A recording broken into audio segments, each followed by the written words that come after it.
Your Notre Dame live stream will begin soon. Thanks for watching.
Your Notre Dame live stream will begin soon.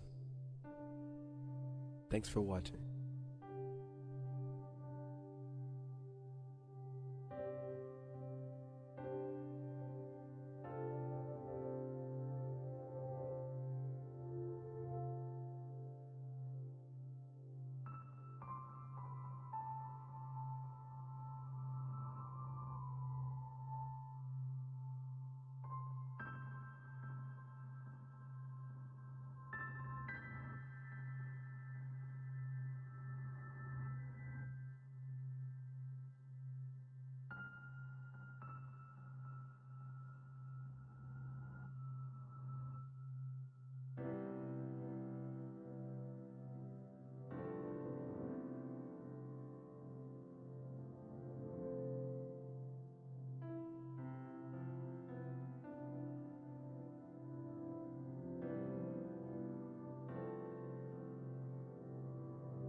Calhoun, I think pretty much everyone knows that, but for those that don't, I am the Reisenauer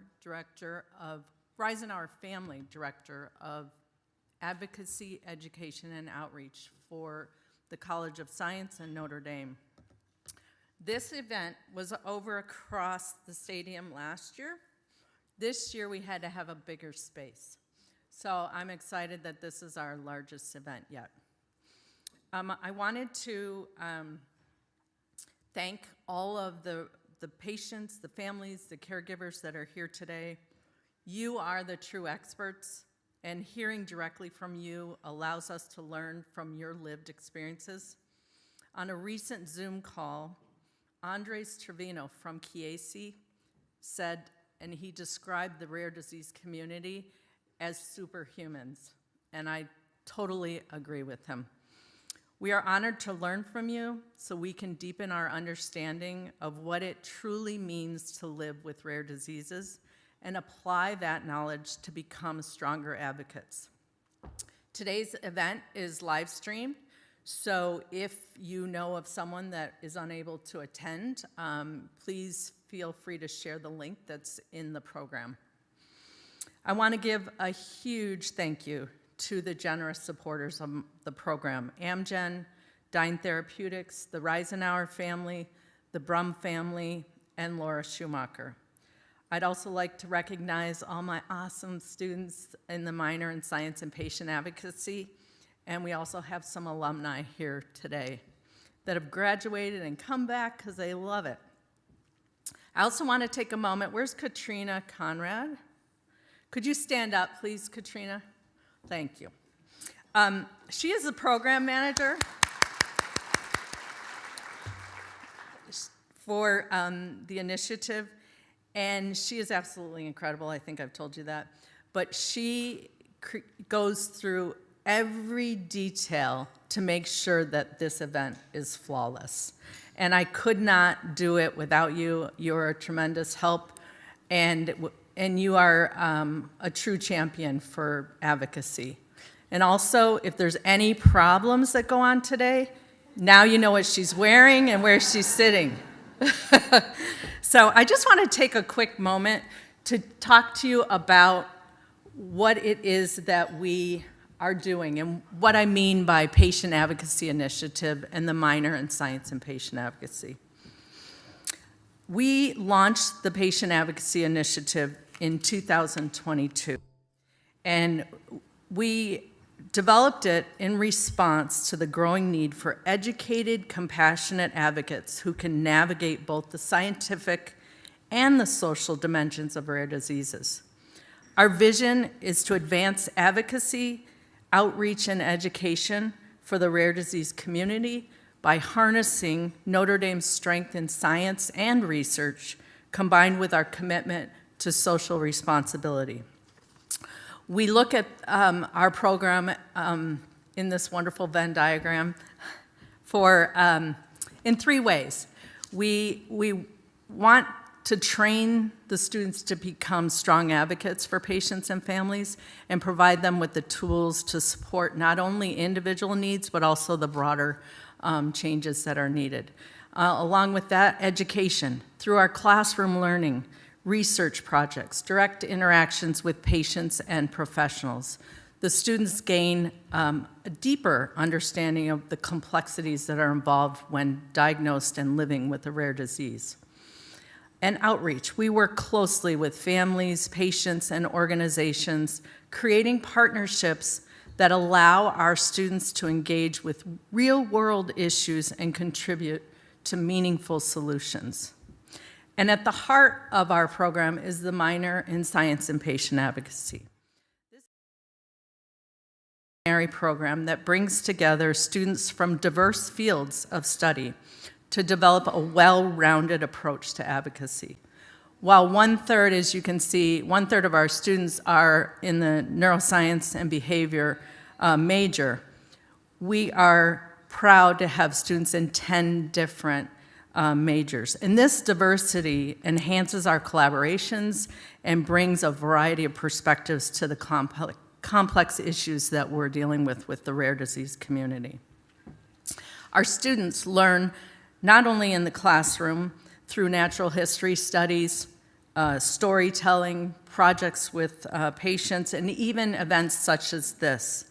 These experiences allow the students to understand the lived reality of patients and caregivers and the critical role that advocates play in changing the outcomes. Additionally, our students have the opportunity to continue their work outside of the class. We have a peer leader program, summer immersion grants, and starting in the spring, we're going to have a post-baccalaureate fellowship program. The peer leaders are actually learning to be leaders through helping to share the minors' components with their peers. So they have different events on campus that they have created and they get volunteers. One of the most recent was a patient-led grand rounds where every month they pick a different disease, they have the families come in and share their experiences, and their peers learn directly from the families. So with that, I wanted to talk about how we've expanded. In the short time, we have tremendously grown. Since its inception, we have increased our enrollment 3 times over. We're at 85 students now, and it's just growing. We get calls every day or would like to meet to learn more. In the past, we've engaged with 55 patients and families. Our capstone class the students partnered with 10 different patients to learn about their experiences, which enriches the educational experience tremendously. We've collaborated with 10 different patient organizations, and notably 4 students were fully funded this summer to continue that work with those organizations to help them build their capacity to help their community. This just highlights our dedication to empowering our students and making a difference in the lives of those affected by rare disease. So thank you for allowing me to explain that to you. Now I'd like to introduce a family that holds a special place in our program. Dave and Kathleen Reisenauer. Their support goes beyond generous donations. They have been tireless advocates for the rare disease community.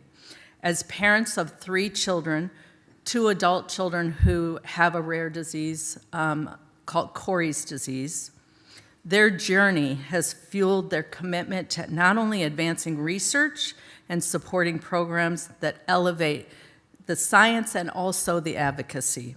We are honored to have their daughter, Kayla, here with us today, and it is my privilege to introduce Dave, whose passion for making a difference has touched countless lives.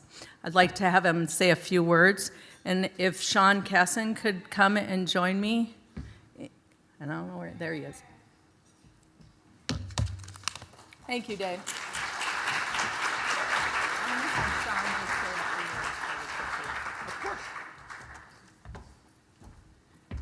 Hey. Dave, it's my job to embarrass you. So I've known Dave and Kathleen for about 10 years, and ever since I've known Dave, he's always been talking about retiring. And then he never retires. Until now. You have officially retired. And whenever I see them on campus, the first thing they always ask is, how's the research going? How's rare disease research going with GSD3 as well as NPC?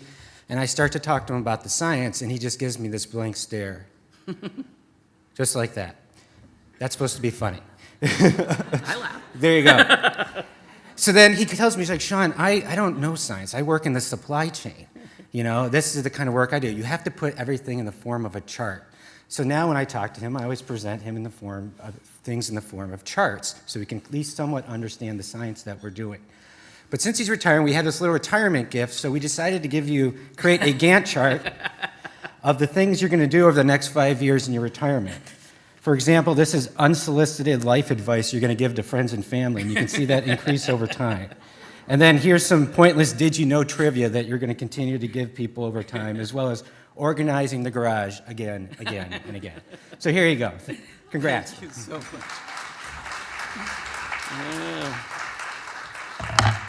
Most of my siblings think I do most of this stuff already, so I appreciate that.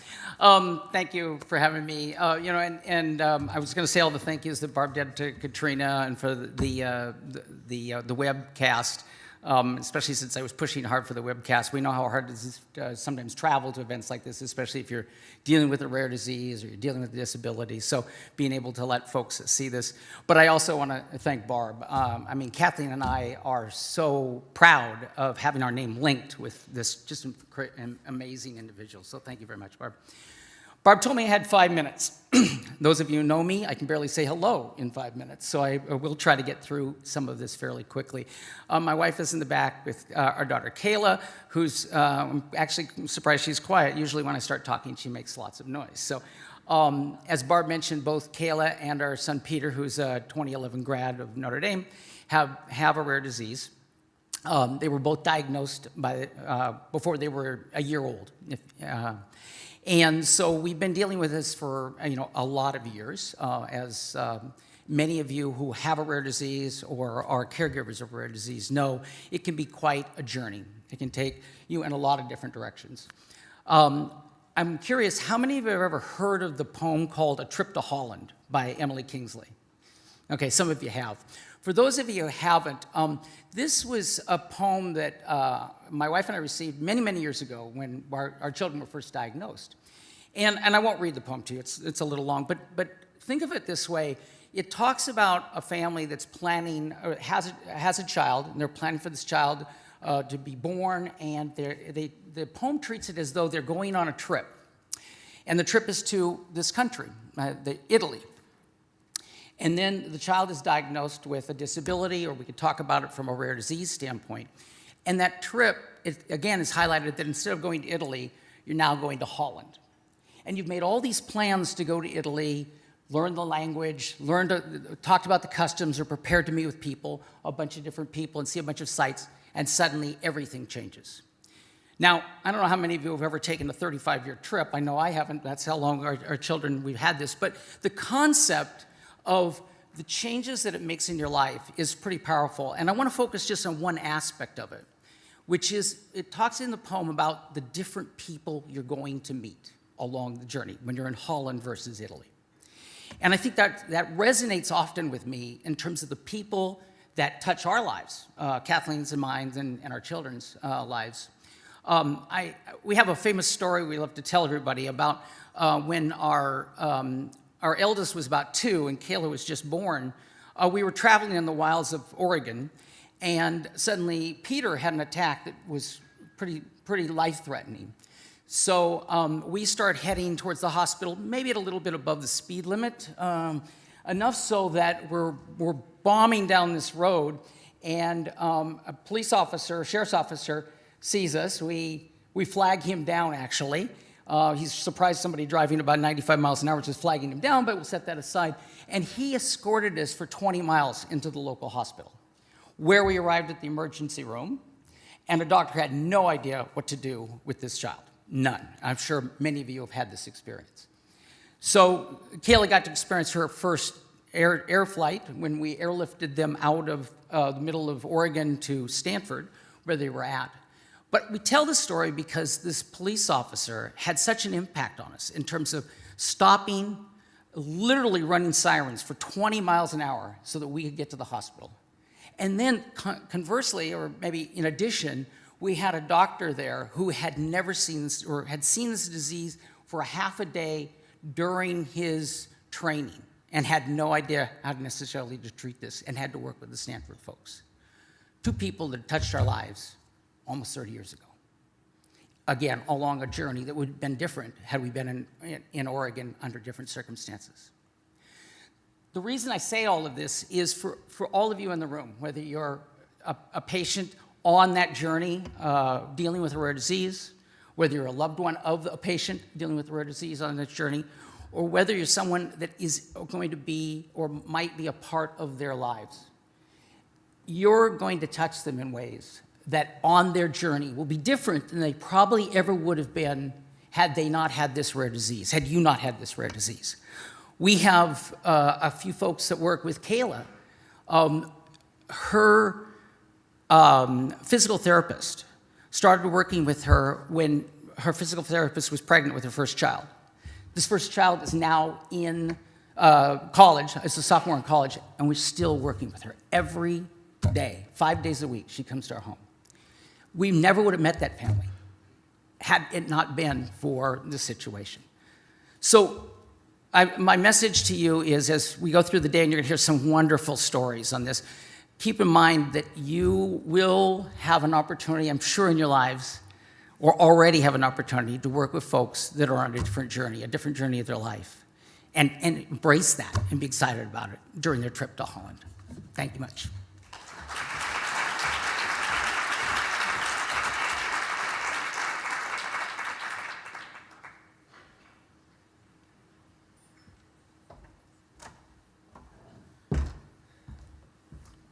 Hi, everyone. My name is Alex Brandt, and I'm one of our peer leaders for the Patient Advocacy Initiative. I'm a current senior here, along with studying in the minor. I'm also a science pre-professional studies, an econ major, and I'm super excited because I get to invite and reintroduce our first moderator to the stage, Dr. Sean Casson.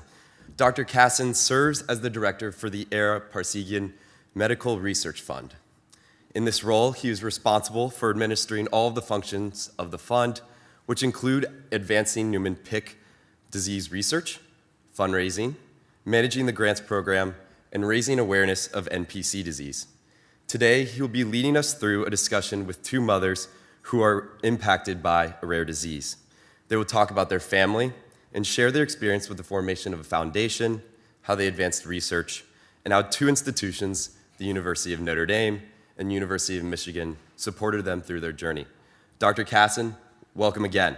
I'll turn it over to you to introduce our special guest that will be with you on stage this morning. Thank you, guys.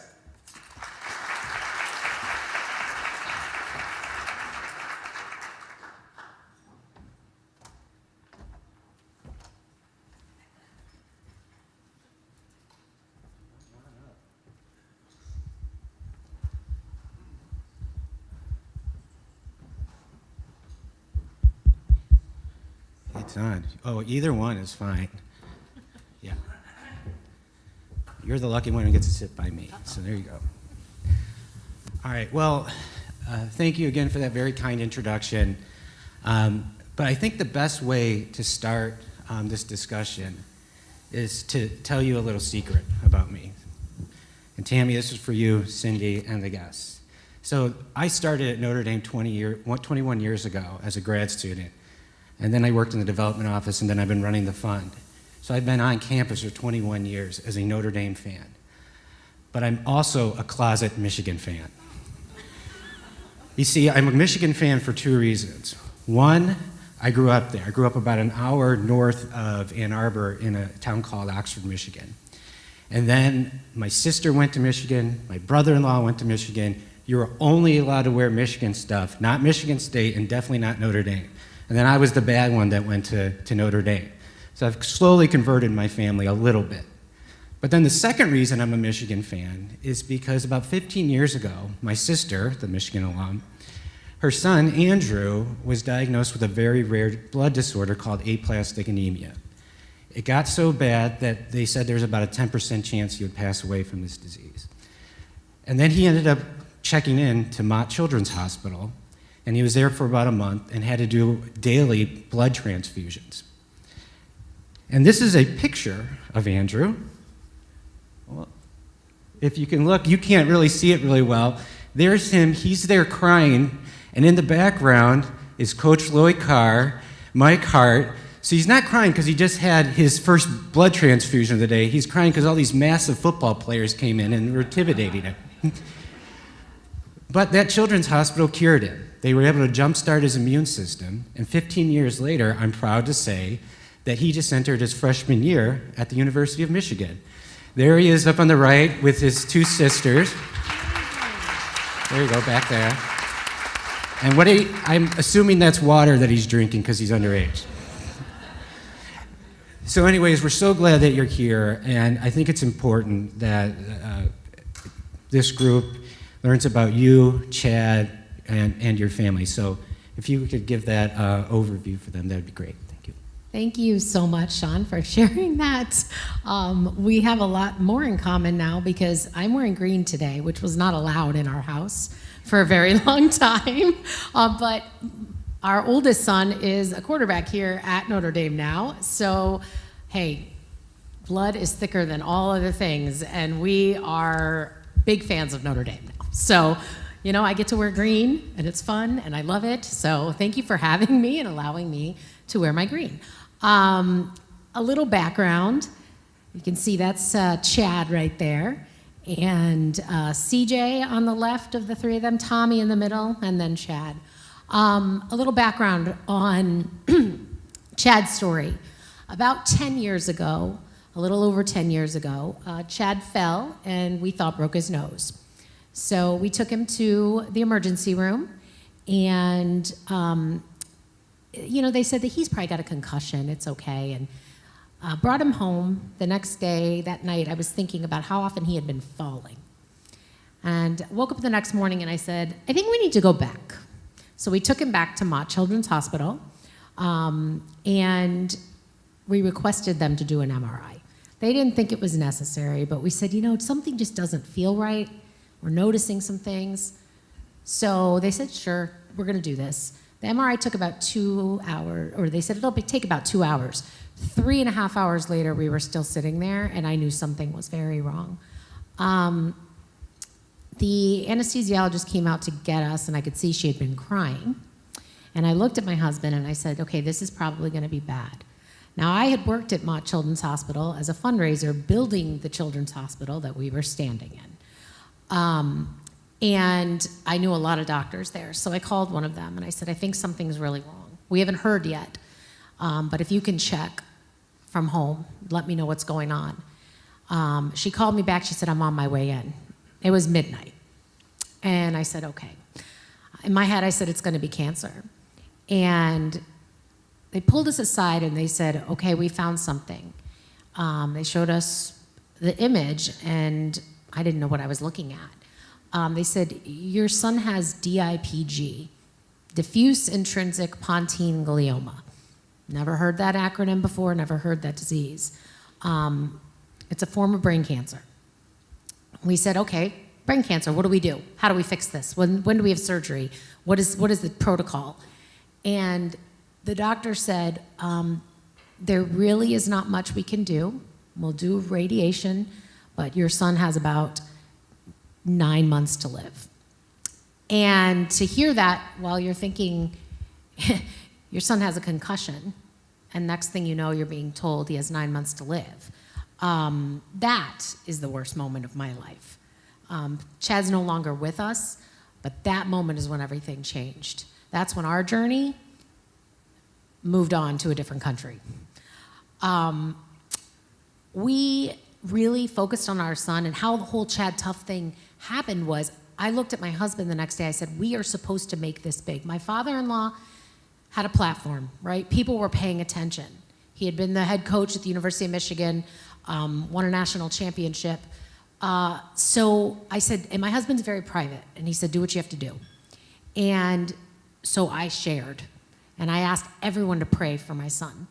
And it caught on, and people started talking about it. And really, it was pray for Chad. And then a neighbor of ours said, he's Chad Tough.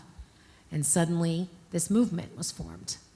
And, you know, it's amazing when I think back how a foundation, all of this, none of this was in our plan. I mean, obviously there was a plan that's bigger than anything we can wrap our heads around. I truly believe that. But we started just moving forward. Chad was sick. We were working, we were having fun with him, making amazing memories. Michigan was not that great at brain tumors. And we left. We went to New York to get him treatment. And unfortunately, 14 months after his diagnosis, Chad passed away. But the Chad Tough Foundation had been born, and we were all in. Since that time, Michigan has become one of the leaders in brain tumor research, and specifically around DIPG. When Chad was diagnosed, there were 4 researchers, doctors at Michigan who had touched DIPG at all. Now there are over 40 researchers that are working on it in some way. The Brain Tumor Center is named after Chad. It's the Chad Carr Pediatric Brain Tumor Center. We have become the largest foundation for pediatric DIPG, DMG in the world. We've given out over $33 million across 80 researchers and 40 institutions, and I can tell you this was never the plan for my life.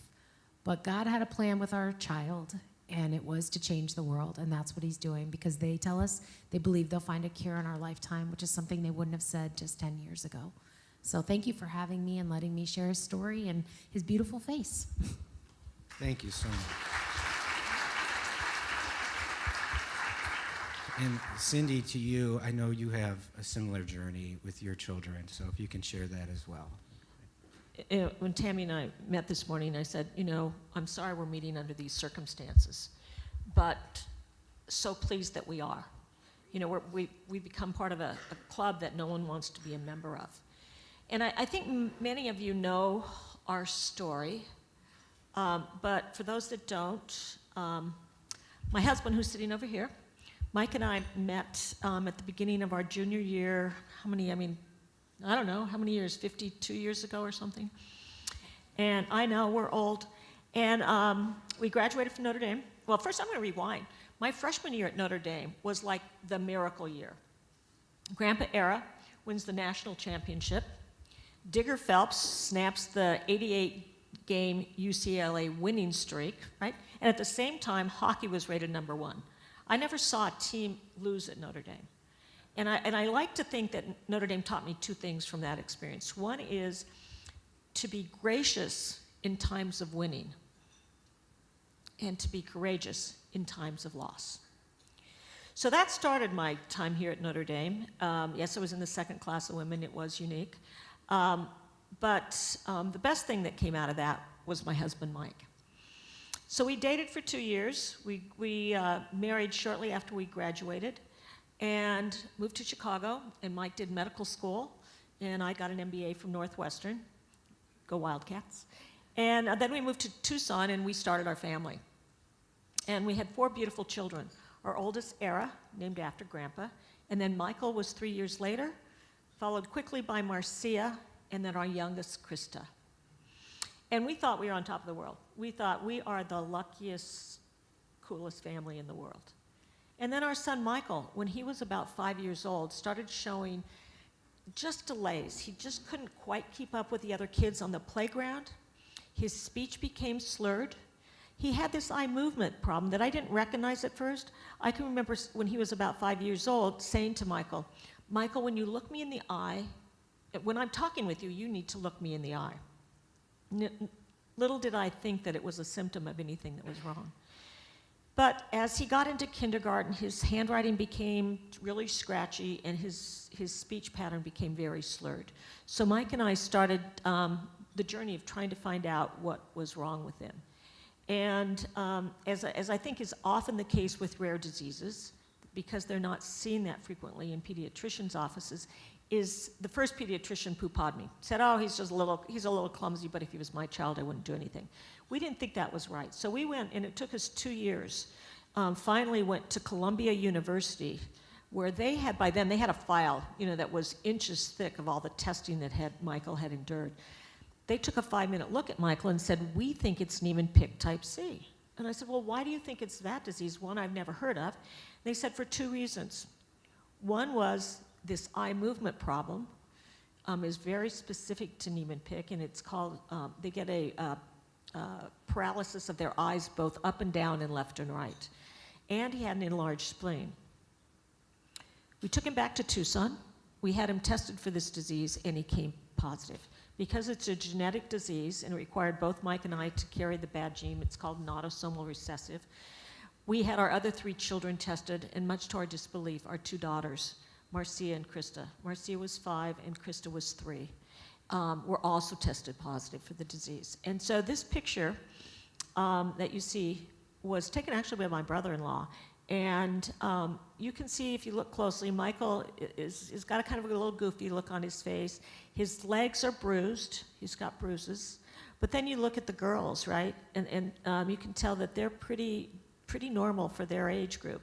Marcia, with this fashion at that moment, was to crisscross her ties on her shoes, and Krista was just mesmerized by her older sister. So Mike and I, we screamed, we yelled, cursed God.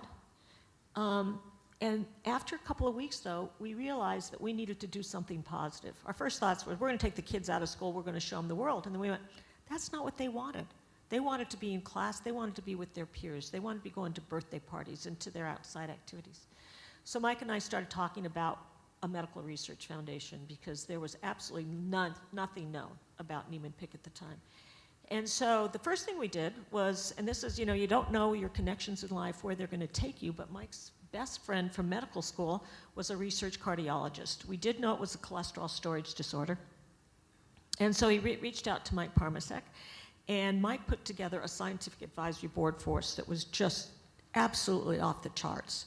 A couple of Howard Hughes researchers, some individuals involved in the Human Genome Project, and that's what started it. And then we came out here and we talked to Grandpa Era and Mike's mom, Katie, and said, this is what we want to do. And Era just jumped in with both feet and said, how can I help? And you know what we think about it is our family had a lot of bad luck. We should have had one of 4 children, the way the statistics with autosomal recessive traits work. We should have had 1 in 4 children. It said we had 3. So we had an awful lot of bad luck, but on the other hand, we had some skills. We had Mike that had his medical background and his connections to the medical field. I have a business background that could put in, the necessary business aspects of the foundation. And then Era, highly respected, highly loved individual, not only in Notre Dame, but nationally. And he gave us that good reputation that we so needed when we started. So we kicked off the foundation, and this was 30 years ago this month. It's hard to say that. I can't believe I can say that 30 years ago we've been working on this disease. And we've had some great successes just recently. And Sean can talk to this, and he can talk the science of it better than I can. But The short of it is that we had 3 drugs recently approved this last month. Within 5 days, we had 3 drugs approved for Niemann-Pick. First ever, right? I know. And it felt like the floodgates at the FDA all of a sudden opened up. And the FDA, we did a lot of educating. We did a lot of work with them. We held conferences for them to let them know what Niemann-Pick was all about. So we're really happy about the 3 drugs, 2 in combination, has come out of our research. But we're not done. We're working towards a cure. And we have some really exciting research. If anybody wants to talk later about the science and the chemistry of it, Sean can do it. Okay. But we also have had a lot of pain. Michael, the oldest of the 3, he had a seizure early one morning in his bed and suffocated 4 days before he turned 10. Much to our disbelief, our shock, we thought we had years with him. And then our youngest, Krista, who was just more frail compared to the others, had a chronic pneumonia and died at 10 and a half. And then Marcia, the one on the left, she died at 16 and a half from just a real acute bout of pneumonia. So, Krista loved the color purple. Marcia was our wheelchair-bound ballerina, and Michael was our cowboy. And to lose all 3 was just devastating to our family. But we hold on to hope, right? And we've met families clear across the country, across the world, and we have some over here, that we are in this journey together. And Notre Dame has really made a difference in our and I'll tell you one more thing, and then I'm going to let you have it back. So about 8 years ago, rewind even faster, more than that, I got to know the dean of the College of Science here, Greg Crawford, who's now president of Miami, Ohio. And he started riding his bike across country. Okay, he said, I can't help. He was a physicist. He can't help. He goes, but I can help by pedaling his bike. And he raised, I don't know, $5 million for us, something like that. And that's how I got to know Sean. I'd go out and support him a little bit, and Sean was the one responsible for the bike ride, and in the van, got to know Sean. And so when we started talking about merging our foundation with a fund here at Notre Dame, and that was with Greg that started talking about it, Sean was such a likely and a great candidate to head our research here and our fund and our mission. So it has been just a joy working with you, Sean, for the last 8 years, and hallelujah, we're working on this good. Okay? I'll give you the $20 later that I bribed you to say those nice things about me. Well, I know we actually only have a few minutes left, because Dave Rise and I talked for a very long time. But I want to touch a little bit more. I'm going to try to group all the other questions I have into one about your interactions with university. I'm just looking at this text from my sister, and she's like, tell Tammy we met Lloyd Carr at Mott when Andrew was in the hospital. He was so nice to us, especially to Mom, who talked his ear off about the 1997 football team. He's a good man. Yeah. So I just kind of want to touch a little bit more about, you mentioned the work now that's being done at the University of Michigan and how it's grown, but just overall from, Coach Carr to, the current, football team, even Jim Harbaugh, and the fundraising efforts to the research and how you've been able to get that group to now focus on it, and even if you're interacting with students, sort of like programs like this, if there's just some highlights that you have, that would be great for all of us to hear. Oh, for sure. Cindy, what Cindy said about just kind of feeling like you were, my husband, I remember, said when all of this happened, he said, unfortunately, I think we're the right kind of family for something like this to happen to make a change. Again, we had my father-in-law who had, people that wanted to pay attention. I had worked in fundraising for years. We knew researchers and doctors all over because of that.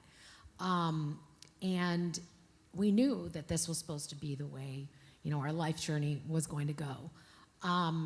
Michigan was a huge part of that. They adopted us from the very beginning. The fans, the current team. At that point, Coach Harbaugh was there. Chad was an honorary captain, and we brought all 3 boys down. That picture that we showed with them wearing the Chad Tuff shirt was on the way to that first game, right after Chad had been diagnosed. And they really rallied, and the University of Michigan and the children's hospital there said, we want to be better. So, and we said, okay, we're going to do everything we can initially to give you resources to do that. So it started with Michigan.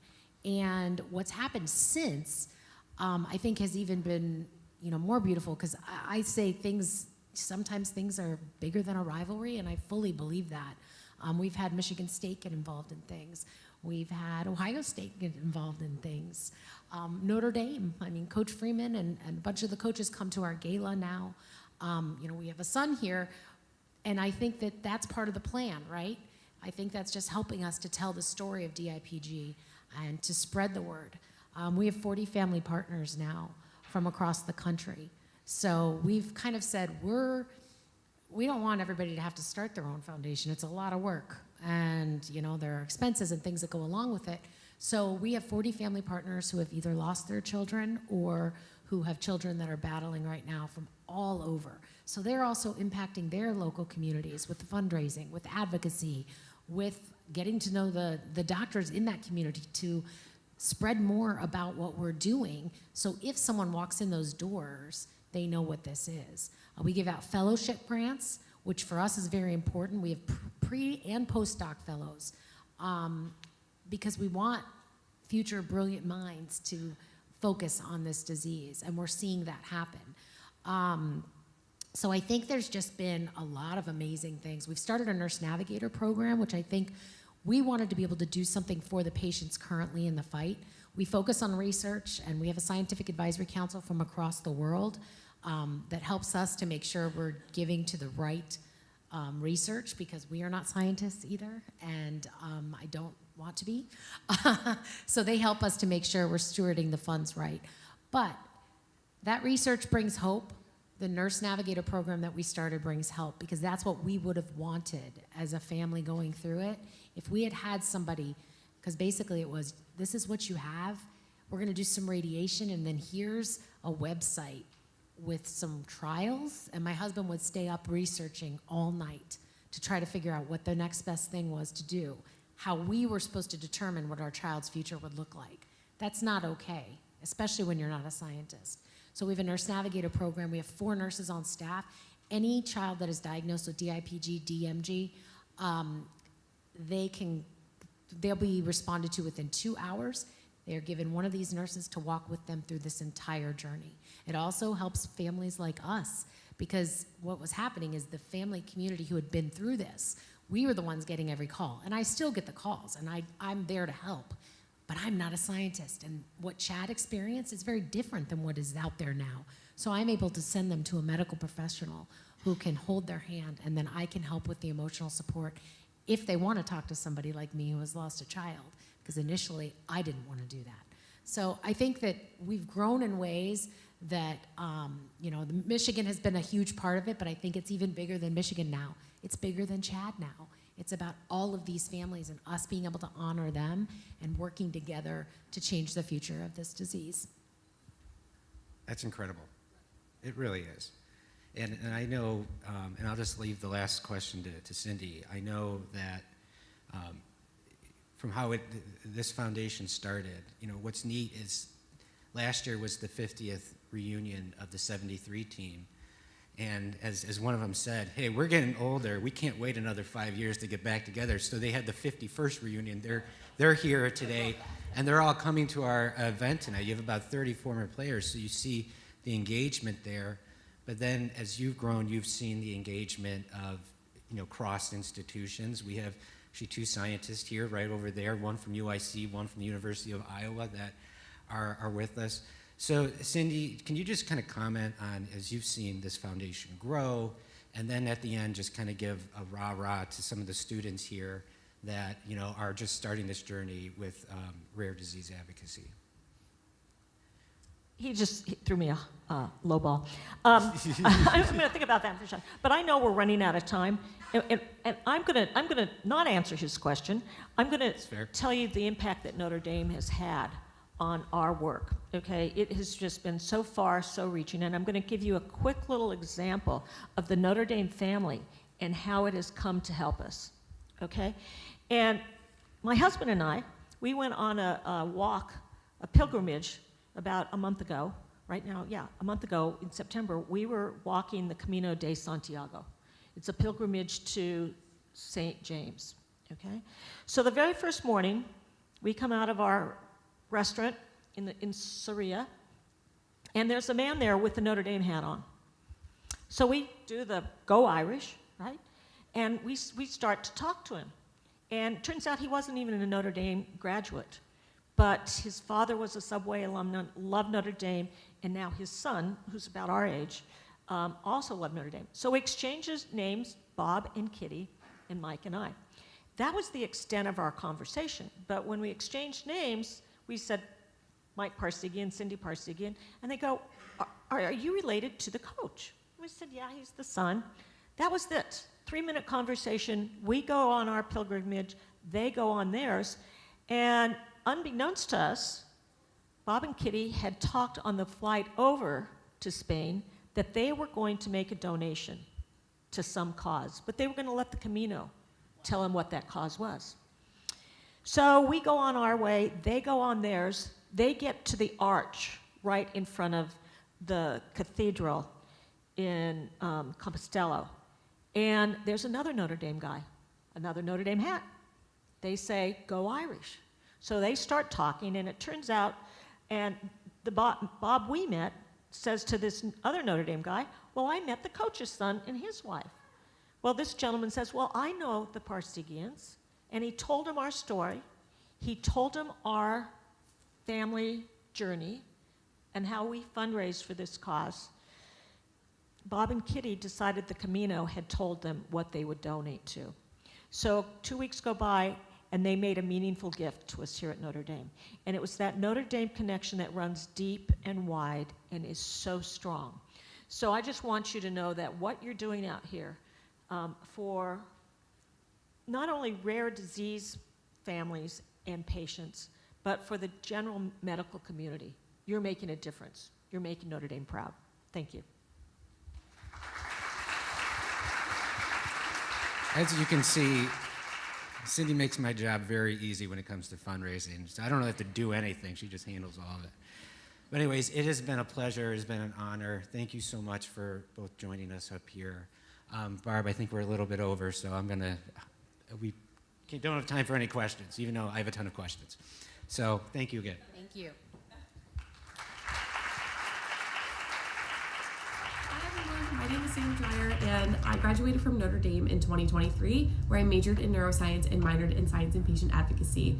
During my year off from school, I worked at Rush University Medical Center as a clinical research coordinator, where I did work in rare neurological diseases, specifically Niemann-Pick type C and Rett syndrome. Now I am currently a medical student at Loyola University Chicago Stritch School of Medicine, and I will be graduating in 2028.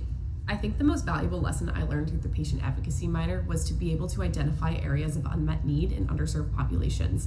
And the way that the minor does this is through direct patient interactions. So being able to hear from caregivers and the patients themselves really put things into an entirely new perspective for me. And it really made me take a step back and reflect and to think, how can I best serve these patients as a student now and as a medical student and doctor in the future?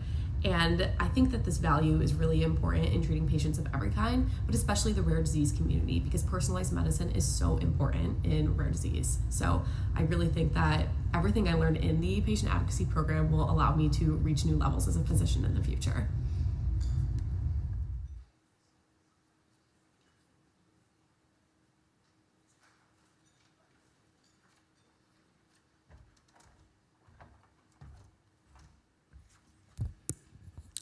Hello, everyone. My name is Tim Tyson, and I'm currently a junior studying science business with minors in patient advocacy and global health. I am also one of the peer leaders with the Patient Advocacy Initiative.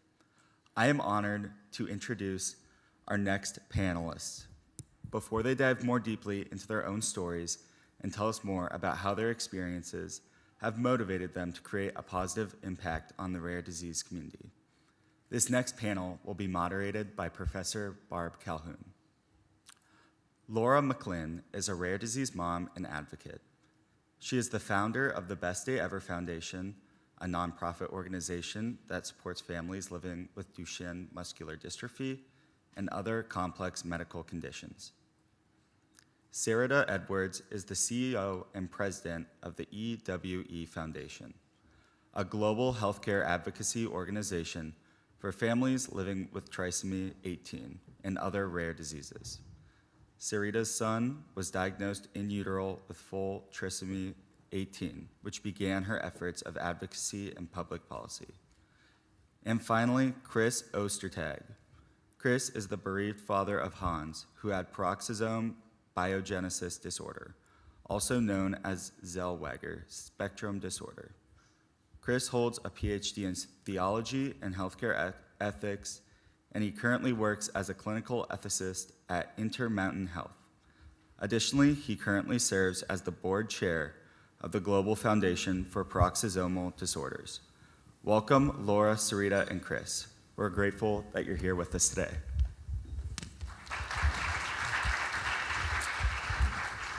Thank you for being here. I'm going to jump right in, and I'd like for you all to give a little bit of an introduction of yourself. Laura, you are first, so if you could please.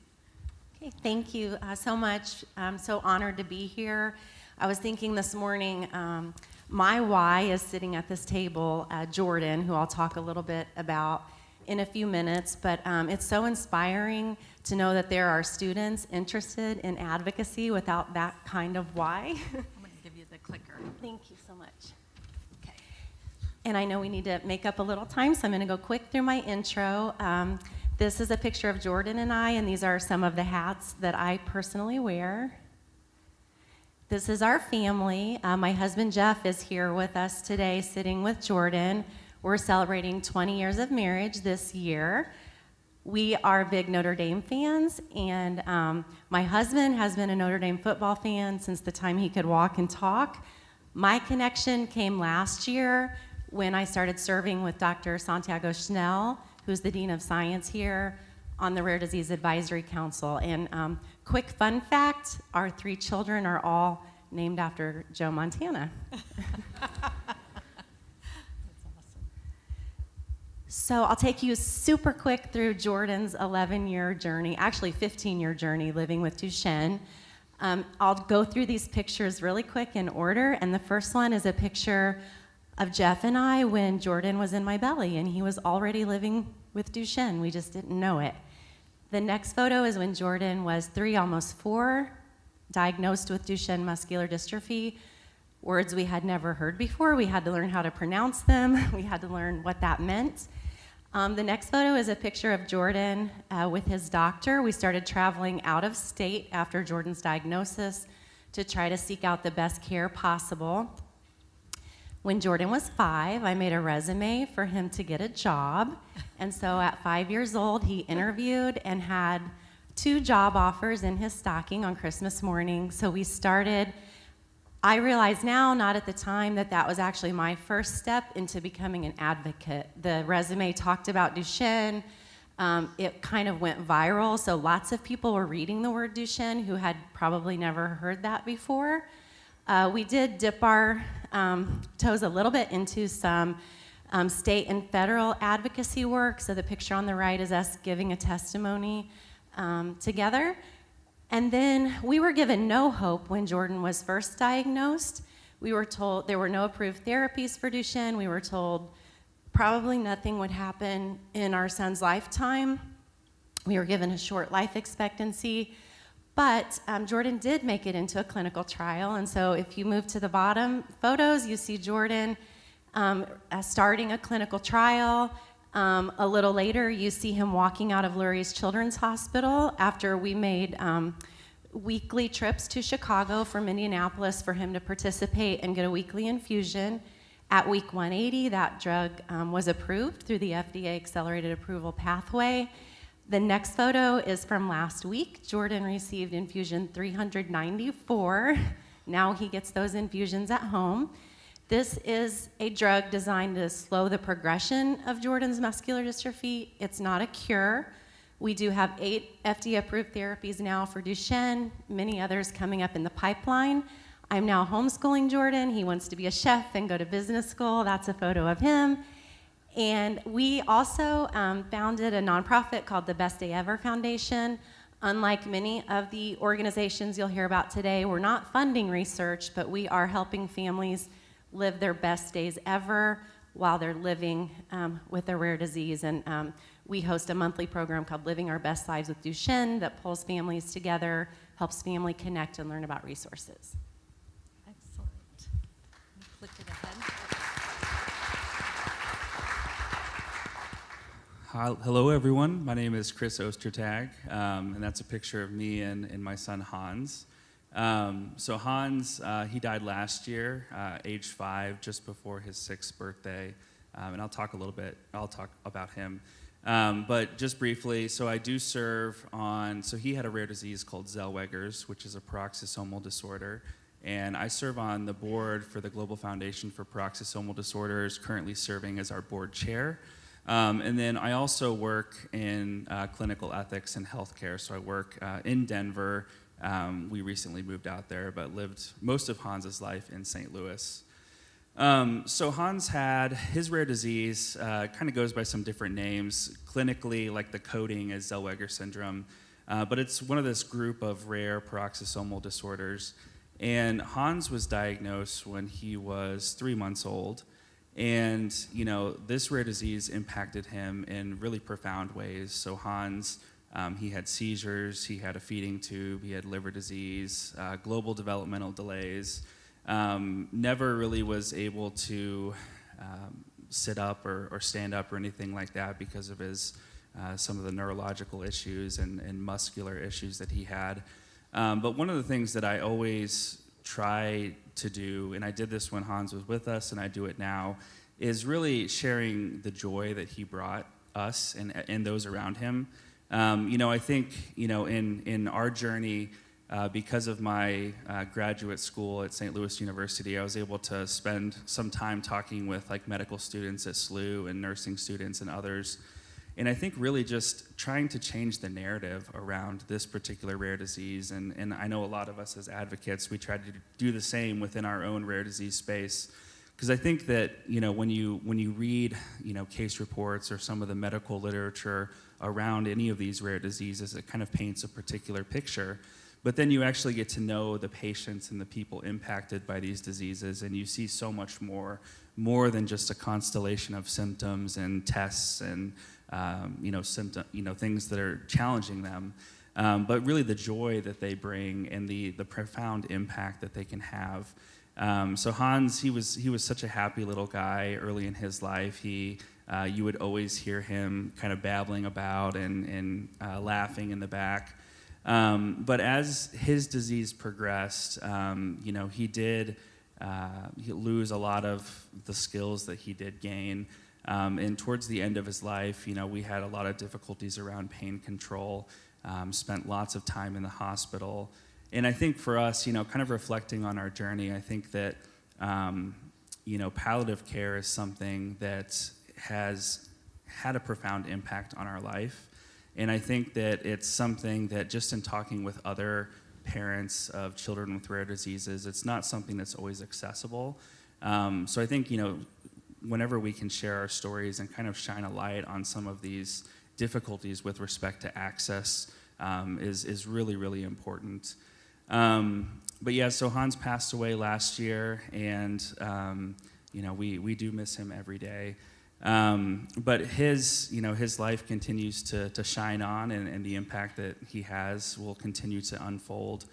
I mentioned the Global Foundation for Peroxisomal Disorders, and one really cool thing that our foundation does is we do this family and scientific conference usually every other year. And we try to bring students, pre-professional students, PT, OT, SLP, pre-med, pre-nursing, students to our conference to help, to get them to know and experience what, children and adults living with peroxisomal disorders are like. And at our conference this past May, we actually had 2 Notre Dame students, which was really great to have. And they joined us in DC for our conference. So really happy for that experience as well. So we'll talk more, but I'll pass this on to Sarita. Thank you. So back in 2016, my husband Kareem and I, we learned that we were pregnant with our 5th child. Around 22 weeks, we got his diagnosis of Edwards syndrome or trisomy 18. We were told that he would pass away in utero during the delivery process or shortly after birth. In 2017, March of 2017, Elijah was born alive, but with an extensive list of medical challenges. We were told that he was not worth the medical resources. We were told that enjoy our time, that he would probably die soon again. We were denied newborn screening, just all the stuff that traditional childbirth and prenatal care and postnatal care looks like. We had experienced this 4 other times, so we knew what to expect, but we did not receive that for Elijah. So in 2019, we started the EWE Foundation, the Elijah Wayne Edwards Foundation. And the goal with the foundation is to provide support to families navigating a journey like this, but also to shake up the healthcare system. We wanted to change the narrative about trisomy 18 and take a more individualized approach, understanding the high mortality rate of this diagnosis. We knew the science, but we also wanted doctors to look at the individual patient, our son Elijah being one who was born alive. We currently offer 3 core programs where we provide support to families. We've done work with great institutions like Notre Dame, but we also want to get into the healthcare space. Currently, there is no cure or treatment for trisomy 18, and we're hoping to change that one day. Today, Elijah is 7 years old. He is in the 2nd grade. We have about 23 specialists that we see, but Elijah is alive, and we know that our advocacy is what pushed us here. And so I'm just really excited for today's conversation, and I'll turn it back over to Barb so we can get started. Thank you all for sharing. It's incredible. You know, all 3 of you have worked in some capacity with the students in the minor, so I appreciate you taking the time to educate them and also letting them into your lives and stories and experiences. So, Chris, I'm going to start with you. Any rare disease diagnosis is isolating for patients and families. When did you find your community? Yeah, you know, I remember, because we had a kind of typical uneventful pregnancy, so weren't really expecting anything out of the ordinary when Hans was born. And then Hans was born, and we immediately got referred to genetics, and then, long story short, got a diagnosis at 3 months old. They told us he had this disease that we had never heard of. They told us that there's no treatment or cure, that about half of the children diagnosed with this disorder die before their first birthday. And as a parent, there's just no way to process that or handle that. But what I am really thankful for in our experience is as soon as we got that diagnosis, of course, the first thing we did is went on Google and Googled it and found there's a foundation, the Global Foundation for Peroxisomal Disorders. On Facebook, there was a private parents page. So we immediately got connected with other families. And when Hans was born, we were in St. Louis, and I remember we got the diagnosis on like a Thursday, and that Saturday we met a family that lived about an hour away from us. So in retrospect, I'm really grateful that we had a community to go to. My heart really goes out to all of the undiagnosed patients and families who spend their life looking for that community, for that family. Because in our experience, the GFPD and other families that have this same lived experience, it's a family you never want to have, but it's a family you need more than ever. And in some real ways, of course, my own family, my wife's family, they love Hans, they love us, but in a real sense, they don't really get it the way that other families do. And whenever we can connect with other families in our GFPD family, you don't have to filter things. There's a shared understanding that you can really get to the difficulties and just kind of air things out and just talk about things that among others, even your own family, would be uncomfortable. So for us, we were just so grateful to have this family. And I think one of the things that I really appreciate, especially now that we're part of another family, which is the bereaved family, the bereaved part of our organization, is trying to maintain a connection with those families, because for so many of our rare diseases, that's a path that most of us have to take, and often a lot earlier than we would ever hope. But trying to find a way to still build community and connect with those families who are bereaved. And then for me, it's always been therapeutic to talk about it, when Hans was with us, and to share his story. And now it just takes on a new form of, trying to share that story and trying to be there for other families that have even living children right now. And I'm going to jump to Sarita, because I want to ask this question before I switch gears a little bit. But what was the turning point for you? When did you decide that you needed to take steps beyond just the caregiving mode and to make, a broader impact for your child and for other families? So for me, Elijah spent the first 7 months of his life in hospice care. And the difficulty for me, my professional background is in healthcare. And I have such a high regard for the healthcare space. When the healthcare system tells you your child is not worth medical resources, something activates in you.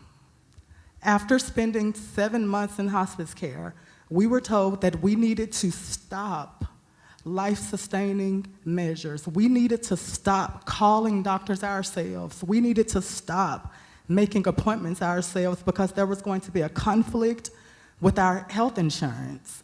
They could not provide care for hospice, and we were trying to pursue interventions. So I knew we needed to do something more, because we were the only ones seemingly fighting for my son to live. That's when we talked about bereavement support. That was the initial goal of our foundation, to provide some level of bereavement support, because that's the path that we thought we were on. Elijah kept living. And so that changed the entire focus of our organization. We still provide bereavement support, but he is truly our blueprint. Every milestone that he reaches, we infuse it into the work that we do. So for me, I knew that we needed to do more, because we were the only ones fighting for him. And we wanted to help support that fight for other families. So I want to take the next question pertaining to newborn screening, because it kind of falls in line with that. RUSP is the Recommended Uniform Screening Panel, which is a list of conditions that the federal government recommends states test for in the newborn period. So Laura, in speaking about that, when Jordan was diagnosed 11 years ago, there were no therapies available for Duchenne. Now they have 8 FDA-approved therapies, and yet DMD is still not included on the RUSP list. Why is it crucial to add DMD to this newborn screening? Well, it's crucial because, like you said, we now have 8 FDA-approved therapies. We have so many more coming up in the pipeline. There are clinical trials available. We're learning more and more about the importance of early intervention and things that you can do early. Even though the average age of diagnosis, I think, is between 3 and 5, I still meet families all the time that aren't diagnosed until much later. So it's very important. And the other thing that I would like to mention about newborn screening, if it's okay, is Duchenne is not on the federal RUSP yet, but states do have the ability to add things to their newborn screening panels before it's on the RUSP. In Indiana, we are a state that, historically speaking, if it's on the federal RUSP, we add it. But we've had some conditions added because it was passed through the legislature, CRAB-A, SMA, but now Indiana has a new, unique pathway whereby just an average person like myself can actually submit a nomination for a condition to be considered. And I actually nominated Duchenne this year, so it is in the queue. And I'm also excited to share that Niemann-Pick is in the queue. So it is possible for this to happen at the state level. And it's so important that, you know, with these disorders, regardless of treatment, you know, if you can get them diagnosed earlier, you can implement all of the, you know, necessary tools that are needed to keep them at a level that promotes health rather than chasing it backwards. So I appreciate you. So Sarita, if you could give advice to other parents just starting their advocacy journey, what would be the most important lessons or strategies you would share?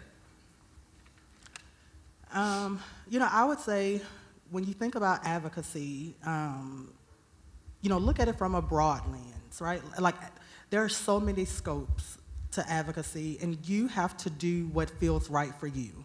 I think a lot of times when we think about advocacy, we think about it, you know, we're making a whole bunch of noise and we're doing legislation and all the stuff, and all of that is advocacy.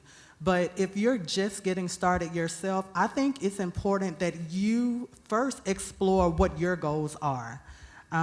You know, what do you want to do when it comes to moving the needle for your child's diagnosis, or for your diagnosis if you're the patient? Like, what do you want to do? Do you want to just raise awareness? Because that's advocacy, sharing your story and talking about it. Do you want to get in front of legislators? Because that's advocacy. You know, we speak to members of Congress several times a year about legislation that we believe can create better health outcomes for families with rare diseases. And so for me, I think it really starts with knowing what it is you want to do to some degree, and not feeling forced into a space that may be uncomfortable for you. You know, over time, I didn't choose to tell our story in the beginning. When we first got started, that made it too real for me, and I didn't want to talk about it. But when I saw that there was a need to, I saw that the healthcare space and legislators, they need to know that children with this diagnosis are living past what the science says. I chose to share our story. And so I think advocacy really starts with exploring what you want from your advocacy efforts, and then, you know, connecting with a group of people that can help you get to reach those goals. Do you want to comment on that? I'll just say a couple of things really quick. We have adopted a kind of a new saying in our house, and it's always talk to strangers. I talk to anybody and everybody that will listen to me. I always bring up the word Duchenne, and it's opened so many doors for us. I agree with Sarita. Find what's meaningful to you. Find your comfort zone. There are so many ways to be an advocate, whether it's giving a testimony, working on policy. I talk to the students at Jordan School, and I talk about how being an advocate really just means being a helper. So I talk to them about how to be advocates every day. So there's so many different ways to embrace advocacy. And the other thing really quick I'll say is we have, you know, done some work with policy work, and one thing that I will just advise anyone is don't make it political. Share your story, stick to what's important. Do not talk about partisan issues. You have to unite and not divide, and I think that's how you get things done. And can I say real quick too, sure. You know, just thinking about advocacy, you know, sometimes advocacy is staying within your home. You know, talking to the healthcare space and asking for an alternative solution when they present an idea for yourself or for your child, you know, pushing back and saying, you know, is there something else we can do? That's advocacy too, right? So don't feel the pressure of navigating an advocacy journey outside the scope of your own family. You're an advocate even then. So I just wanted to champion that for folks as well. You don't have to do a whole bunch to be an advocate, right? You just got to speak up for your kid. That's enough. Yeah. How about you, Chris? Yeah, and I think too, you know, there's, you know, like you both said, and I think the thing that I think about too is when you're in the middle of it, just day-to-day life, just getting through the day is more than enough, you know, so it can be really overwhelming.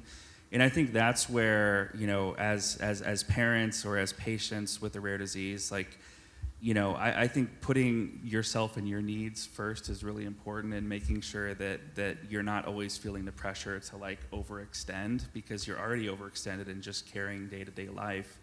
But I think that's where the power of community is really great, because, again, as in the panel earlier shared, there might be other families or other patients or individuals in a different place that maybe are or have a different platform that it's easier for them or more accessible, or just more, they're able to share in a different way, and they can collectively share all of the voices. So I think that's where the power of community is so important and so powerful. No, I totally agree. And when we're in class, I often say to the students, I know that we have de-identified records, but each and every one of these families wants their word to get out.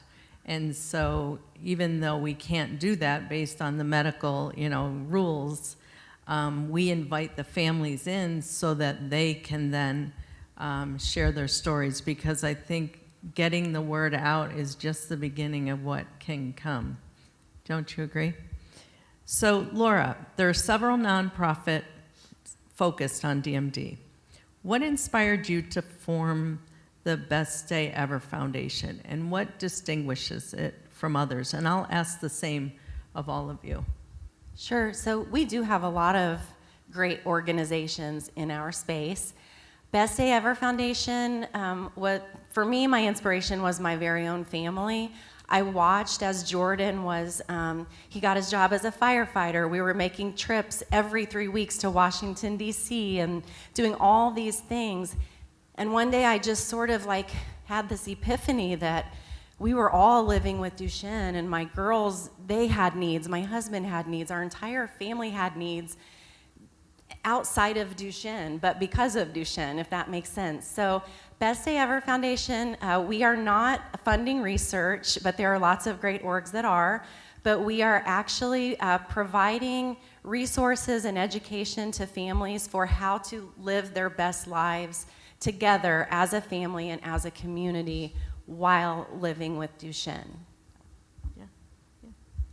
Yeah, so the GFPD, the Global Foundation for Peroxisomal Disorders, there are a few other organizations kind of in the peroxisome space, but I think that, we're kind of the largest organization in that space. And, I think one of the things, I mentioned our family and scientific conference that we do, and in our fellowship program where we bring students, pre-professional students, pre-med, pre-nursing, and we bring them in just to kind of expose them to a peroxisomal disorder so that they can see what these amazing individuals are like and their families are like. And for us, we see that as a really powerful kind of form of advocacy and education, because it's kind of informing and raising awareness among the next generation of, PTs, OTs, SLPs, medical students, doctors, nurses. And it's just a great way to kind of build those connections so that down the road when they're practicing, if they come across a patient, it won't be like, oh, this is the first time I've ever seen someone with this disorder. And as a family, it gets old really quick whenever you're having to explain to every single person that comes in the room everything about this disorder, because they've never seen it before. So I think the more we can do to raise awareness around these disorders and get students to know these amazing individuals, which I think is one of the great things about this program here at Notre Dame, is just creating this next generation of professionals and caregivers that know about individual rare diseases in those communities, and I think that's just a beautiful thing. And really quick, I'll say, for us, we saw a need to start an organization, because when we went looking for organizations to connect with, we did not find what we were looking for.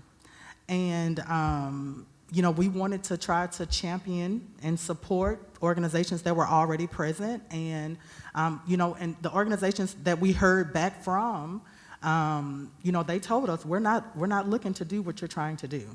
we give you our blessing. And now they send us patients that find them first, you know. And then some organizations, believe it or not, in the nonprofit space, there are silos. Some organizations, they want to be the only one. They don't want to work together. And we never connect with them. We never heard back from them. You know, that's just the thing. And that's okay. You know, we understand that.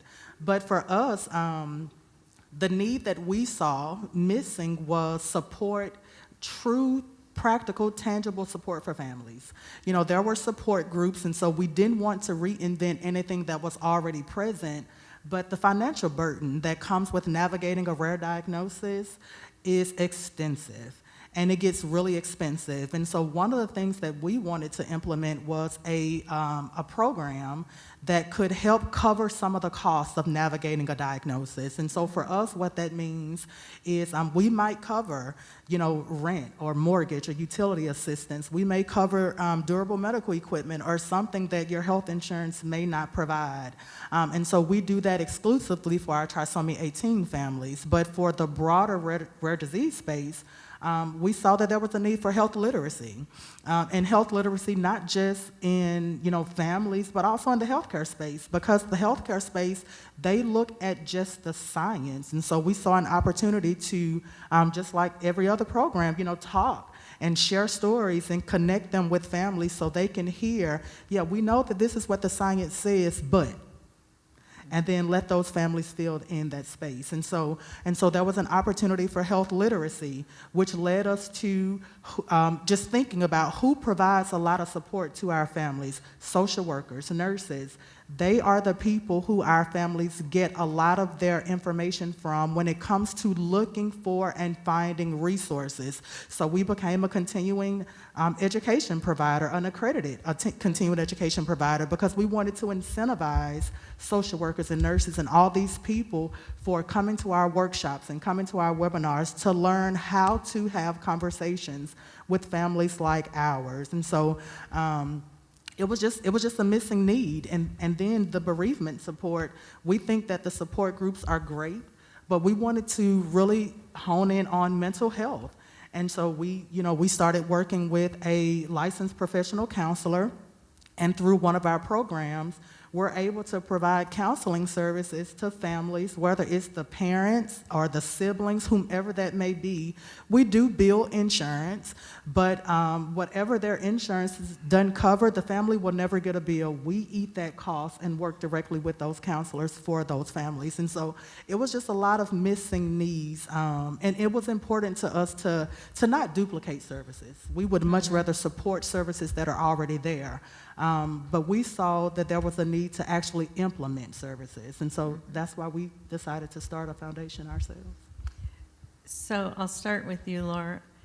If you could give the students here today just a bit of advice in terms of being a parent of a great guy, Jordan, you know, what is it that you would want them to know leaving this program, knowing about rare disease? And I'll ask that of all of you. So, so many things I can say. I think just some of the things that have resonated with me, just find your passion. There are lots of organizations doing things. I didn't really get to share what our organization does, so I'll use that to kind of answer this question too. We found an unmet need here in Indiana. I didn't realize this at the formation of Best Day Ever Foundation, but as we've evolved, we've realized how important local support is, how important it is to help families navigate home modifications, Medicaid waivers, which are different in every state. So I think that has become a passion for us because we realized that was an unmet need. So find the unmet needs, or find organizations that are working on something that you're passionate about, and always talk to strangers. I love that. Chris? Yeah, so I think, stay curious. The mascot for rare disease, of course, is the zebra. And I think the way that came about is there's this old saying, like, if you hear hoofbeats, think horses. But zebras have hoofs as well. And sometimes it's not a horse. It's not the everyday thing. It's the rare thing. So I think, no matter what field you're going into, no matter where you're going to practice, I think that staying curious and developing that empathetic listening and just connecting with patients and with families and hearing them out, as has been referenced several times already today, is a lot of us experience, sometimes it's a diagnostic odyssey where it goes years and lots of different centers where you're looking for answers. And if you're the person that's in one of those encounters on the other side of the table as the professional, just taking the time to show compassion and show empathy and connect with those patients and families and hear them out. I think one of the interesting things in the rare disease space is, so often the patients and the families are the experts. And I think that sometimes that can be a little bit maybe difficult to accept if you're the one with the MD or the DO.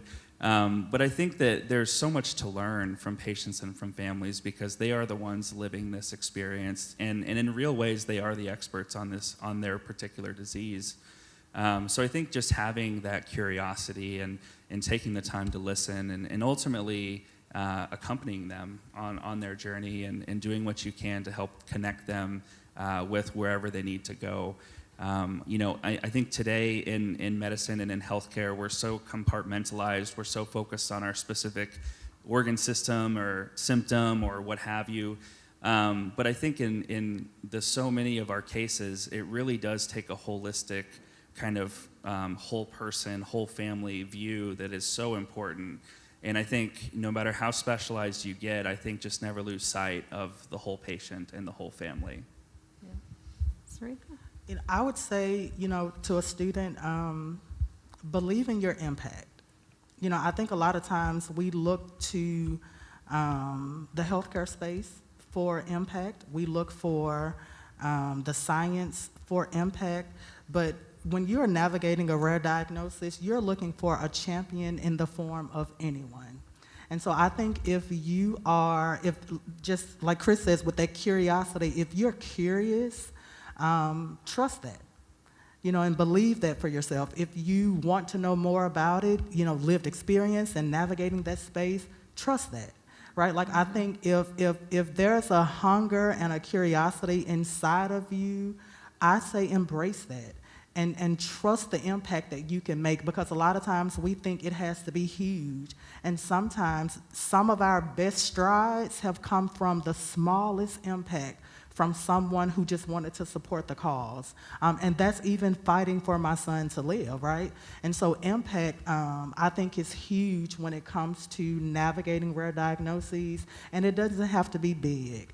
So I would just say believe in your curiosity and trust the impact that you can bring to the space. Thank you so much, and I know they will appreciate that. I would like to open it up if anyone has any questions. I think it's important that we ask the questions now, and if not, we can catch them later. But it's good that if everyone can hear questions that you may have. Anyone? Oh, here's one right here. Hello. First of all, I just want to say I think it's really commendable what you guys are all doing when faced with a challenge and sort of looking to make a broader impact on your community. I had a question with regard to your experience with the medical system, both for your children and also looking into more the research space. How do you think the medical field needs to change in the future, or the research field, in order to be better equipped for families that are facing any amount of the rare diseases that exist? I mean, I think from my perspective, that's a big question, first of all, but I think it's a really important question, and it's a question that every organization, every patient, every family is facing in a different way. From our perspective, I think the challenge is, in our organization, we do fund some basic science research, and again, like many rare diseases, kind of hoping that someday there's something like a gene therapy available. But that's tens of millions of dollars down the road, potentially decades down the road. And, my son died last year. So, what can we do now to help individuals faced with these disorders? And I think that for patient advocacy organizations, that's always the struggle, is balancing what can we do to have the most impact now while also hoping for that home run or that touchdown, for the Notre Dame football analogy.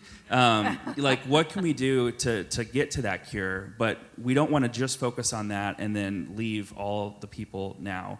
So I think that's where it's a both and. It's focusing on both, but I think it's really important to see whatever you can do to focus on the now. And it might not be huge things in terms of treatments or therapies. It might just be starting or establishing centers of excellence, for particular rare diseases at centers where they can go and it's not a wholly unfamiliar diagnosis. Like that's where you can collect kind of the expertise.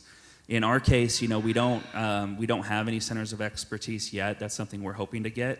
But really, like, we've tried to focus on, for our new families that get connected with us, how can we connect them with other families regionally, and then importantly, connect them with other providers regionally, so that, again, they can at least go to some people that maybe have cared for other patients with this disorder before. So I think it's, from my perspective, that's kind of the, focusing on the cures and the treatments is important, and that takes time and it takes lots of research and money. But not losing sight of the now is what I would say. And to add to that, I would piggyback off what Chris said. I think it's also important to look at the individual patient. I think trisomy 18 is documented in a lot of places as still incompatible with life. And because of the high mortality rate of it, statistically only 5 to 10% of infants, babies born with the diagnosis will live past their first birthday. And so we know that there's a high mortality that comes with it. But I think what our healthcare space can do differently is, when a baby is born, assess that individual child, and if they are showing signs of activity, of development, even though delayed, but if they are showing signs and activities and development contrary to the science of vegetative state, then I think we have to explore that. And I say that because, for us, like my son, he was breathing, but they didn't want to do anything for him. He was born alive, but they didn't want to do anything for him. Like, they did not want to do any level of life-sustaining intervention, and it was only because of the diagnosis. And so I think we have to move past just the diagnosis, right? Like, we have to take that into account. We have to consider all the statistics that come with it. I get the evidence-based practice and research and all the stuff, and we get it, right? But because he was born alive and he was showing looking like he was gonna thrive a little bit, that was worth exploration that we did not get. So I think the healthcare space needs to look at the individual patient, and they need to have more conversations with the families about what the outcomes are, right? Like rather than just say, this is what you can expect, enjoy your time, he'll die, ask me what I want. Like, what are your goals for your child who was born alive? You know what I mean? Like, just have those conversations, and I just don't think that that's happening enough. So at the lower level, I think that's what the healthcare space can start off by doing, including the patient in the decision-making process for the child. That's what I would say. So just really quick, 4 words: we are best together. I say this all the time. In Duchenne, we have multidisciplinary clinics where it's very convenient for the families. They go for a 1 or 2 day appointment. All of the specialists come to them. But the beautiful thing that's happening is, in the hallway, all of those specialists are together talking about our child. They're taking that time. And I think if we had more of that and less being in a bubble, even when it comes to developing treatments for rare disease, we need more researchers, scientists, doctors talking and sharing, because that's how we keep moving forward, and that's how we're going to find cures for these diseases. That's a really good point. I mean, we need more researchers. Yes. We need more researchers, and And maybe y'all think about that. You're in school, think about that. Like that's something that's very critical for the rare disease space. The need for people to want to study the science. And I'm old, but guess what? I'm working on my doctorate right now for the purpose of advancing research that I just don't see happening in our patient community. And so we need more researchers to look at it. Any other questions? Oh, Brenda? Thanks. Thank you. I shared this with Barb. Our son was, haven't cried for 2 weeks. Our son was diagnosed 6 weeks ago, and with a rare genetic mutation, and Barb has been phenomenal, but it was the simplest thing that his developmental pediatrician down at Riley, after 3 years of all of his specialists saying, let's just wait and see, his developmental pediatrician said, let me make sure I'm not missing anything. And it was that simple act that led him to do a whole genome sequencing that found this mutation. And so for the students who are going into the space and for any medical professionals, it really is the don't take the let's wait and see approach, because you don't have time, right? Like if there is something underlying, you don't have time to just wait and see. Some of these things might, I had never heard a constellation before one of his doctors. Our little guy had all of these random different things and nothing fit together. But with this gene mutation, everything fit together. And we would have never known if his doctor didn't just go one step further. So that would be my advice. You want to comment? And don't be sorry for your tears, right?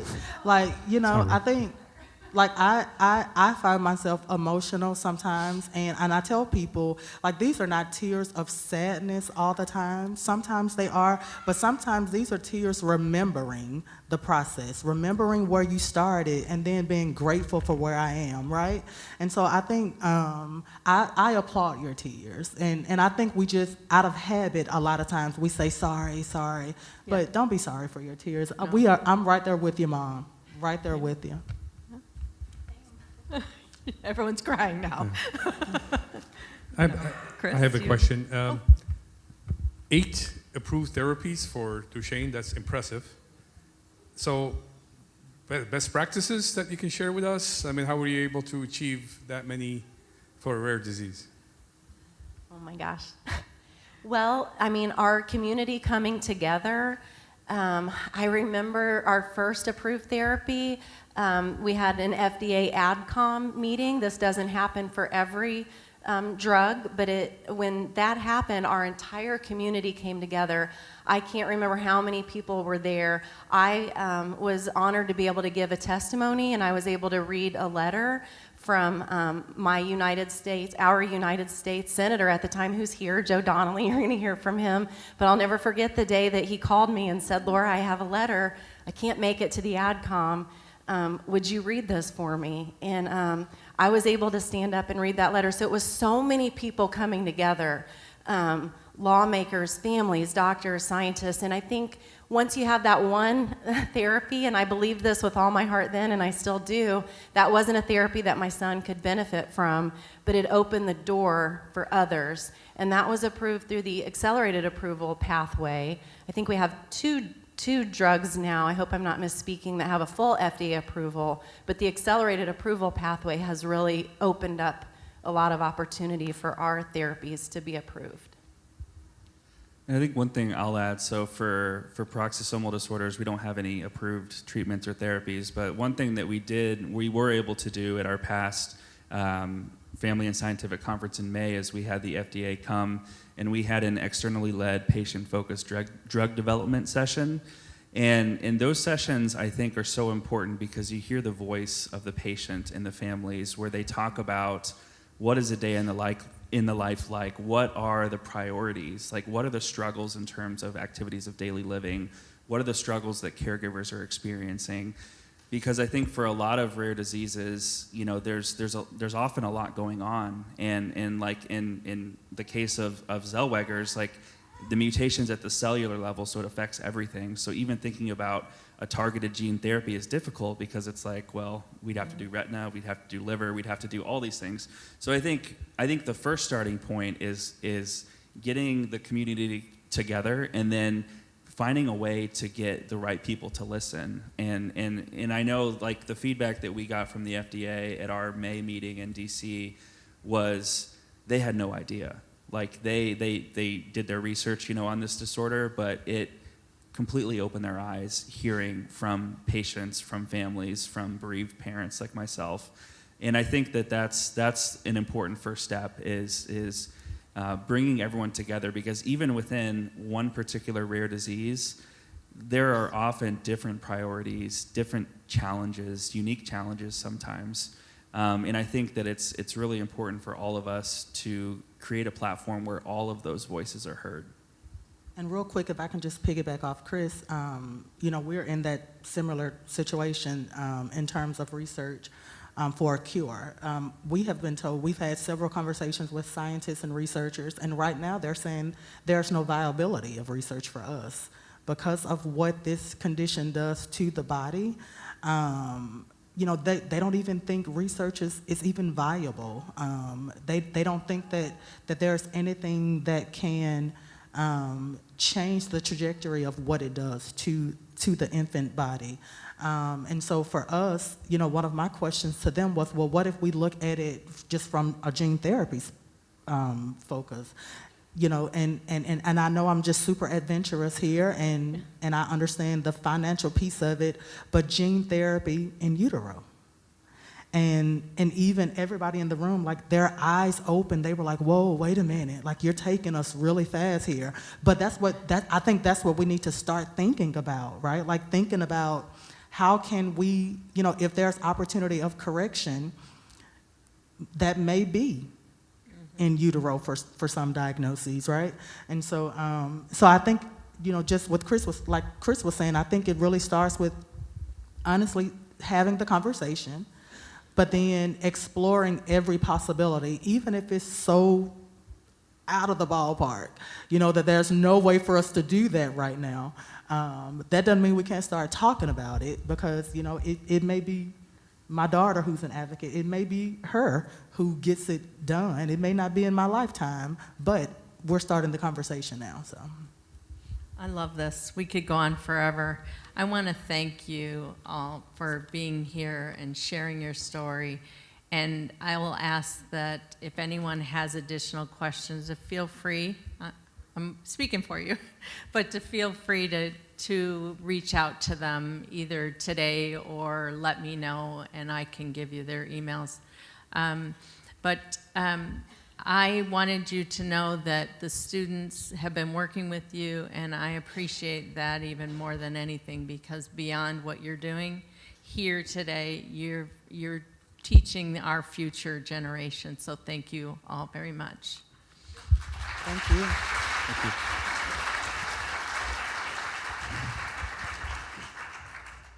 Hello, my name is Christian Yoder. I graduated from the University of Notre Dame this past May, and while I was at Notre Dame, I studied neuroscience and behavior, and I was in the minor in science and patient advocacy. I am now a first-year medical student at the University of Cincinnati College of Medicine in Cincinnati, Ohio. The most valuable lesson that I learned during my time in the patient advocacy program was how much knowledge and expertise rare disease patients and their families possess. I had the opportunity to hear from countless patients and families throughout the minor program, and each one of these talks left me in awe of how much work and research it takes to ensure a rare disease patient gets the proper care. Since most physicians that a patient and their family interact with will know less about the disease than the family themselves. I heard time after time how much this experience led to quicker diagnoses, better, more compassionate treatment, and overall, more positive outcomes for the patients. As a future physician, these experiences were formative for me in the way that I will approach my future interactions with all patients, and especially my rare patients.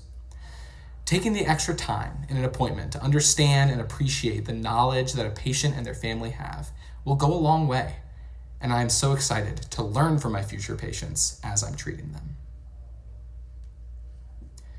The patient advocacy minor influenced my career path by cementing that I want to spend the rest of my life working with patients. My experience in the program, and especially the Patient Partnership Project, gave me a great foundation for talking to patients and understanding their history and their experiences. Even now, early in medical school, I find myself thinking back to the discussions that I had during the Patient Partnership Project and how they're helping me in the standardized patient encounters that I complete each week. Getting a full understanding of who my patients are is integral to delivering them the best care possible. And I am so grateful to the Patient Advocacy Program for giving me the opportunity to practice these skills. Thank you. We are now going to take a 15-minute break, and then we'll reconvene at 11:30.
Your Notre Dame live stream will begin soon.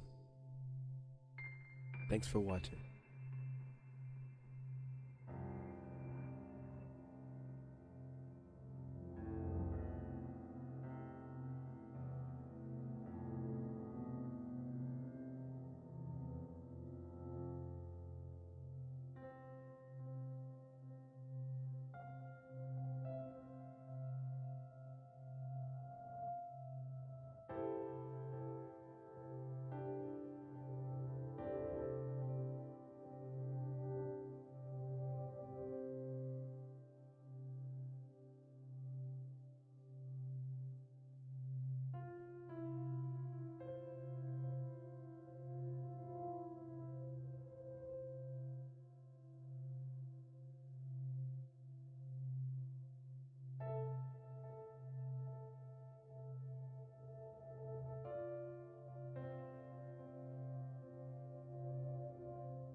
Your Notre Dame live stream will begin soon.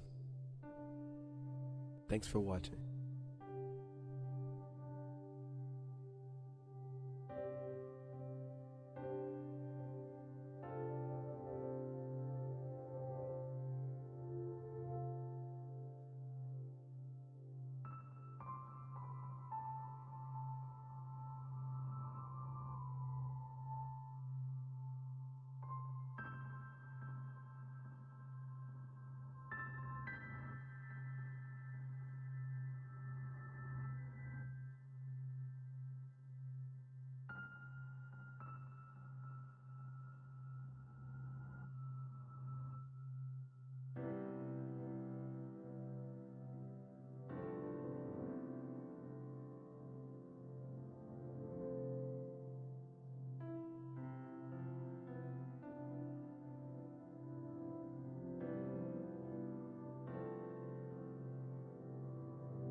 Your Notre Dame live stream will begin soon.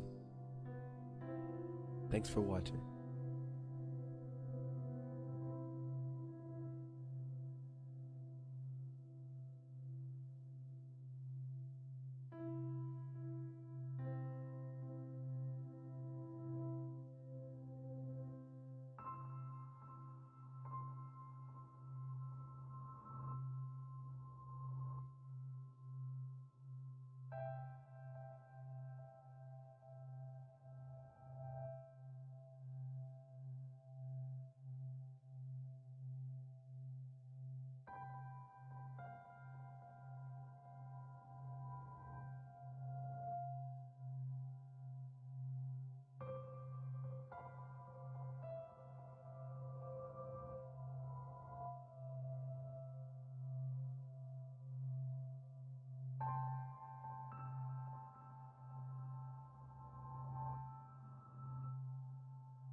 Your Notre Dame live stream will begin soon. Thanks for watching.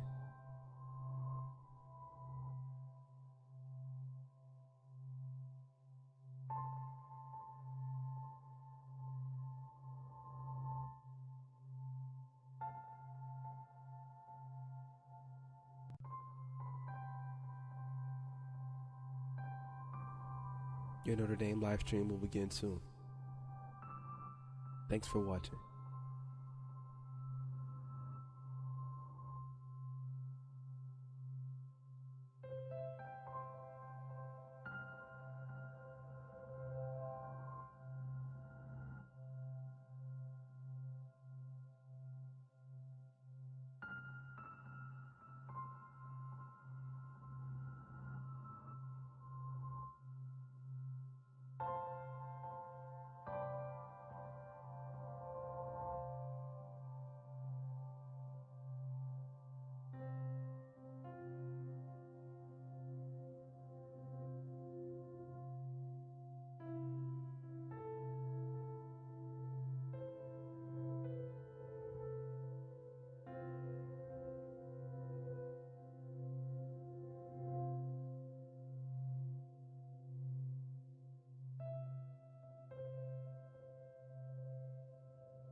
Your Notre Dame live stream will begin soon.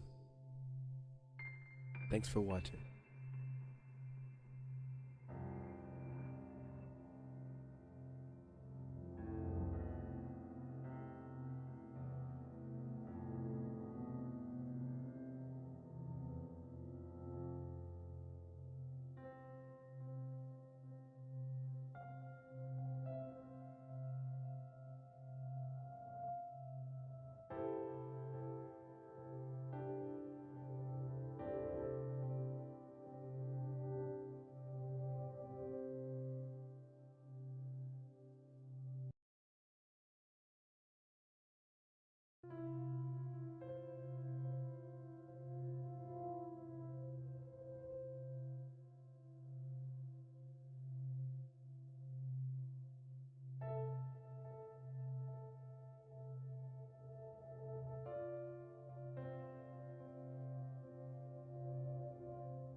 Your Notre Dame live stream will begin soon. Thanks for watching.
Your Notre Dame live stream will begin soon. Thanks for watching.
Your Notre Dame live stream will begin soon. Thanks for watching.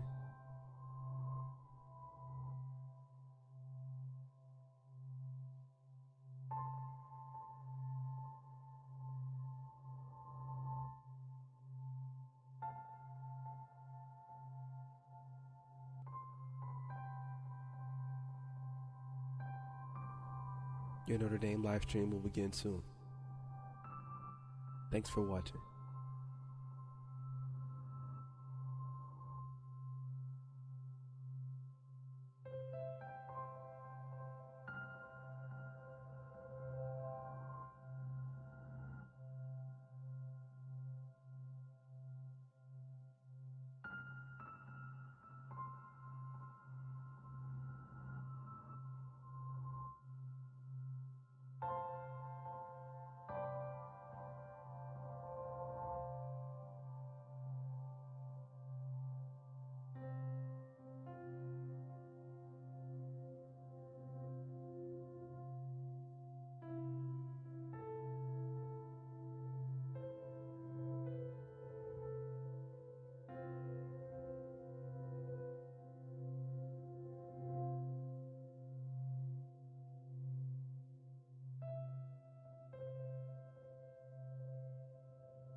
Your Notre Dame live stream will begin soon. Thanks for watching.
Your Notre Dame live stream will begin soon. Thanks for watching.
Your Notre Dame live stream will begin soon.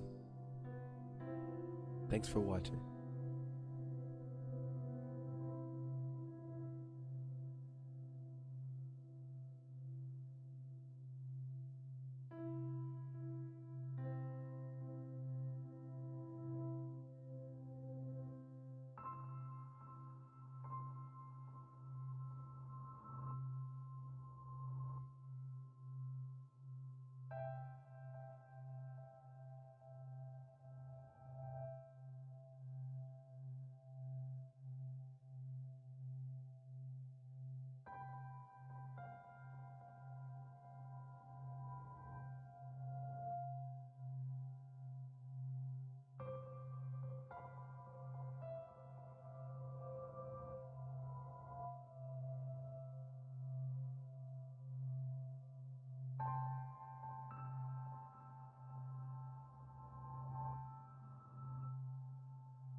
Your Notre Dame live stream will begin soon. Thanks for watching.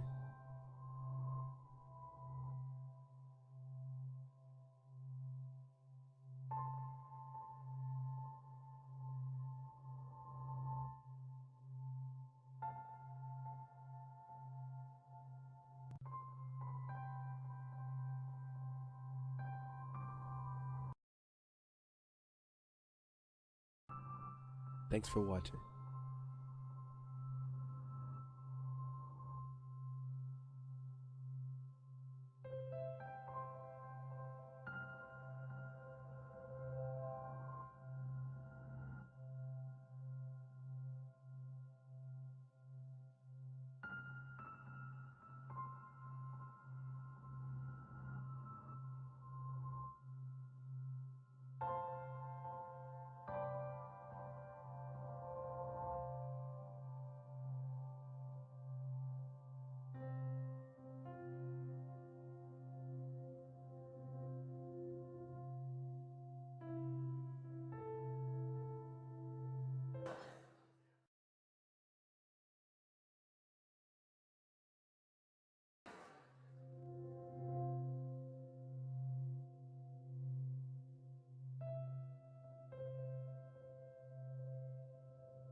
Your Notre Dame live stream will begin soon. Thanks for watching.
Your Notre Dame live stream will begin soon. Thanks for watching.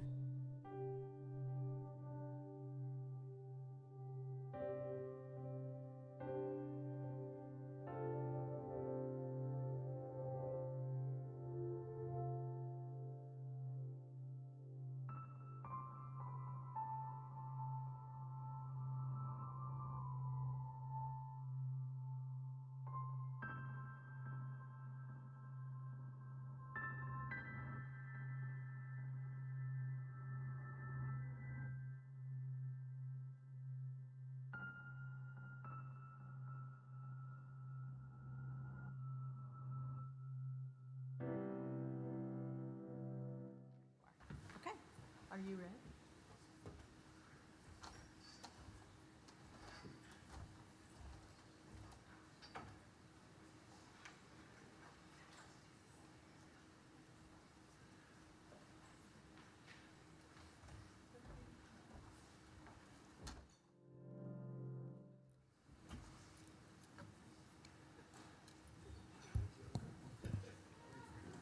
Hello, everyone. My name is Mackenzie Kelleher, and I'm a senior studying neuroscience and behavior and patient advocacy. I also serve as one of the peer leaders for the Patient Advocacy Initiative. It is my honor to introduce our next speakers, both of whom have made remarkable contributions to the rare disease community and beyond. They will be engaging in a fireside chat about legislative priorities in rare disease. First, we have John F. Crowley, CEO of the Biotechnology Innovation Organization, or BIO, and a rare disease father. His personal connection to the rare disease world began when 2 of his children were diagnosed with Pompe disease. John's journey has been one of perseverance and innovation, leading him to co-found Amicus Therapeutics, a biopharmaceutical company focused on rare diseases, among several other roles. Today, as the leader of BIO, he continues to champion scientific breakthroughs in patient advocacy. Joining him is Joe Donnelly, former U.S. Senator and Ambassador. Throughout his career, Ambassador Donnelly has been a dedicated advocate for healthcare access and support for those living with rare diseases. His leadership in helping craft critical legislation has paved the way for greater patient advocacy and support for families affected by rare conditions. Please join me in welcoming Ambassador Joe Donnelly and Mr. John Crowley.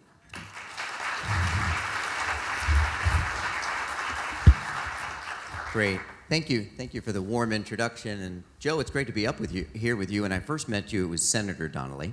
And then it was in Rome a year and a half ago, Ambassador Donnelly, as you were ambassador to the Holy See. And now I can't hold the job. I was going to say, and we miss you in both roles, so it's great to be here. When we talked to Barb, we decided that we wouldn't do a moderated talk, that you and I would come up and talk about policies and laws and legislation. And when you see that in the agenda, that's probably something you think, oh, this is a good time to make some phone calls, because it doesn't have to do with science or medicine or patient advocacy. And I hope we can make the case that it has everything to do with science and advocacy. And Joe, maybe, I don't know if you want to start and give your perspective on. Sure. Go ahead, please. That is the best sound in the whole world. I love little kids so much. You can put 20 of them here, and I would just play with them. That's my 2-year-old granddaughter in the back in the note. Stella, wave to Papa. Hi.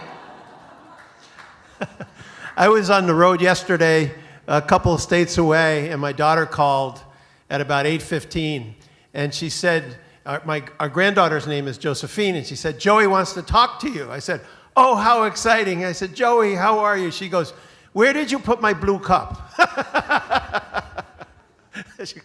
So it's so much fun, but this is so important what you do. You are the engine in every way. And I'm going to tell a little bit of the story as it unfolds about the McClin family and Jordan and how we worked together to try to get the right to try legislation passed, how that happened. And it was because of all of you, that you are the most powerful engine there is to move things forward at either the state or the county or the federal level, because we all work for you. And you know, you see all this terrible stuff on TV, this fight, that fight, whatever. But on this level, every legislator, or almost every legislator, takes it so seriously. When you tell me there's someone who's at Riley, or there's someone who's coming from Muncie, and they have a challenge, the door is wide open because you work for them. And how can we help solve a problem?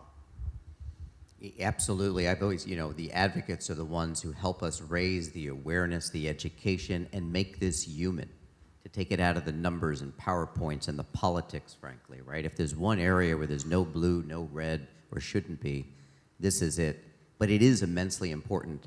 Because when you think about what it takes to make newer and better medicines, particularly in the rare diseases, where small numbers, of course, challenging biology, science is always so hard, it's a virtuous circle of innovation that always has the family, the caregiver, the patient, the child, the adult in the middle.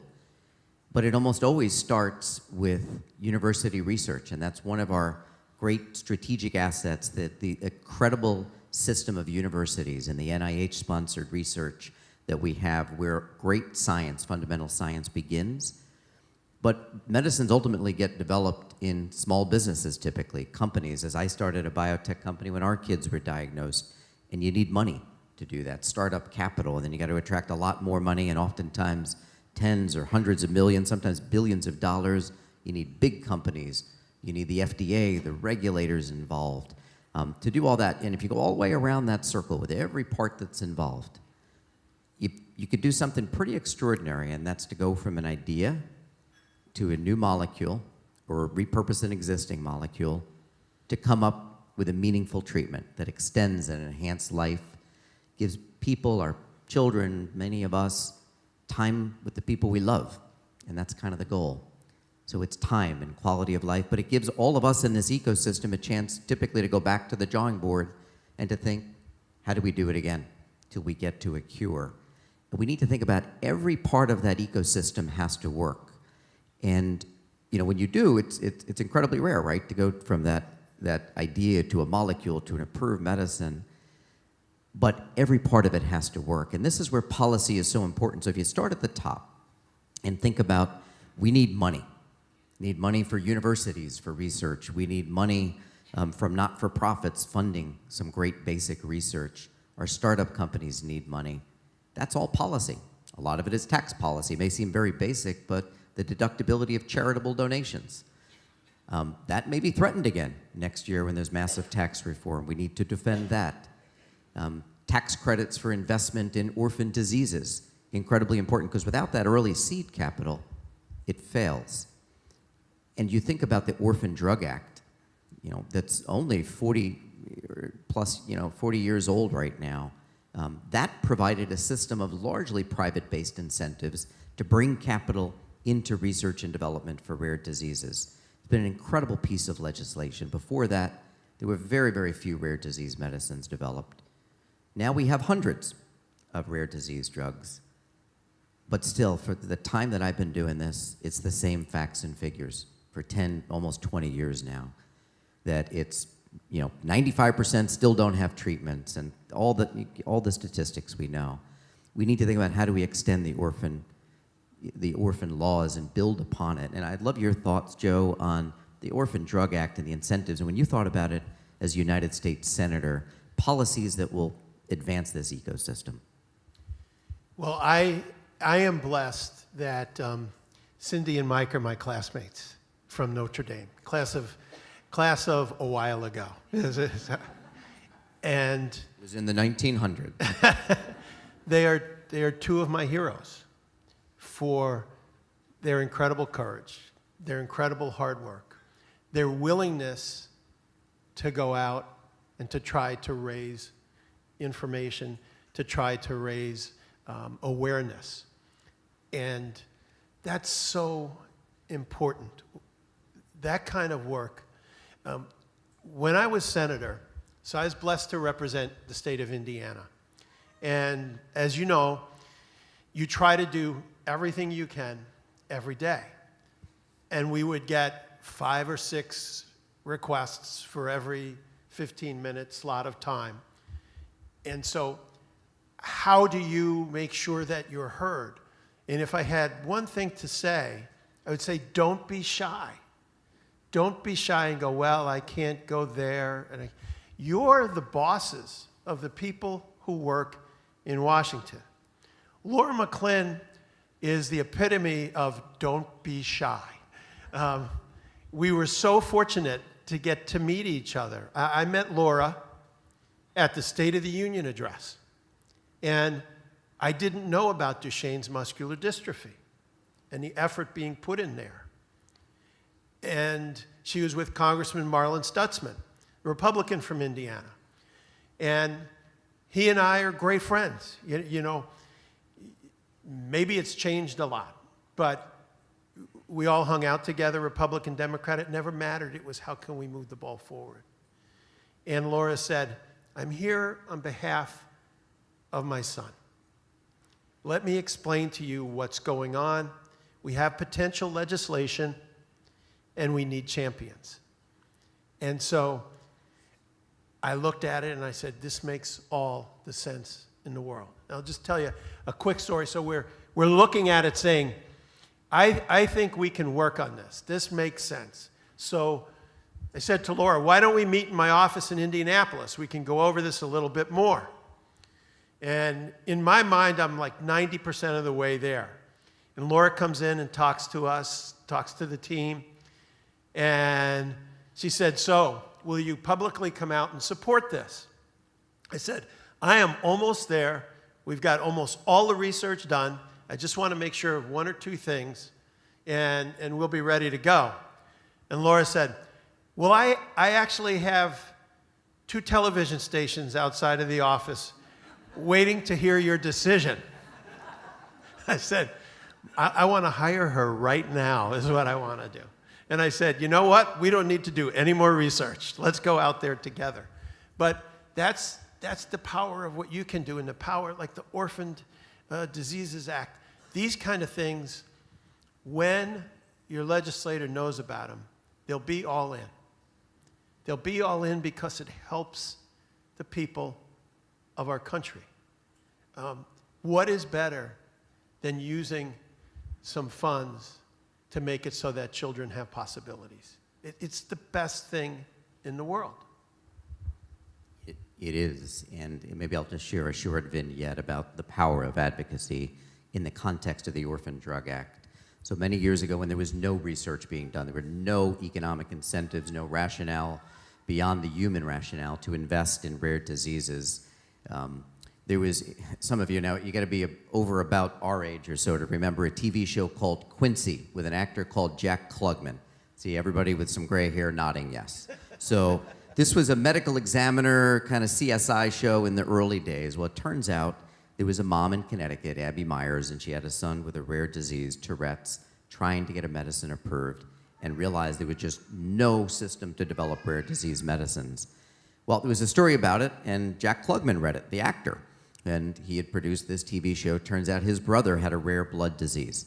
So they did an episode of his TV show in the early 1980s about rare diseases and somebody who had died of a rare disease and highlighting the issue.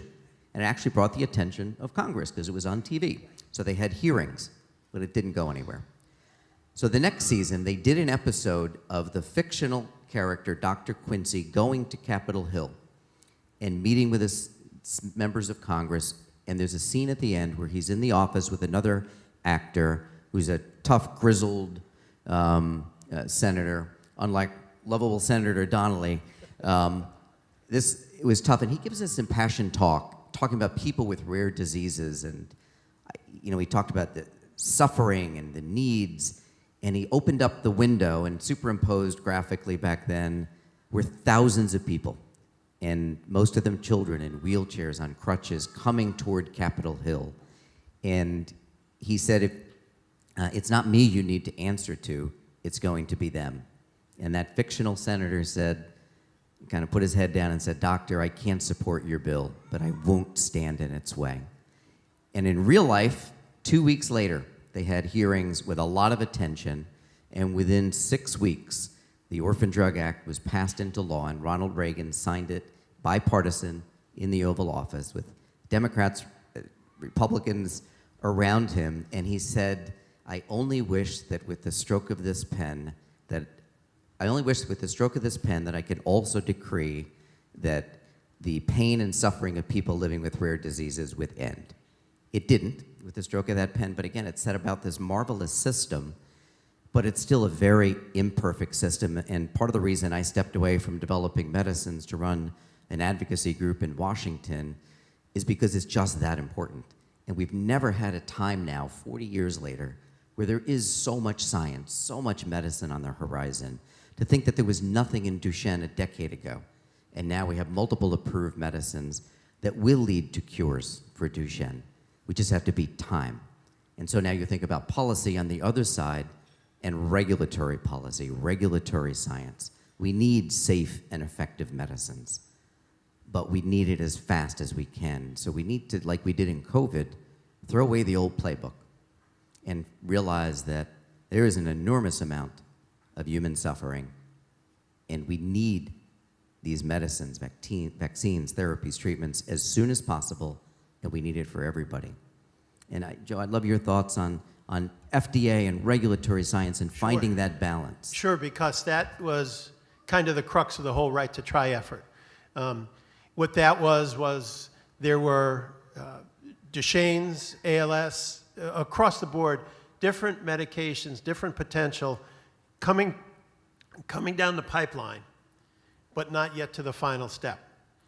And so we had patients who couldn't wait for the final step because it was critical to their life right now.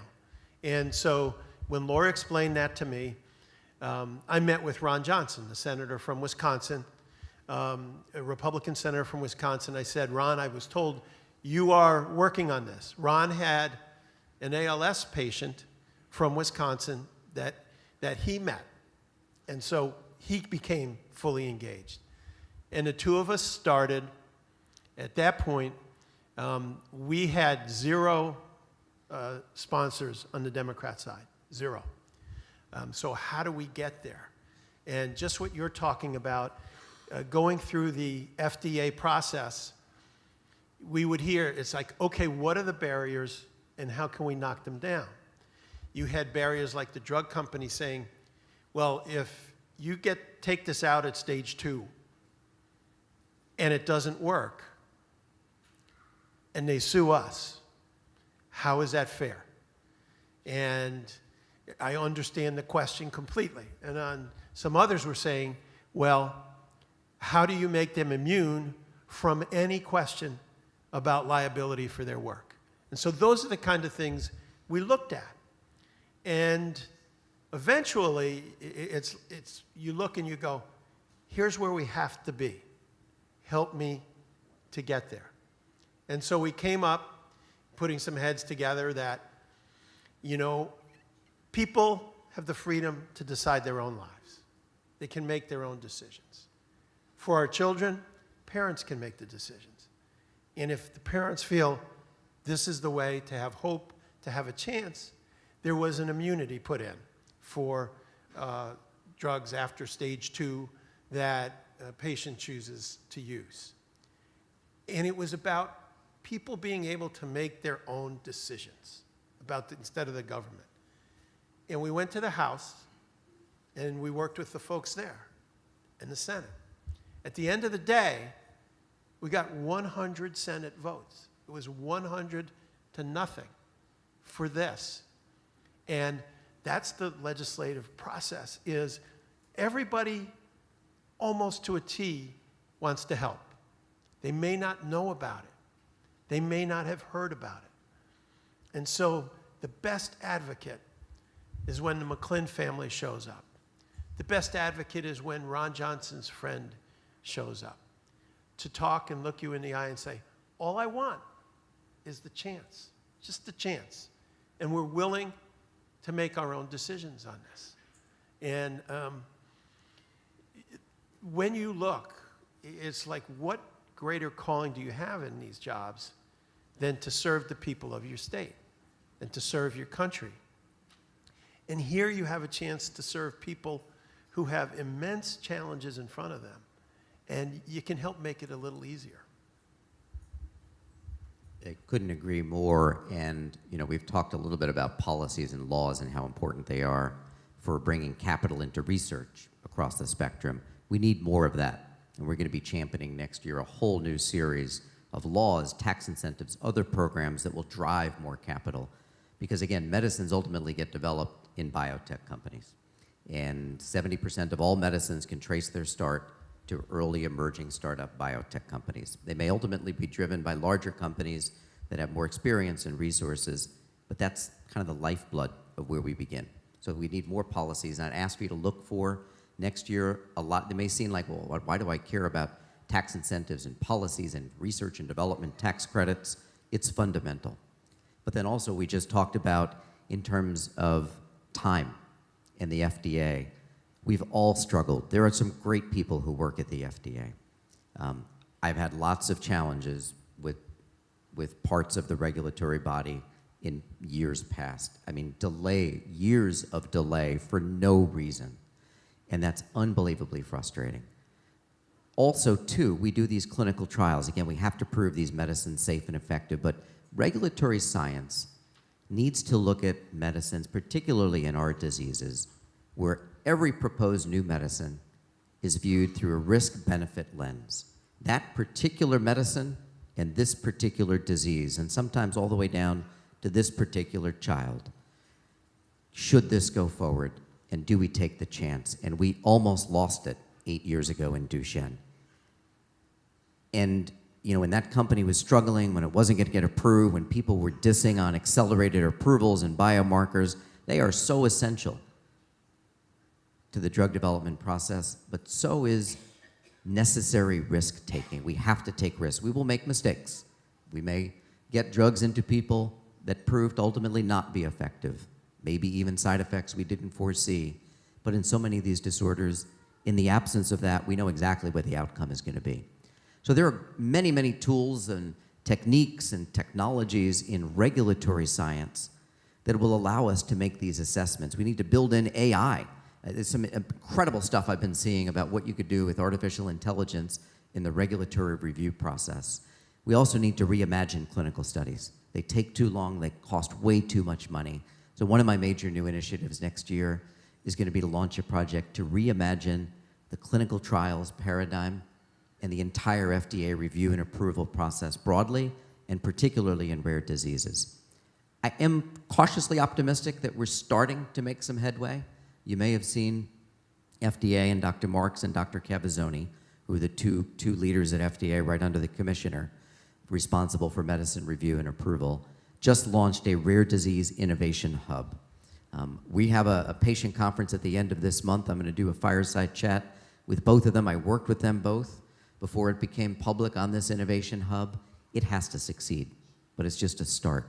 So FDA is important, but the other part, Joe, that you talked about now is the other end of the spectrum, and that's access to medicines.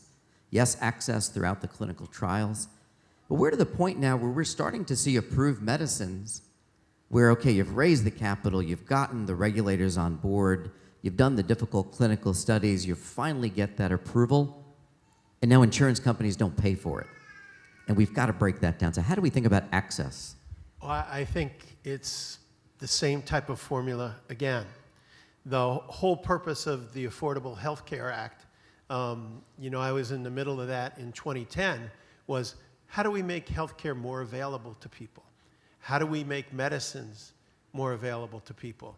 And the thing that always struck me just about the most, and one of the clear reasons for voting for it was, if you have someone in the greenhouse whose parents have millions of dollars and can get any treatment they want, and the other side of town you have someone in a yellow house with a single mom or dad who's on disability, and the two kids, the two adults, have the same medical condition and the same need for that medication or care. We're the United States of America. We're not supposed to make it so that one person can and one person can't. I served at the Vatican, and Pope Francis, one of the things he always talked about was every person is equal in the eyes of God. And so how can we not do that? How can we not make that available? And that's policy, is what it is. It is policy where you work with the insurance companies. You talk to them. Sometimes if you have to, you give them a look in the eye and say, look, here's going to be the consequences if you don't. And when you do that, you can have incredible success. So again, it is engaging in the process, letting people know, look, this medication can make Jimmy from Gas City, Indiana, he can be in a position where his life will be extended for 20 years. Jimmy just needs to be able to get this medication that's $15,000 a month. And you need to work with the insurance companies and with the pharmaceutical companies, because the pharmaceutical companies, extending that to Jimmy, they'll survive. They're not going to miss a beat. And if I love that sound, Joe. I do. I do. But you know, here's the thing. If I was taking care of that little baby would be screaming even louder right now.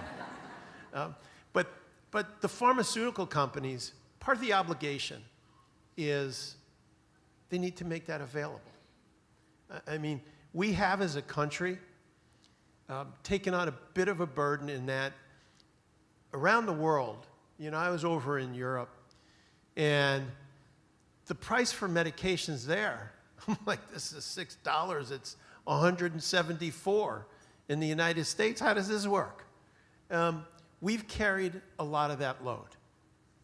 And in return, on behalf of the pharmaceutical companies, they need to be here to make sure that every American can have access. That's also part of the Affordable Care Act, is making sure that prescriptions, that everyone has access. And so it's a work in progress, but I think if we keep that goal of, look, the person in the yellow house, person in the green house, they're both American citizens, they're both children of God, and they both have the right to live a decent life. Amen. And what you bring up is so important, Joe, that, you know, we talk a lot about innovation and the innovation ecosystem. That's necessary but not sufficient. And again, what did we do in COVID? We said, my God, we've got to make the best vaccines in the world. And we did, because we had the power of science behind us. And we said we need it as fast as possible, the warp speed. And we did that when no one thought we could. But what else did we do? We said we need it for everybody, universal access. And that has to be a fundamental principle, that nobody ever goes a day without the medicine they need. So part of what I've been doing, we have some of our largest pharmaceutical companies as part of my organization, included within our 1,000 biotech companies. And we are aligned that there is something different about our organizations, this industry, that, you know, there is a sacred trust and there is a moral obligation to not only make great medicines, but to get them to everybody. So that's going to be incredibly important. It takes everybody in the system. It's going to take insurance companies, biopharmaceutical companies, insurers, the government, all to figure out a way to make that work. I've got next year, one of the other initiatives we're going to roll out is thinking about bioaccess. We had the 21st Century Cures Act, phenomenal. I think we need a 21st Century Access Act with that principle that nobody ever goes without their medicine. So what are the barriers and how do we break them down? And one policy I'll advocate for, copays, deductibles, co-insurance. We've seen this, you know, sometimes it's thousands or tens of thousands of dollars that makes these medicines out of reach, or people have to go on, you know, medicine holidays to try to afford it. And that's nonsense. So why are there copays for rare disease medicines? Let's do away with them. There should be no copays. So these are the ideas. We can sit down with lawmakers and policymakers and explain how this will actually not only be the right thing to do for mankind, but it's actually in all of our interest. The productivity that would be unleashed, the economic benefit. There's so many reasons to do this. So we try to think big and bold around access and to call out practices in any part of that ecosystem that block access to medicines. But again, we've got to advocate. And you know, I also have another vision. Last year we had on Rare Disease Day in Washington, we had 900 rare disease advocates in Washington. We need to work until we have 10,000. One to represent each disease, even symbolically, to be in Washington. We'd get a lot of attention for one day on the Hill with 10,000 people. They'd all tell you we'll do whatever you want us to do. I'll have sign-up sheets and a bus ready. It truly is the faces of our people, of our country. You know, that's the biggest driving factor. If I have 52 companies that want to meet about this or this or this or this or this. Or I have a family from Terre Haute in the lobby. The 52 are going to wait till I see the family from Terre Haute and have a chance to see, you know, how'd you get here? What are you doing? Can we take you on a tour? Can we do all of these things? Because we work for them. And you know, the people that work in these companies, we work for them too. And what they have to talk to us about is very, very important. But these are the lives of our people who are with us. And so when you think about 10,000 people on the Capitol, I promise you this, the legislators, you know, there's stairwells you can look out, and there's balconies you can look out. They'd be looking out and seeing all of you. And if you had the 10,000 and you had a sign that said Indiana, and there's 200 there, and you had California, and there's 400 there, all the California legislators would go whomp right over there to talk to them, to engage with them. And in effect, you would take the 200 from Indiana, you'd find a room, and every single member of Congress, every single House member, every single senator, all their staffers, the governor might fly out to meet with you to talk about what you want to see happen, to make sure there's equal access, to make sure there's adequate funding, to make sure that there's a chance, as you talked about, the risk reward or the risk process, that's proper as well. I assure you, everybody would come to see you. And they'd set up 50 rooms around the Capitol, and every legislator would be there. And the president, whoever he or she might be, would come and see everybody and say hello, because it's the right thing to do. And it also sends a message to the insurance companies. It sends a message to the pharmaceutical companies. We are fully engaged in this. We want you to be successful, and we want our citizens, our members from our state, to have access. And so what you're talking about is a pretty good plan. And I know a local bus provider around here. So you let me know. We're going to find 10,000 friends. I won't drive, but you'll be better off if I don't. All right. So, Barb, I think we're at our time.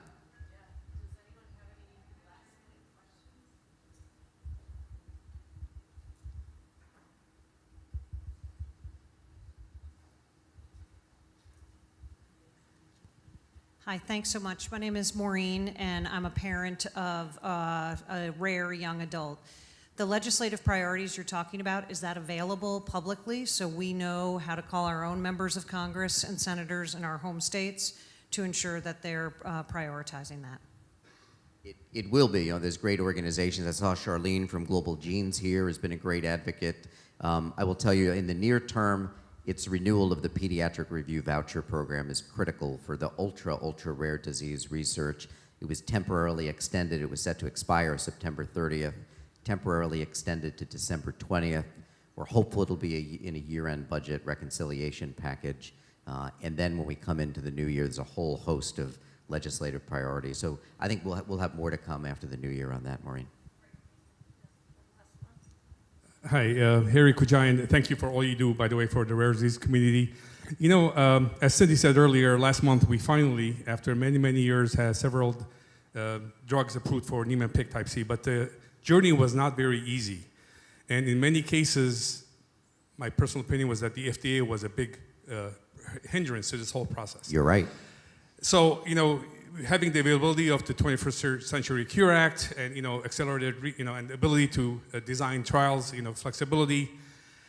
You know, I guess one thing I would like to bring up is, Dr. Sean Cassidy just released published an article called A Matter of Life and Death about the insistence of the FDA still wanting long-term placebo-controlled trials for rare disease drugs. So, which is, I think, is very cruel. So when you guys are in your room, if you can please, at least consider the fact that make it easy on, these kids that have to be stuck in a 3-year placebo-controlled trial and not get the drug while others do. It's unconscionable. Absolutely. And this, of all the roadblocks that we've identified, this is number one, fixing regulatory science. And it's as much about culture and leadership. And we've spent a lot of time on it. Now is the inflection point. We've got to be much more intensely focused, and it's going to take the right leadership, and it's going to take our voices and leadership in Congress to guide the FDA on how they need to think about risk-benefit assessments.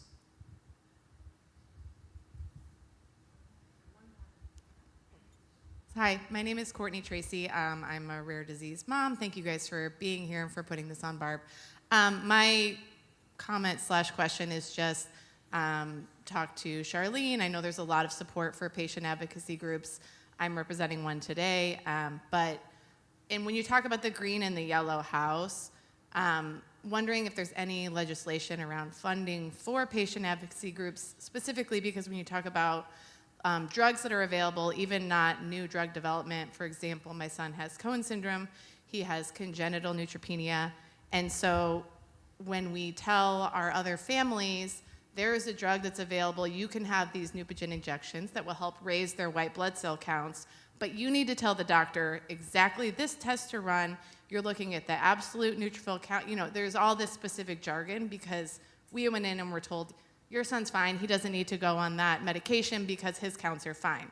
And so really the patient advocacy groups are the ones that, you know, the person in the greenhouse maybe has more resources to be able to ask the right questions and learn that they need to ask this question in the right way. But the person in the yellow house, if they can find the PAG, the patient advocacy group, and we can disseminate that type of information, then they can go ask the right questions and get the drugs and get on a level playing field. And I just wanted to kind of, to former Senator Donnelly and anybody that isn't aware kind of the importance of the patient advocacy groups, that's something that we do every day. So I just want to thank you. Sarita Edwards, EWE Foundation. So just kind of to piggyback off what she was saying, as a representative of a patient advocacy group, and looking at it from the greenhouse and the yellow house, but also looking at it from a lens of equity. When we think about legislative priorities, what can we do as patient advocacy groups in partnership with our government to ensure that families with Black and brown skin aren't excluded from clinical research opportunities, that they aren't excluded from access to care? Because we talk about access and we think about equity, ensuring that patients with rare diseases have it, right? But the reality is that when your skin is Black and brown, even though you have the rare disease, you still often are not included in a lot of those conversations or in receiving a lot of that care. So what can we do to continue these conversations, but also to prevent a whole group, a whole community of people with rare diseases from being excluded? I think that the more you are in front of people, the more power you have, so that there's never anyone left behind. Every medicine, every treatment, every hospital, every doctor should be available to every American. Doesn't matter what your religion is, what you look like, where you come from, how much you earn. We are all part of this country. And so just making sure you are talking to people, you are in front of people. I think that the effort will be for everyone, for every child, and I hope that's correct. Just add that I think this could be part of the initiative under that Dream for a 21st Century Access Act, that you include clinical trial diversity. You look at the reasons for racial disparities in access to medicine, and you break down those barriers and provide incentives so everybody has access. One more.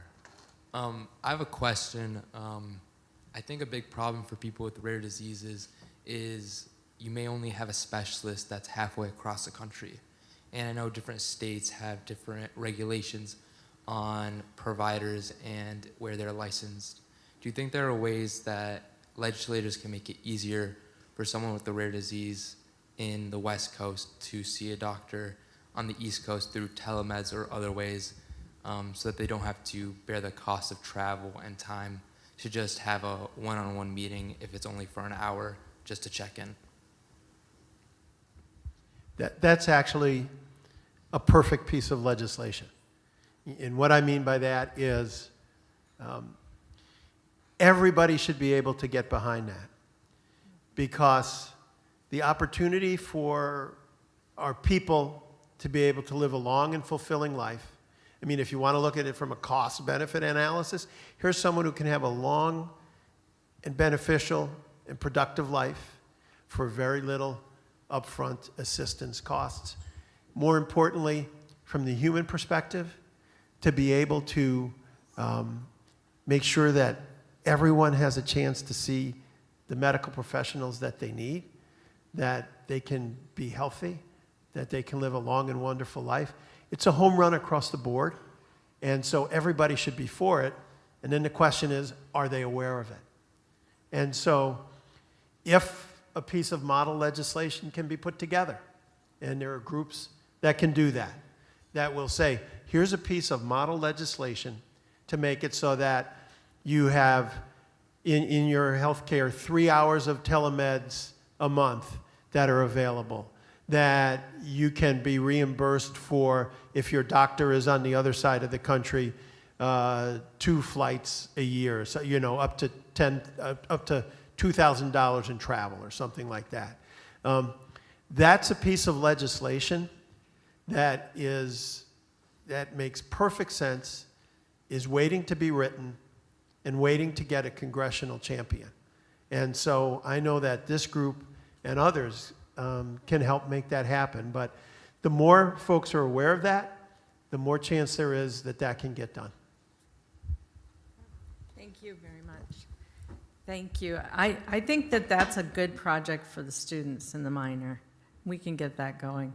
So, yeah, thank you very much for your time and your talent. And we are going to break for lunch, and we have a little special gift at 12:45. So if you could just be in your seats for a little bit, and then we'll take a break after that. But please get your lunch and enjoy. Thank you again.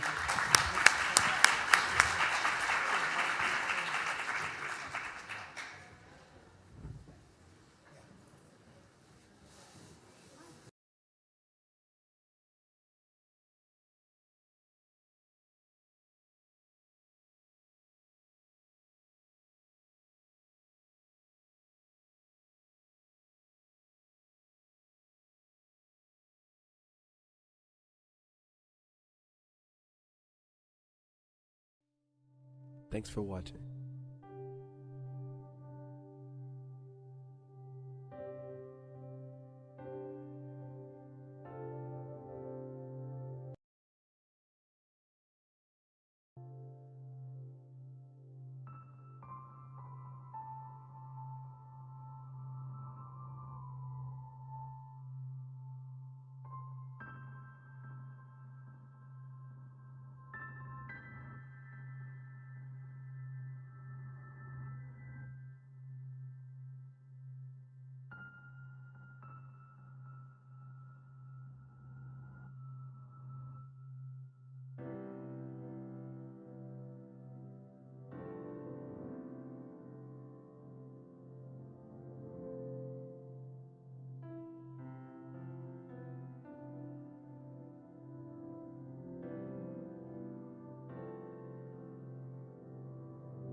Your Notre Dame live stream will begin soon. Thanks for watching.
Your Notre Dame live stream will begin soon. Thanks for watching.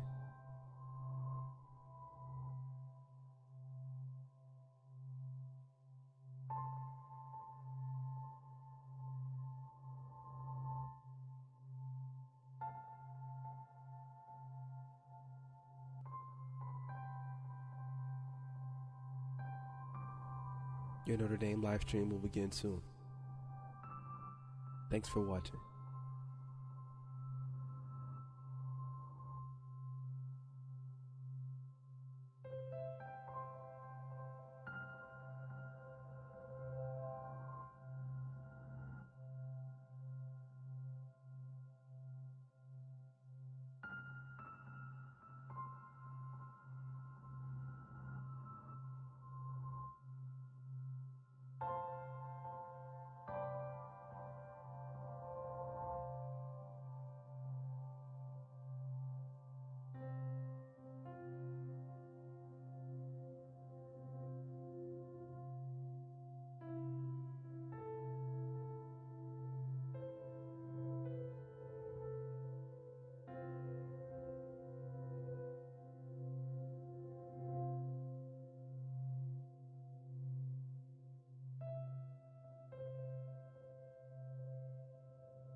Your Notre Dame live stream will begin soon.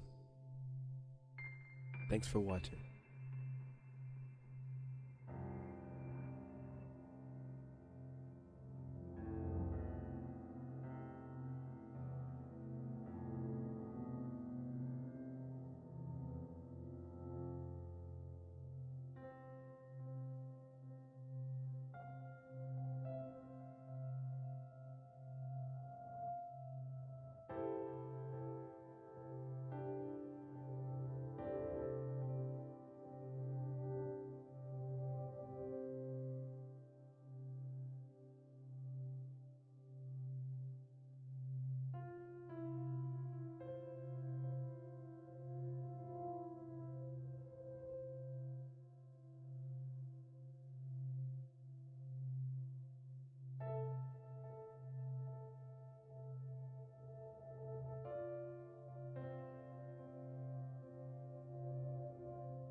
Your Notre Dame live stream will begin soon. Thanks for watching.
Your Notre Dame live stream will begin soon. Thanks for watching.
Your Notre Dame live stream will begin soon.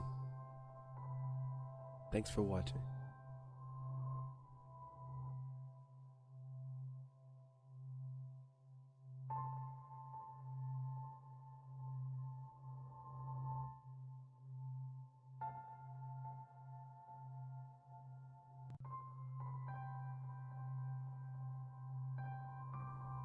Your Notre Dame live stream will begin soon. Thanks for watching.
Your Notre Dame live stream will begin soon.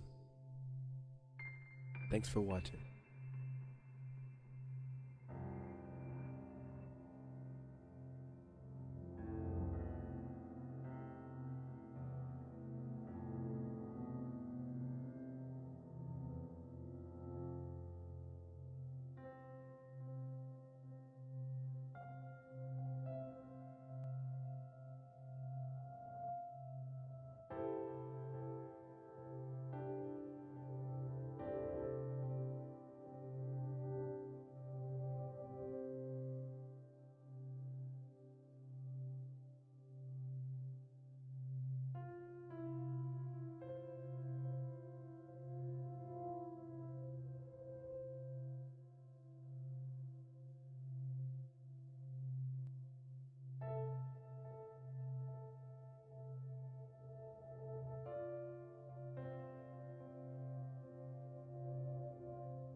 Your Notre Dame live stream will begin soon. Thanks for watching.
Your Notre Dame live stream will begin soon. Thanks for watching.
Your Notre Dame live stream will begin soon.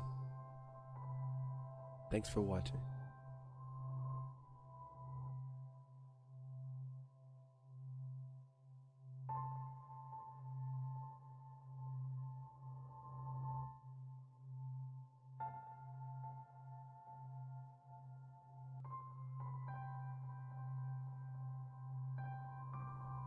Your Notre Dame live stream will begin soon. Thanks for watching.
Your Notre Dame live stream will begin soon.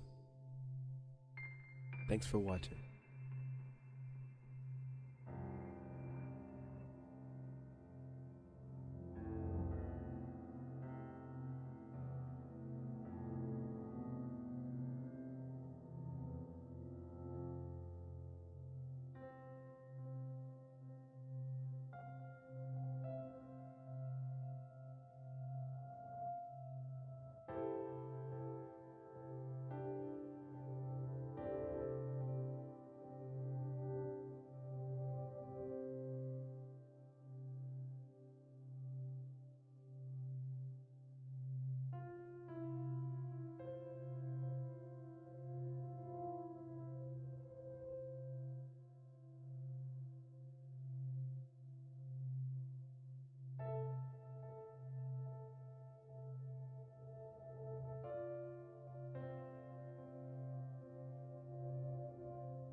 Your Notre Dame live stream will begin soon. Thanks for watching.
Your Notre Dame live stream will begin soon.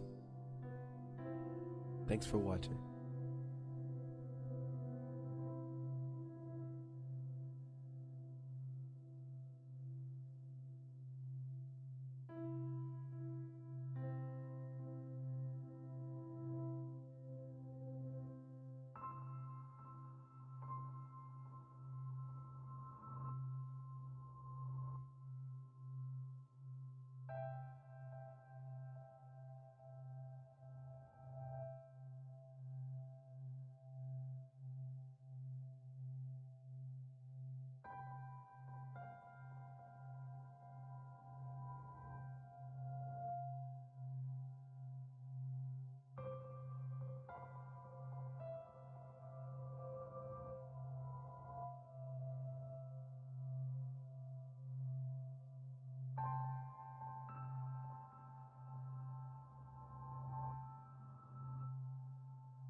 Your Notre Dame live stream will begin soon.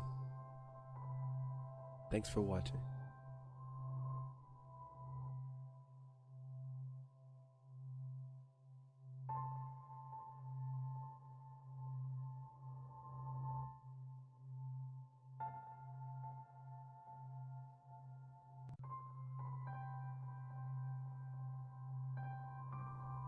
Your Notre Dame live stream will begin soon. Thanks for watching.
Your Notre Dame live stream will begin soon.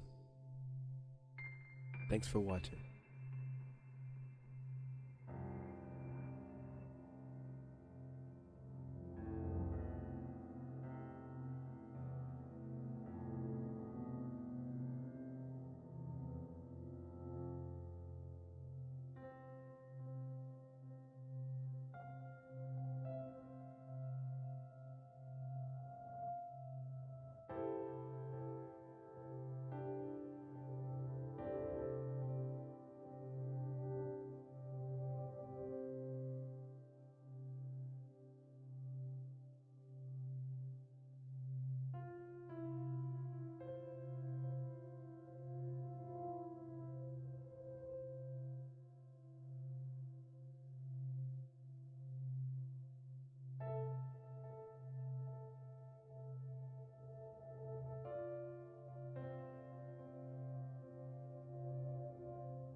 Your Notre Dame live stream will begin soon. Thanks for watching.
Your Notre Dame live stream will begin soon. Thanks for watching.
Your Notre Dame live stream will begin soon.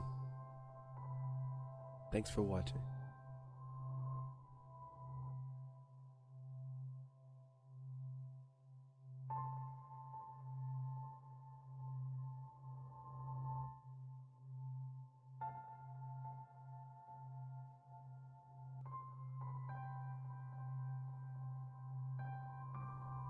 Your Notre Dame live stream will begin soon. Thanks for watching.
Your Notre Dame live stream will begin soon. Thanks for watching.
Good afternoon, everyone. If you could just please take your seats. You're free to keep eating, but we just have a special surprise for you, so I would ask that you just all take a seat. So I want to talk about the Kern family. I had the privilege of meeting the Kern family when I was working at the Bullard-Parsegian Center for Rare and Neglected Diseases as an outreach coordinator. And they came to speak to the students about their daughter's rare disease called Spritz-Goldberg syndrome. And at the time, there were no resources available about this disease, and it was often misdiagnosed as Marfan syndrome. So we partnered with the Kerns and their medical team to develop the first National Organization of Rare Disorders disease summary that describes the disease, and it's put up on the NORD website so that everyone can learn from it. And not only that, we partnered with Dr. Daniel Fulkerson, who's their child's neurosurgeon, and we published a case report on their daughter about a unique finding that he saw in her condition, which only helps to spread the word about what her particular disease looks like. So in 2023, we were introduced to Sing Me a Story through Amgen's communication team. We needed a composer and a musicians after, and you will learn about what Sing Me a Story is in one sec. But we needed a composer to help us because we were creating a story, or a song out of a story. And we also needed musicians. So we were blessed to meet the director of the folk choir, J.J. Wright, and he will also say a few words in a moment. But we all came together to develop an incredible project that we want to share with you.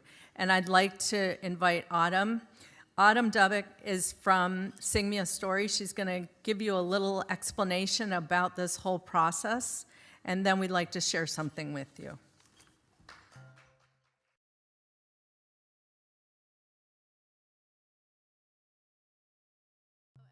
My name is Autumn Dobbick, and I'm the Director of Operations for the Sing Me a Story Foundation. Sing Me a Story is a nonprofit organization that gives kids in need the opportunity to write and illustrate stories about anything they want.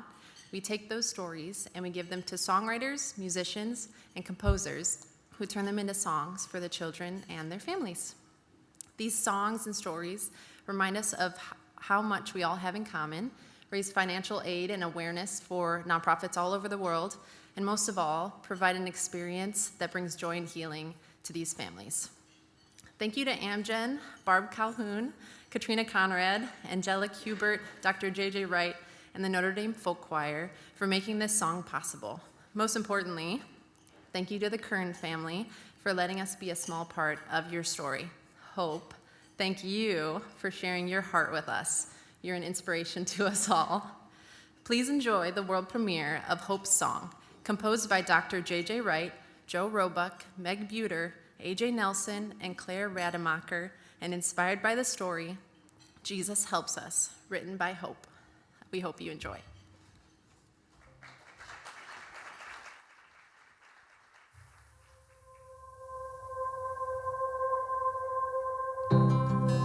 Hi, I'm Tim.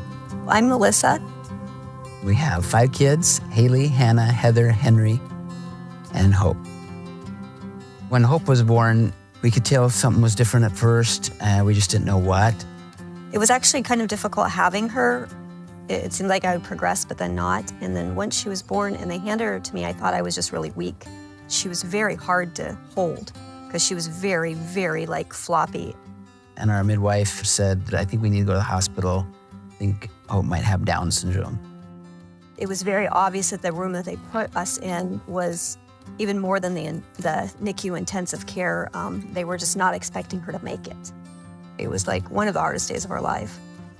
After a week there, she was still alive. We were able to go home with her. It was literally like total survival the first few years. She was not gaining weight and was failure to thrive within the first couple weeks. She kept getting respiratory issues and pneumonias. That first year was kind of chronic. And then we got a G-tube for more permanent feeding when she was 5 months old. We all pitched in, and by God's grace, somehow we survived that first year. She continued to keep progressing. You knew something was going on, but no doctors really knew. They just kept guessing, and they kept saying, oh, well, we think she has this, and we think she has that. And then they test for it, and she did it.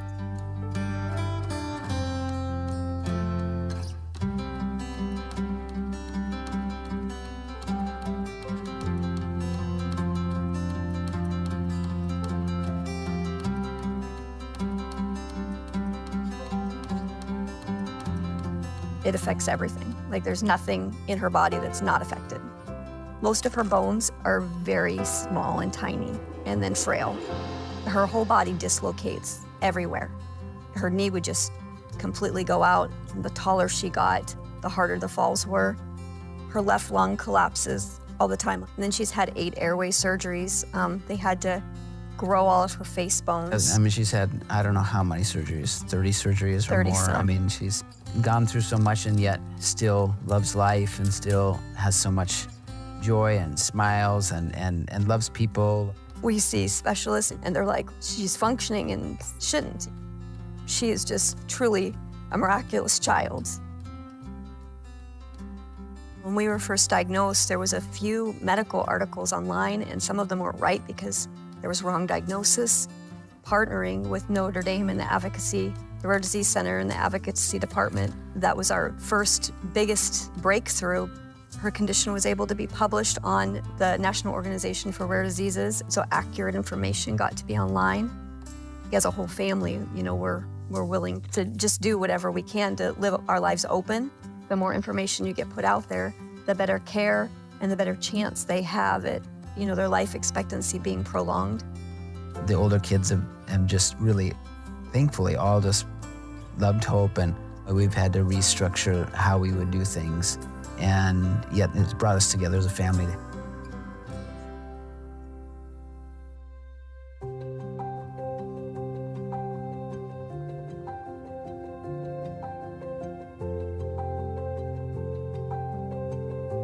So we kept trying to ask her what do you want to write your story about, and we have this painting that my dad painted in the living room of Jesus.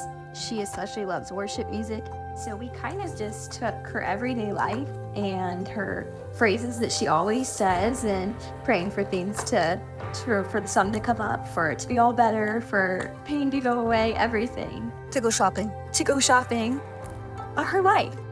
It's just beautiful to see what Hope wanted to express from that. If we wouldn't have had that opportunity, we would have never taken time to do that. Like, Hope loves to draw pictures and also loves songs, but I don't know that we would have done a keepsake project like that. We're always looking for ways to connect our students to kind of a lived experience of their faith. So when this opportunity came up, it was just a perfect fit for the types of work that we've done with them in the past. We're a liturgical choir made up of about 60 students, and we sing in the Basilica every week for the 12 p.m. Mass. One of the things I love about working with the undergrads here is that if you can kind of create the environment just right, they'll come in and they really will, in earnest, offer their best ideas, and that's very much the case of what happened with this song. When we encounter stories like Hope's, it really challenges us to see the goodness of God, I think. How can we understand the things that are difficult about life next to the things that are great about life?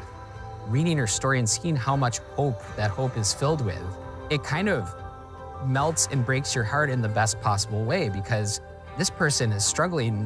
Why aren't they unhappy? What does that teach me about what it means to live a good life, what it means to live a life of faith? All of us were really happy with the form and the harmonies and the melodies and the arrangement and all the things that we hoped would help honor Hope and her story. And this really simple sharing of words and music made today better for them.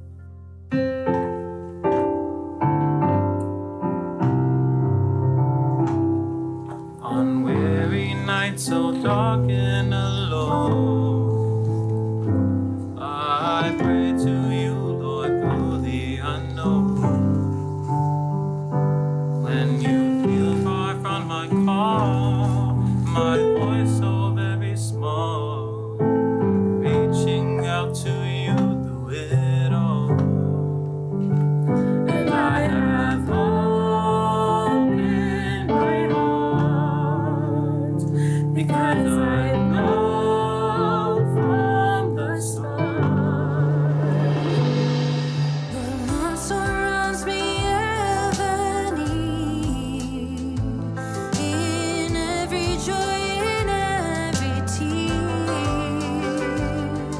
And when the morning rises, it's my soul that recognizes the comfort that I feel comes from you. And I have hope in my heart, because I know from the start you made my soul wake up for me. With your love I finally see, when I am lost and scared,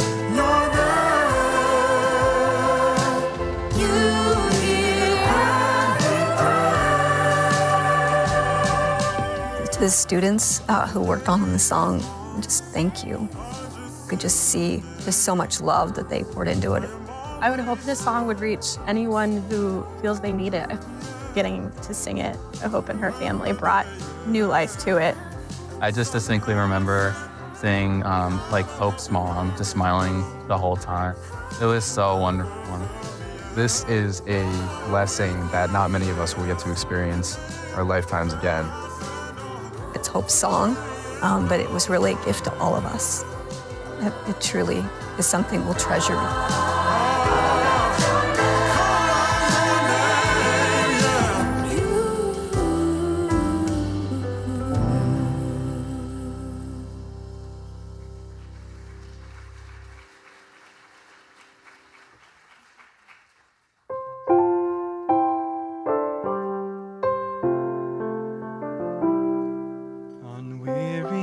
So dark and alone, I pray to you, Lord, through the unknown. When I feel far from my call, my voice so very small, reaching out to you through it all.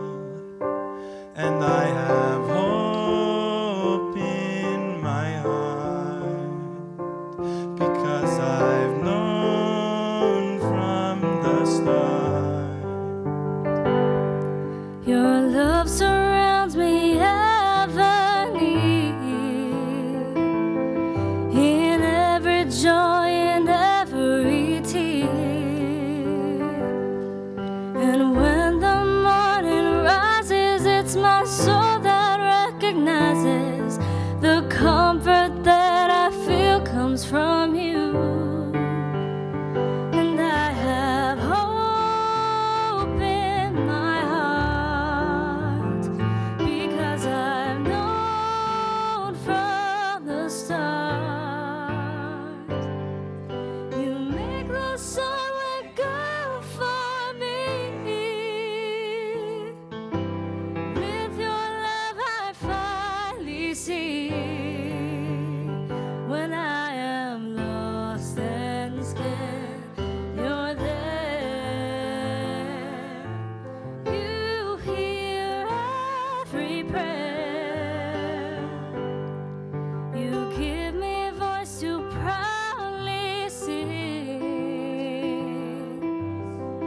Praises for the peace that you bring.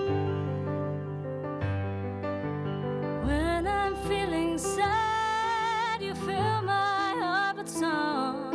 You give me strength so I can go on. And I have hope in my heart, because I've known from the start. You make the sun wake up for me. With your love I find me.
So Barb asked me to say a couple words, and really the only thing I could come up with is gratitude and thanks for all of the people who brought this to life. So this is a bit of a litany of thanksgiving, if you will, but I think it's most important to just acknowledge all the people who made this possible, starting with Barb Calhoun and Katrina Conrad and the Patient Advocacy Initiative. Yeah.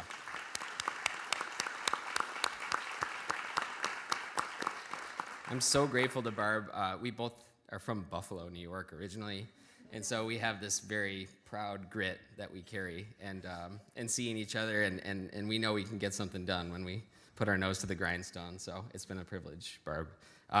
Also, Sarah Forner and Ken Cam, just for bringing us all together in the first place and seeing that this would be something that we could do together. Of course, Sing Me a Story, Austin Atterbury, and Autumn Dubeck, thank you guys so much for all of the beautiful work that you did and connecting everybody and seeing us through the process.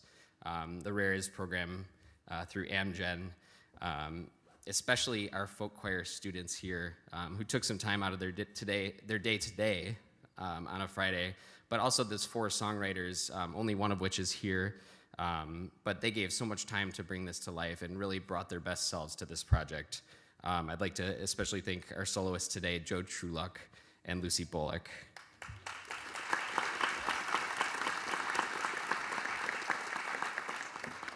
But most importantly, I'd like to thank the Kerns and Hope for bringing us all here together today. I'm truly humbled to have had the chance to play a small part in this. Every time I came back to this project, I was inspired by your story, inspired by your faith, and I'm so grateful for the opportunity to have gotten to know you and to play a small part in your life. So on that, I would love to introduce Melissa Kern, Hope's mom, to come up and say a few words. And now we can go off.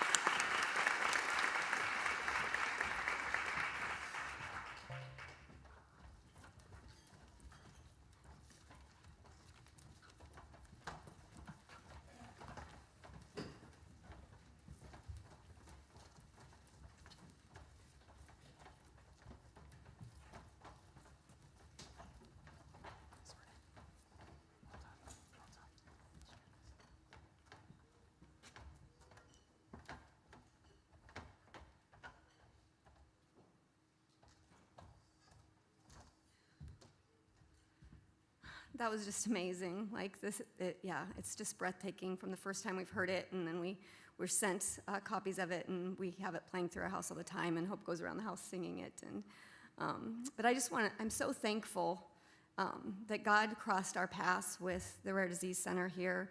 I think it's been 10 years ago that we met Barb, and she invited us in to be able to speak and to share. And since then, they've just blessed us with so much, with the article publications, with Posting the Disease, which has allowed more patients to be diagnosed, and just accurate information that's posted out there. But it's just amazing to me and really overwhelming that we have one of the top universities in our nation that gather all of the strong and brilliant minds from around the world. And they gather them here to learn and keep growing, but they make it such a priority to really invest in and help the weakest of the weak. And so you're taking the strongest of the strong and to help those who really are without help a lot of times. And that is such God's heart.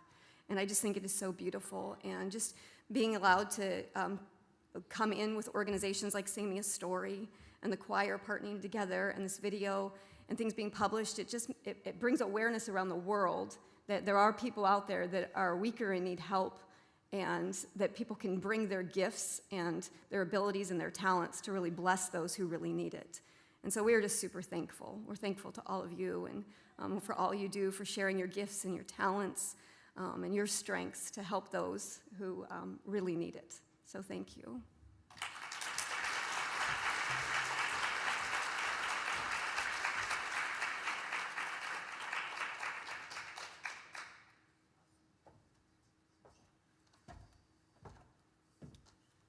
Well, I told you it was going to be special.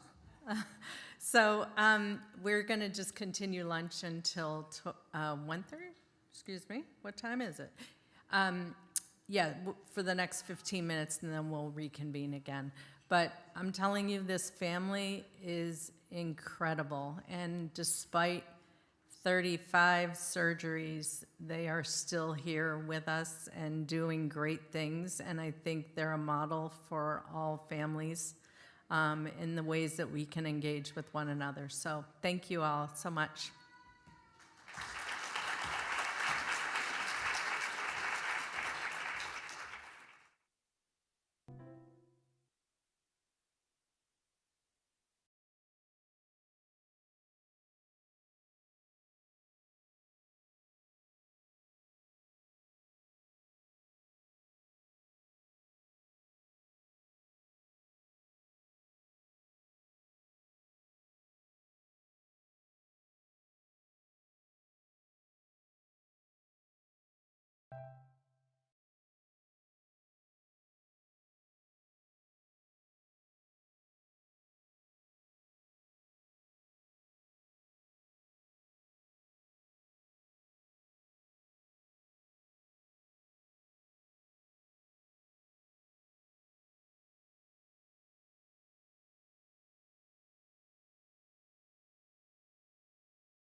Your Notre Dame live stream will begin soon. Thanks for watching.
Your Notre Dame live stream will begin soon. Thanks for watching.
Your Notre Dame live stream will begin soon. Thanks for watching.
Your Notre Dame live stream will begin soon. Thanks for watching.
Your Notre Dame live stream will begin soon. Thanks for watching.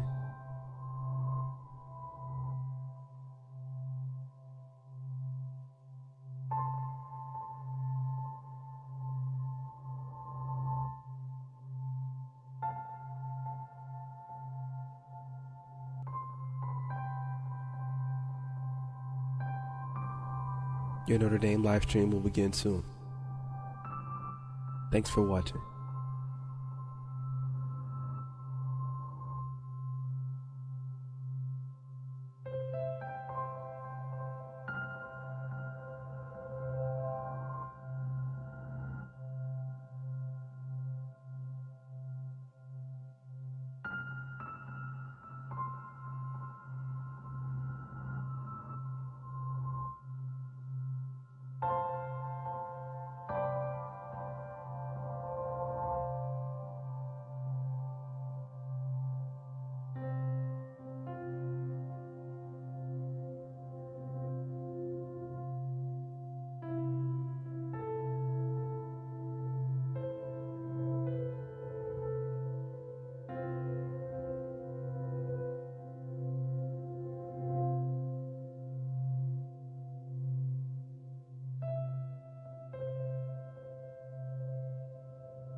Your Notre Dame live stream will begin soon.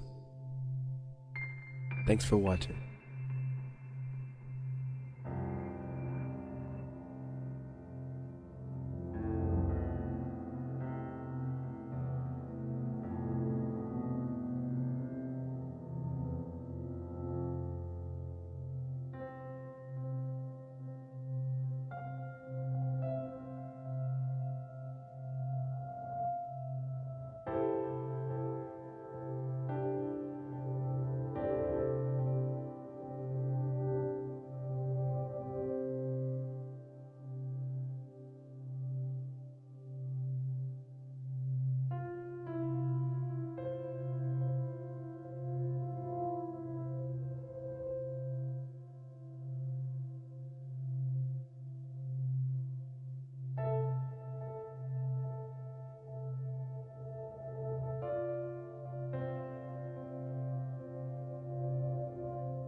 Your Notre Dame live stream will begin soon.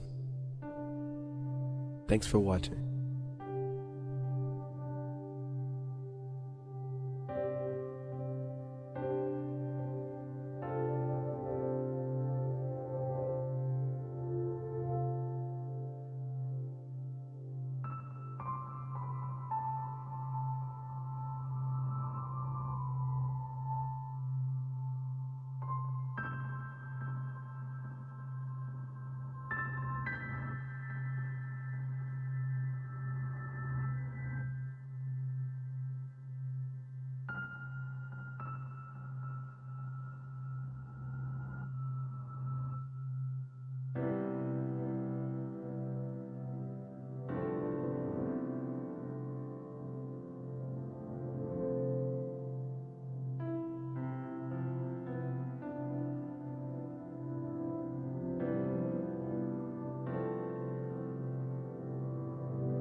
Your Notre Dame live stream will begin soon.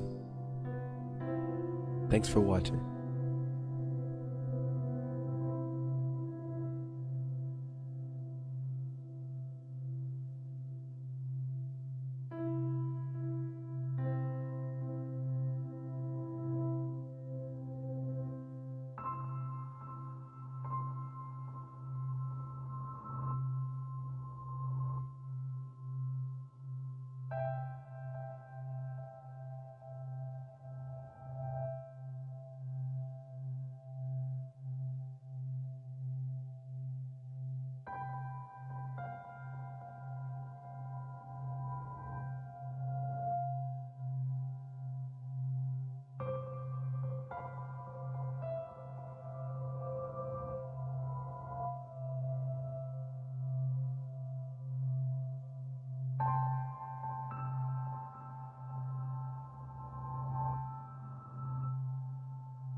Your Notre Dame live stream will begin soon.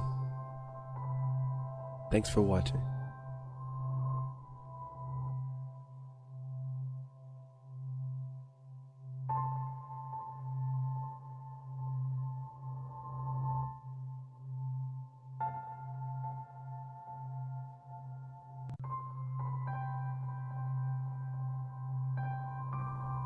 Your Notre Dame live stream will begin soon.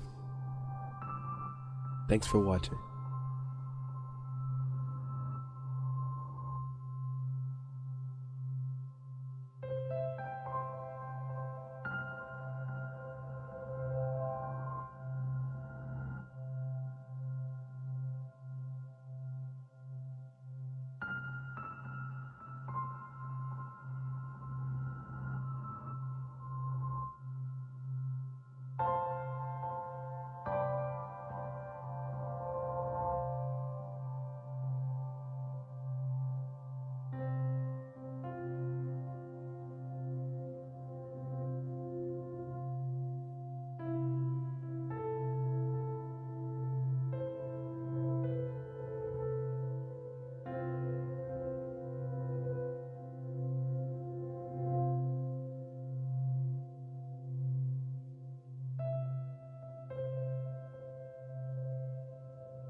Your Notre Dame live stream will begin soon.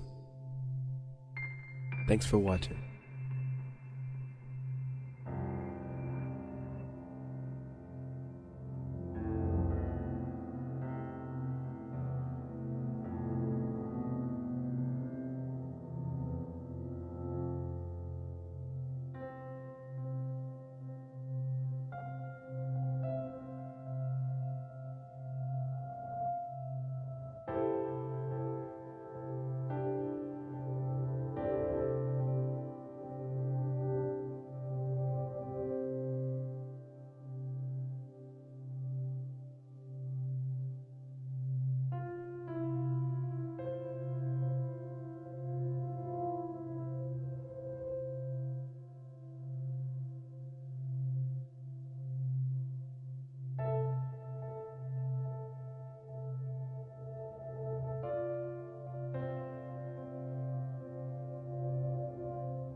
Your Notre Dame live stream will begin soon.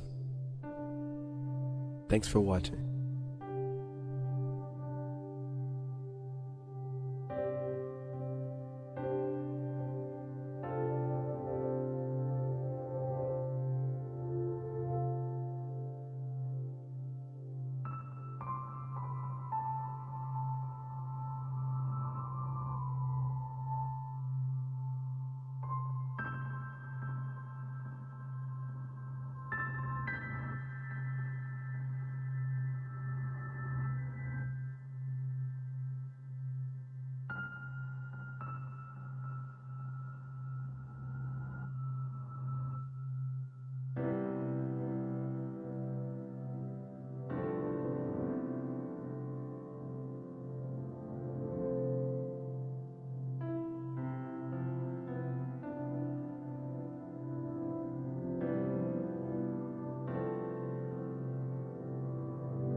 Your Notre Dame live stream will begin soon.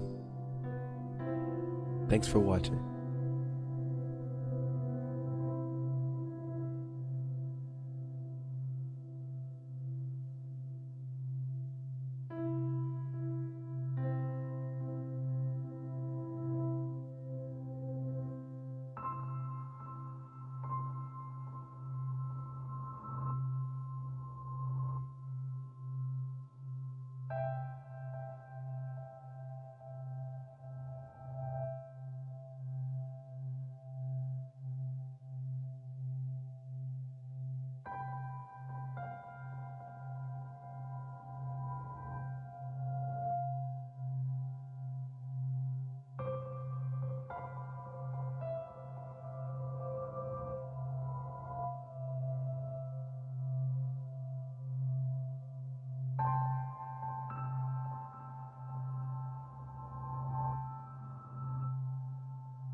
Your Notre Dame live stream will begin soon. Thanks for watching.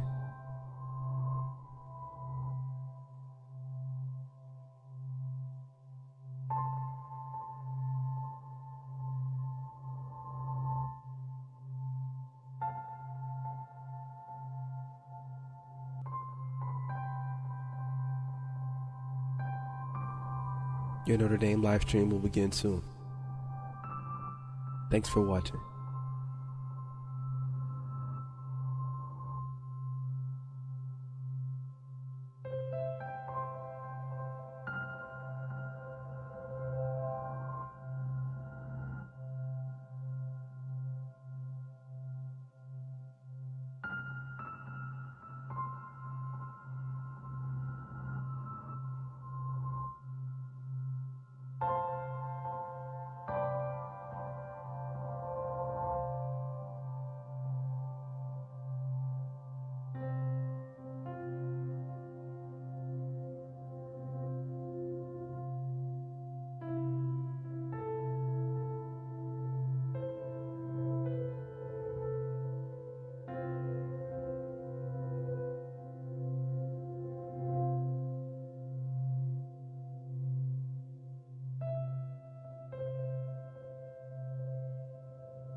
Your Notre Dame live stream will begin soon.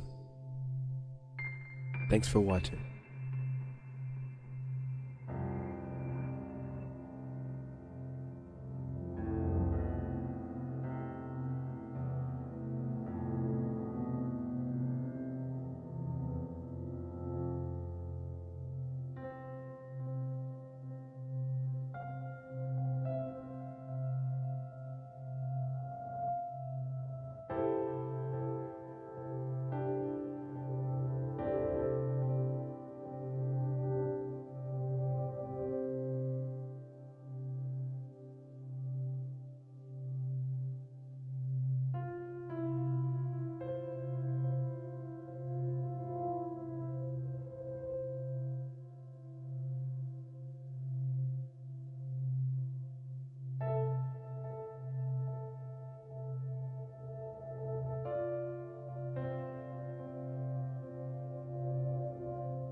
Your Notre Dame live stream will begin soon.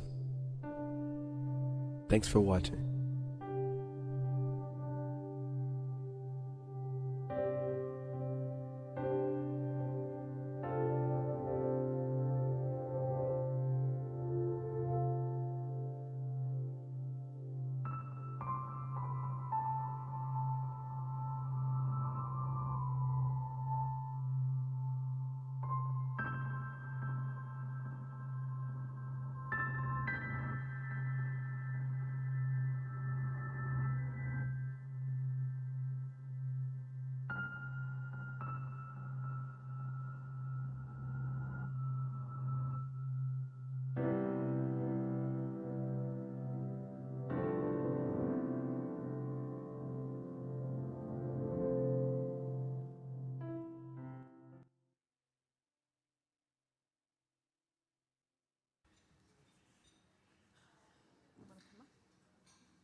just wait a minute for everyone to take a seat. Wasn't that the best? It was just the best. So come on up. We're going to have Anna Dre do the next introductions.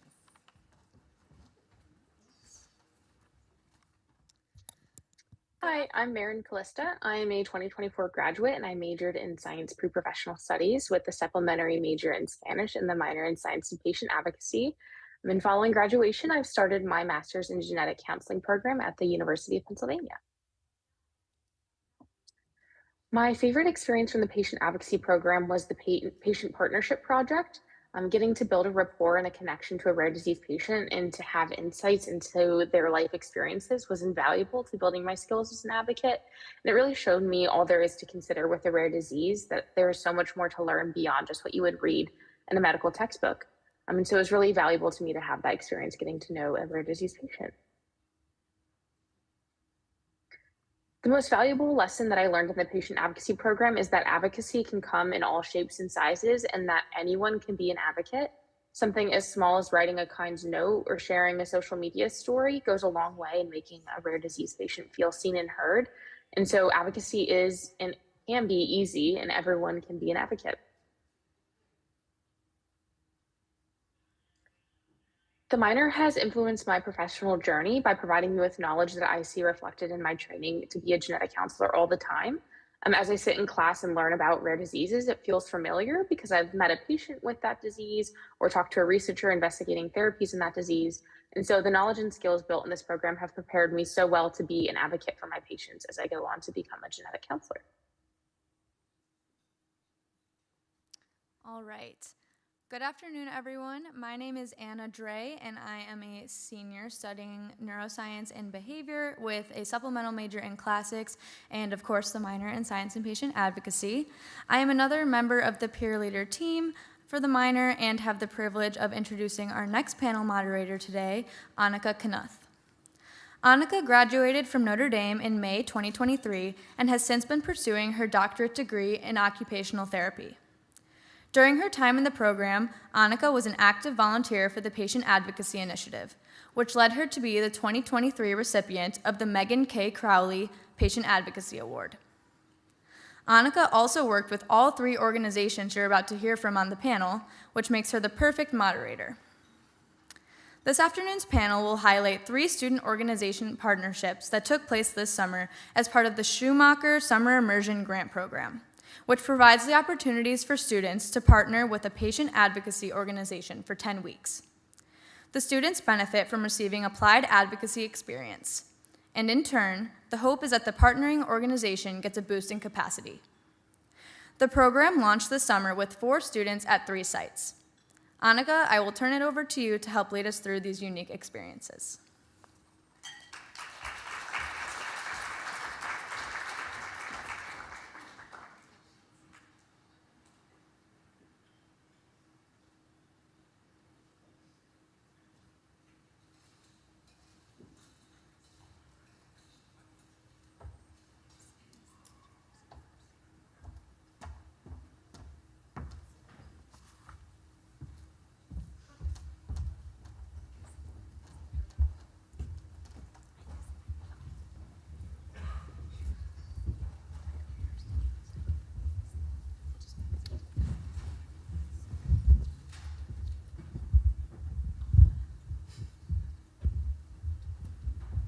Awesome. Thank you, Anna. It's an honor to be back here talking, and an honor to have worked with all of these organizations. So I'm going to keep my introduction short because there's a lot of good things that they have to say.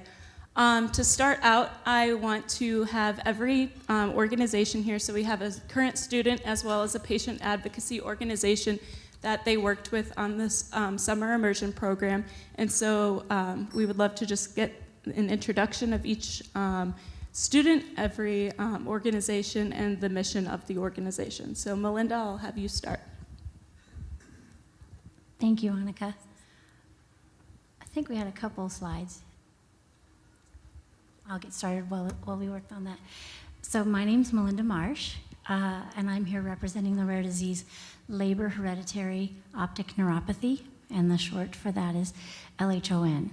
And the nonprofit organization that we have that supports that rare disease is called LHON Collective. A very short description of LHON, it's a mitochondrial point mutation that causes central vision loss, and it's very rapid. So when someone goes from being a carrier, where they may possibly become affected with vision loss, to actually losing their vision, it happens in a matter of about 3 months, and it can happen at any point in your life. As a mitochondrial mutation, it goes from the mother to all of her children. The father doesn't pass mitochondrial DNA. So in my case, I'll personalize this so that you know why I'm up here on this stage today. Our son Xavier lost his vision at 13 years old, 3 years ago, in 3 months. So at that time, we'd never heard LHON is the 4 letters in that order. We'd never heard of mitochondria, the energy pack of the cell. That was the beginning and the end of anything I knew about mitochondria. And here we are sitting in a doctor's office, and he's had the wherewithal to order the whole genome sequencing, and based on that, we have found out that the reason Xavier was having some trouble seeing and it deteriorated so quickly is due to this rare disease. And we also find out at the same time that I can go blind as well because I carry that mutation, and that I also, as the mother, gave that to both of Xavier's brothers. So they also have that possibility. So we're hearing these big words like no cure and mitochondrial disease. And we're sitting there and we're in shock, both my husband and myself. And our son, who is 13, must be an old soul, turns to us and says, I'm gonna learn how to live my best life. And we're still sitting there reeling from what this doctor's saying, and we say something to the effect of, that's a pretty good idea, buddy. But he's not done. And he says, and you're gonna go out there and fix this. So we had very clear, concise directive from our 13-year-old son, and thus was born LHON Collective. So the 3 founders are myself, my husband Chris Marsh, and Lissa Poinsano, who's been an advocate and has 2 adult children who have already lost their vision to LHON. And with LHON Collective, we decided to formalize all that Lissa was doing into a nonprofit organization, and then take that formal structure. And the mission statement of LHON is that we're dedicated globally to accelerating progress towards a cure for LHON, while at the same time improving the lives of people living with LHON. And we felt that that dual mission was critical for our rare disease. Some nonprofits and advocacy groups focus on the patient support aspect, and some focus on promotion of the science. And in our case, with a very productive skill set of individuals who may lose their vision when they're 13, like Xavier, or 35, or 89. It doesn't matter, you may be in the middle of your career, you may have just started a family, you may be the breadwinner. We have a lot of issues with depression, alcohol and drug abuse. We have, for coping mechanisms, job loss is significant. So we have to support that patient population. We have to have them be able to live that productive life that they have the capability of living. It's just that when you lose your vision in 3 months, you don't have the time to learn the assistive technology to make that possible. But on the other side, if we only support the mental health and the skill set of those who become affected and their family members, as a rare disease, the likelihood is we'll be left behind, and other rare diseases will receive the medical and scientific attention. And so we also need to have a space in that world. So that's a lot to do in a day that only has so many minutes, month, year.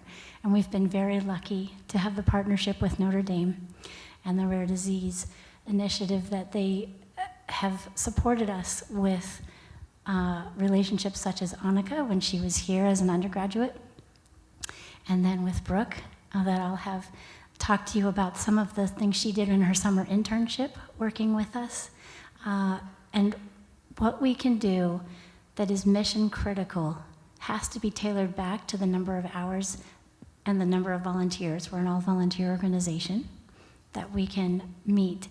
And when we have these partnerships with individuals with huge hearts and incredible intelligence, we can take all that is necessary and do that much more with it. And we're so grateful for that opportunity. Brooke, I'll introduce you and let you take it from here on what you did this summer. Thank you. Sure. Thank you, Melinda. So, hi, everyone. My name is Brooke Borton. I'm a senior majoring in neuroscience and behavior with a minor in science and patient advocacy. And this past summer, I had the pleasure of interning with LHON. So, my internship was split into two parts to focus on both parts of LHON's mission. So the first half of my internship focused on a lot of conference-related tasks. So prepping for conference, I met with the hotel staff that we met with at Cleveland, talking about logistics and AV setup with the Zoom and mic running.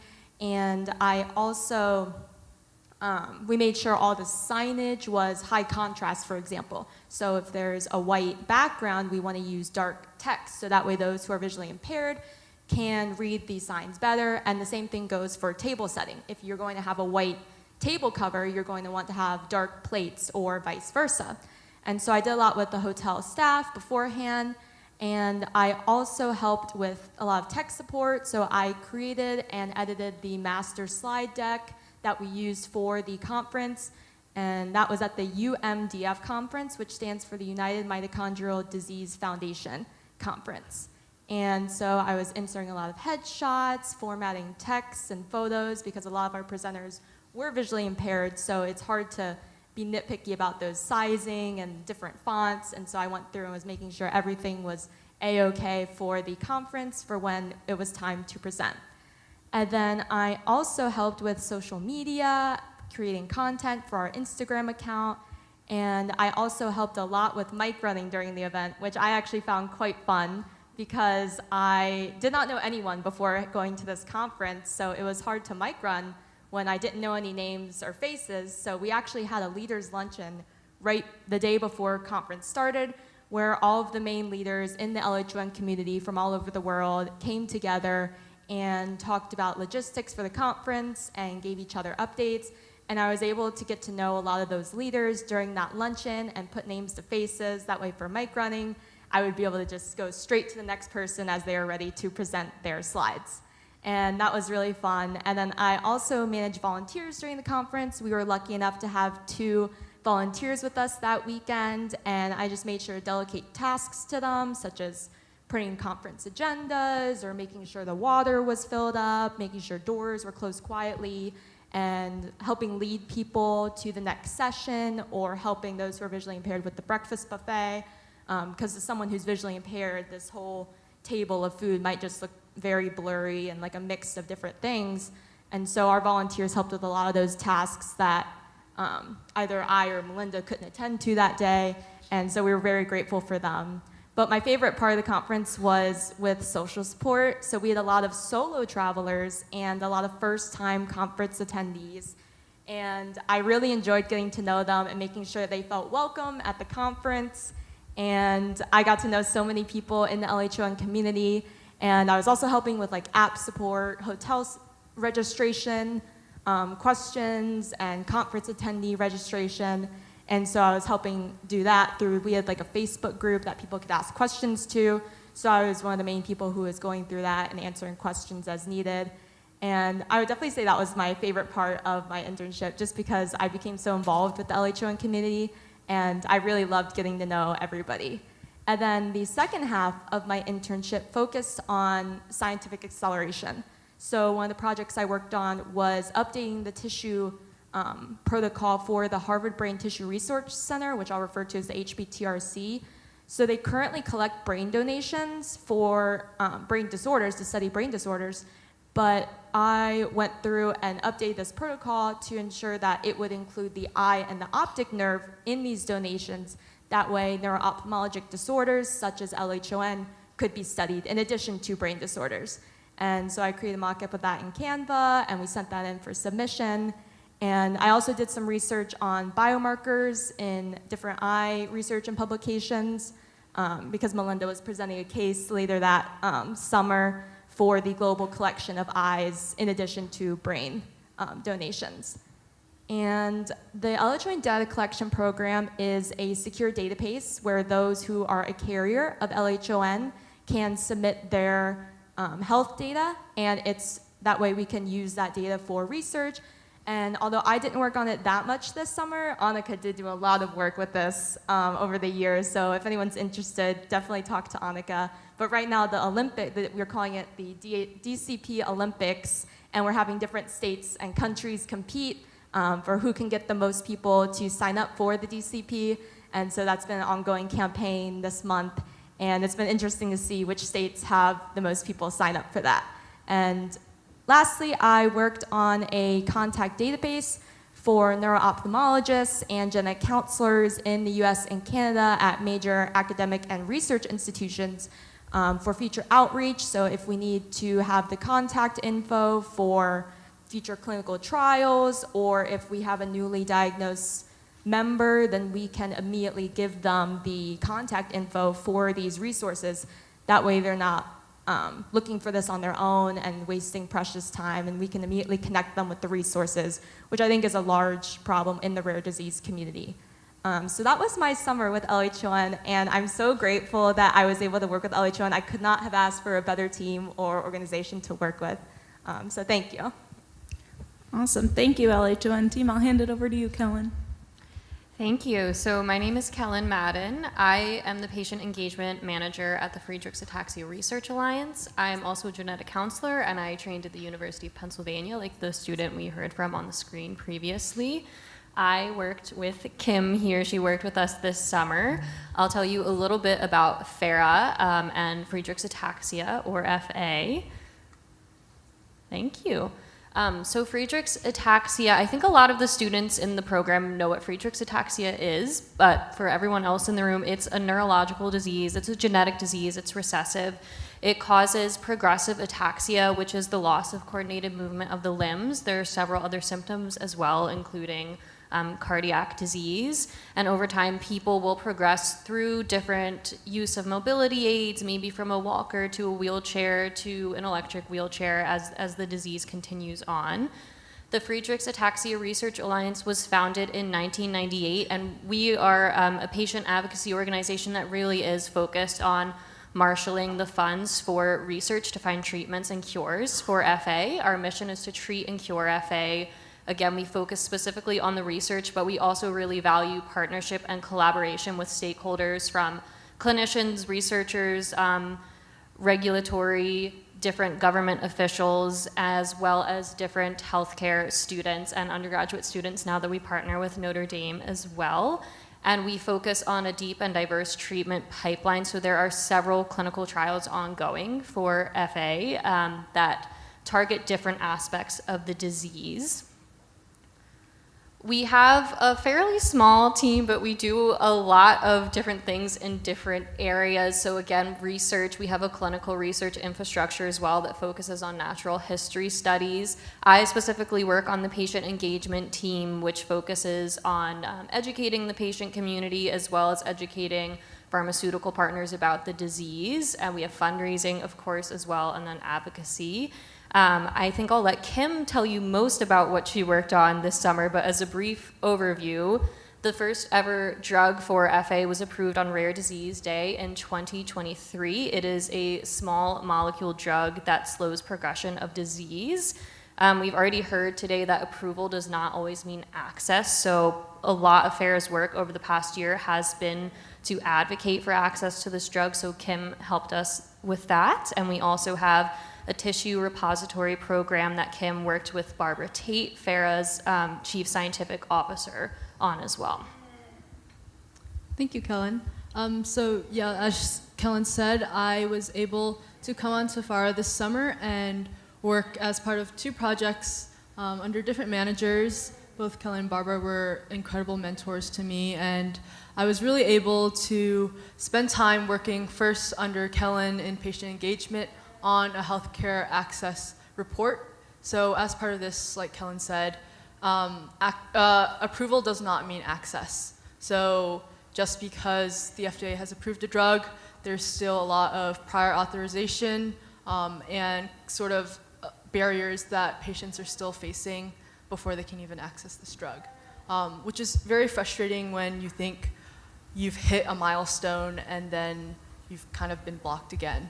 So as part of this, I was brought on to kind of highlight the landscape of access as it was summer of 2024. And really this project involved interviewing individuals who had FA and their experiences in accessing Skyclarys, talking to various stakeholders, including the pharmaceutical companies that were developing this and kind of what they were doing in terms of increasing access to this drug. And then beyond that, I was able to sit in on Medicaid meetings with Kellen, talk to just a lot of individuals and hear their story. And it was incredible to kind of really take the time to listen and learn. You know, I came onto this internship not really knowing much about FA and knowing that I had a lot of steps to go through to even just understand the disease and then put myself in position to ask questions about it and be curious and know that I'm learning so much from these families, caregivers, and also individuals living with these diseases. And FARA has incredible infrastructure and going on. I knew I had listened to Tom Hamilton come in and talk to our rare disease class and knew that I was coming into an organization that was just, they had an incredible history. They're so well developed, and I had no doubt that I was going to be supported throughout my internship. And then to continue under Barbara Tate, I was working in a tissue collection program. So FARA supports an autopsy tissue donation program as well as a surgical tissue donation program.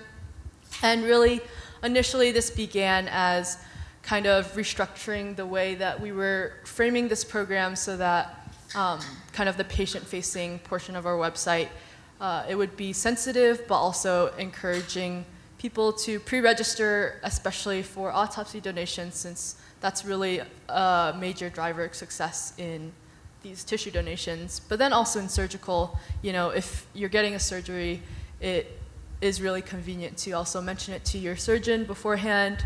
You need time to mention it, but then you can collect the tissue during the surgery and put it into research. So as part of this, I developed the website and the language.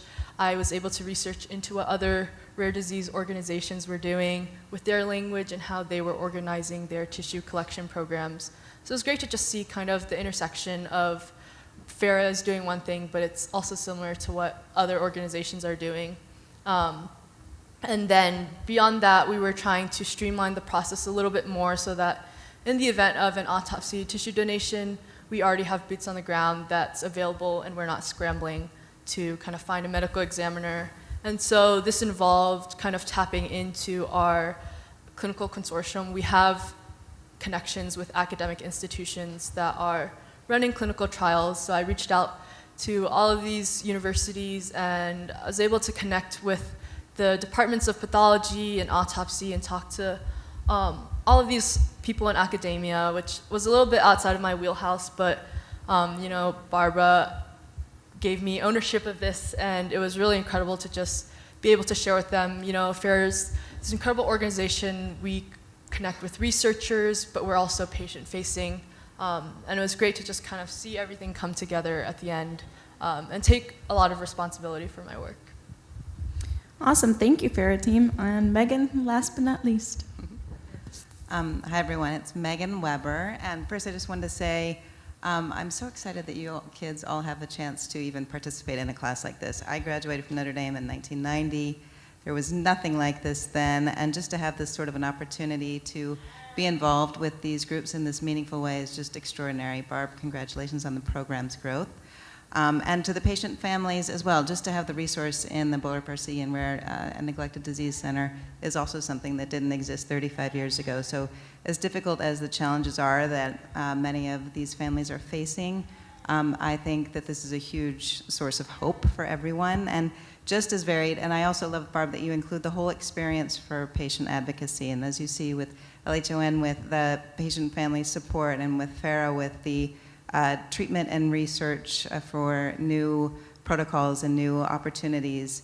We are on the other end of the spectrum at Know the Glow. So I run an organization called Know the Glow, which started because my son Benjamin, who's here today, back when he was 5 years old, he started having these crazy photographs that would show a glow looking just like that in his left eye. And it was always in his left eye. And back then, when I was scrapbooking, I was erasing it with the red eye corrector and had no indicator that that could be a sign of anything of concern until I'd gone on a trip with my sister that summer, and every picture she took of Ben showed that strange glow in his eye, which she remembered hearing could be a sign of cancer in the eye. And so she called and said, I'm sure that's not what it is, but can you have him checked? And so we did. We brought Ben in, had his eye checked. The pediatrician missed it the first time, did not see it, even though I was showing him the pictures. But because of the photos, back then you had actual cameras that you brought, not just your phone. And because of the photos, he did send us on to a pediatric ophthalmologist. And it was there when they covered Ben's right eye, it was clear that he couldn't see that giant letter E just a few feet away with his left.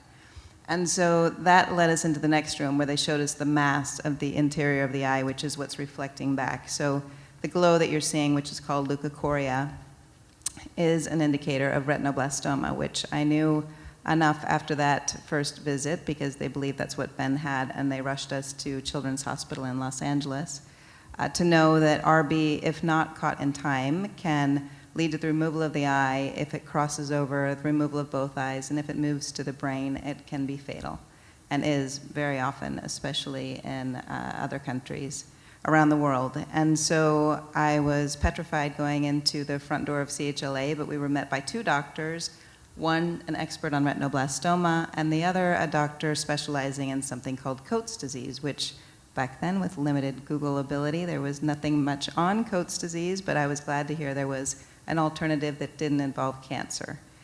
Coates disease is another disease where the blood vessels are leaking fluid in the eye, and it's gradually happening, which is why at age 5, Ben didn't even realize he wasn't using that eye any longer. It's causing the retina to detach because the lipids and fats that are left behind are just slowly causing that detachment to occur, and the brain just stops using that eye. So oftentimes we'll also find kids when their eyes start to wander. But as we were able to find out what the final diagnosis was, Ben had advanced stage Coates disease. So he's lost a lot of the vision in his left eye. He has some peripheral back now, thanks to some multiple surgeries and patching programs. But he was not facing retinoblastoma. However, many of the other families that we were meeting were.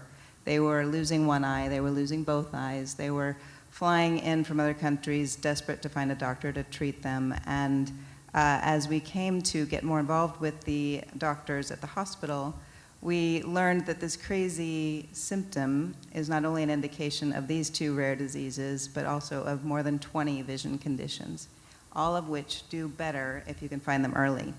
And so as we found out that 80% of the time it's parents who are first finding these glows in photographs and bringing their child in to be seen, we wanted to create an awareness campaign to try to help educate people on what to watch for, knowing why it's important, and trying to give them a resource as well where they could come to find more information. And that's where the Notre Dame students came in, because initially we really had hoped to just find one child in the US with either RB or COATS, and we thought, we're all volunteers. We thought if that's what we do, we're done. That was the end goal. But then as we became engaged with the students from Notre Dame, which again, I love the perspective of students today. It's not just your classroom and your final and your exam. I mean, these kids really recognize that they have an ability to change not just their local community, but to touch the world and to really be part of bigger solutions. And they have so many creative ideas in this world of social media with so many different avenues to pursue them. So we became more involved with the kids, and as they would go on their summers abroad or their semesters abroad, they would bring the materials from Know the Glow with them, and we would partner with other organizations. Every dollar we raise goes to create these materials that are just awareness materials, translated now, thanks and also in part to the Notre Dame students, to more than 12 languages, and we offer them to other groups that are doing vision screening. We're really looking for the 0 to 5 to help catch retinoblastoma. And in areas like Africa, sub-Saharan Africa, 50% of the cases are coming in with extraocular disease, so late-stage presentation is a major concern where treatment is no longer really an option, and they're going straight to palliative care. So with the students, we've been able to research other countries, identify ocular oncologists, researchers, NGOs, patient families, and try to provide them with materials that we can to be additive to their efforts that we hope will lead to a straighter and shorter path for kids to find their way to a proper diagnosis, which, as you all know, is hard enough to do in the States, much harder to do abroad. And so, just as you were saying as well, it's like the more you do, the more you realize there is to do. It's a never-ending opportunity, but everything is additive, especially when you're in the rare disease space. And having the ability to have these students participate in their own unique ways, they each bring a unique set of skill sets and interests and passions, and we try to design things around them. I'll let Joan talk more about the summer program itself, but her work has been extraordinarily impactful. It's really it's transformed the direction that we've taken as an organization. And Alan, who's also here with us, he was very helpful this summer, another fellow with us. He did a ton of research in advance of conferences that we were asked to present at, which led not only to some additional new partnerships for Know the Glow internationally, but for this example, which is this year, yesterday, in fact, which Joan will probably talk about too, but World Sight Day, and the International Agency for the Prevention of Blindness is one of the conferences we attended, and thanks to Alan's research, we knew who to reach out to, and this year's theme is Love Your Child's Eyes. So we were able to partner with them and have them use their mascot this year, whose name is Artie, although I thought he should be named Gloria, but we had him put a little glow in his eye, and tried to work on ways that we can continue these kinds of collaborations and look to extend the reach, because as with every rare disease represented here, the biggest challenge is to get attention to your condition, your disorder. And one of the things that's been a gift of retinoblastoma, which even though Ben has Coates disease, the main kids we want to find are the ones that are at risk of losing their life to RB. But the gift in the glow is that it is rather unforgettable, and because it's a symptom of so many different conditions, it helps us to link arms with even more foundations, more disease partners, and raise us up a little bit out of that rare disease category, while still helping us to reach and hopefully impact the kids that are in that rare disease category. So where tomorrow goes is hard to guess. At the last presentation we spoke at in Kenya, there were 10 countries that were asking to work with us. So the bandwidth is as many students as we're able to find to help partner with us to keep up with it, because we are all volunteers. But the opportunity to globally reduce and hopefully eliminate glow-related eye disease, I think, is a real possibility in the future, thanks to what we're seeing with AI, with technology, and with these brilliant young students that have so many ideas that go way beyond what my ancient brain can think of in terms of how to share this message globally. So we're so grateful, and I'd love to introduce beautiful Joan, who'll tell you a bit about her summer. Thanks, Megan. Hi, my name is Joan. I'm a senior majoring in neuroscience and minoring in patient advocacy. And this summer I had the pleasure of working with Megan and Know the Glow. So in working and trying to spread this message to as many countries as possible, Megan and her team are being constantly pulled in a million different directions. So a lot of what I did was look into people, places, those individuals, patient families, ministries of health, patient advocacy organizations across the globe in these unreachable places, and brought together this research and this knowledge so that when Megan and I would meet with them, we were able to not only spread the message and the urgency with which the glow should be received, but after these meetings, we would go through, reread the information, and attempt to connect these individuals. So what was really great and what I loved throughout the whole summer was we would keep circling back. So those people I met in June, in August, we'd meet again, but have a few more friends on the call, connecting and really growing and expanding that network and that message. And it was great to see as these advocacy projects would grow in each individual country, it would go from let's spread this message to, hey, let's send these arc light devices to this clinic and have this person speak at this conference. So it went from, hey, I have this idea to, hey, we have these tangible things that can make a huge impact, not just for retinoblastoma, but for eye health overall. And then my work continued from this summer. I actually helped Megan, and Alan helped as well, run an awareness table for International World Sight Day yesterday. So we had some fun games and activities. We painted arty, we threw some glow-in-the-dark balls at some targets. But just to see the look on students' faces when you'd say, hey, if you see this crazy glow, like let someone know. Just letting them know that impact and what it could mean. The amount of shocked faces I saw was just incredible, and just to know that a simple phrase can make such a difference was truly inspiring. So yeah. Awesome. Thank you all for your introductions. In the interest of time, we're going to ask both the organization partners and the students one question. So we'll start with the organization partners. How did having a student for just 10 weeks make an impact on your organization and help advance that mission? Kellen, we'll start with you. All right, I can start. So as Kim and I explained, she worked on 2 different projects. I'll talk about the one that's related to drug access first. But so after the drug for FA was approved, there were several different barriers that were in place for people with FA in order to get the drug.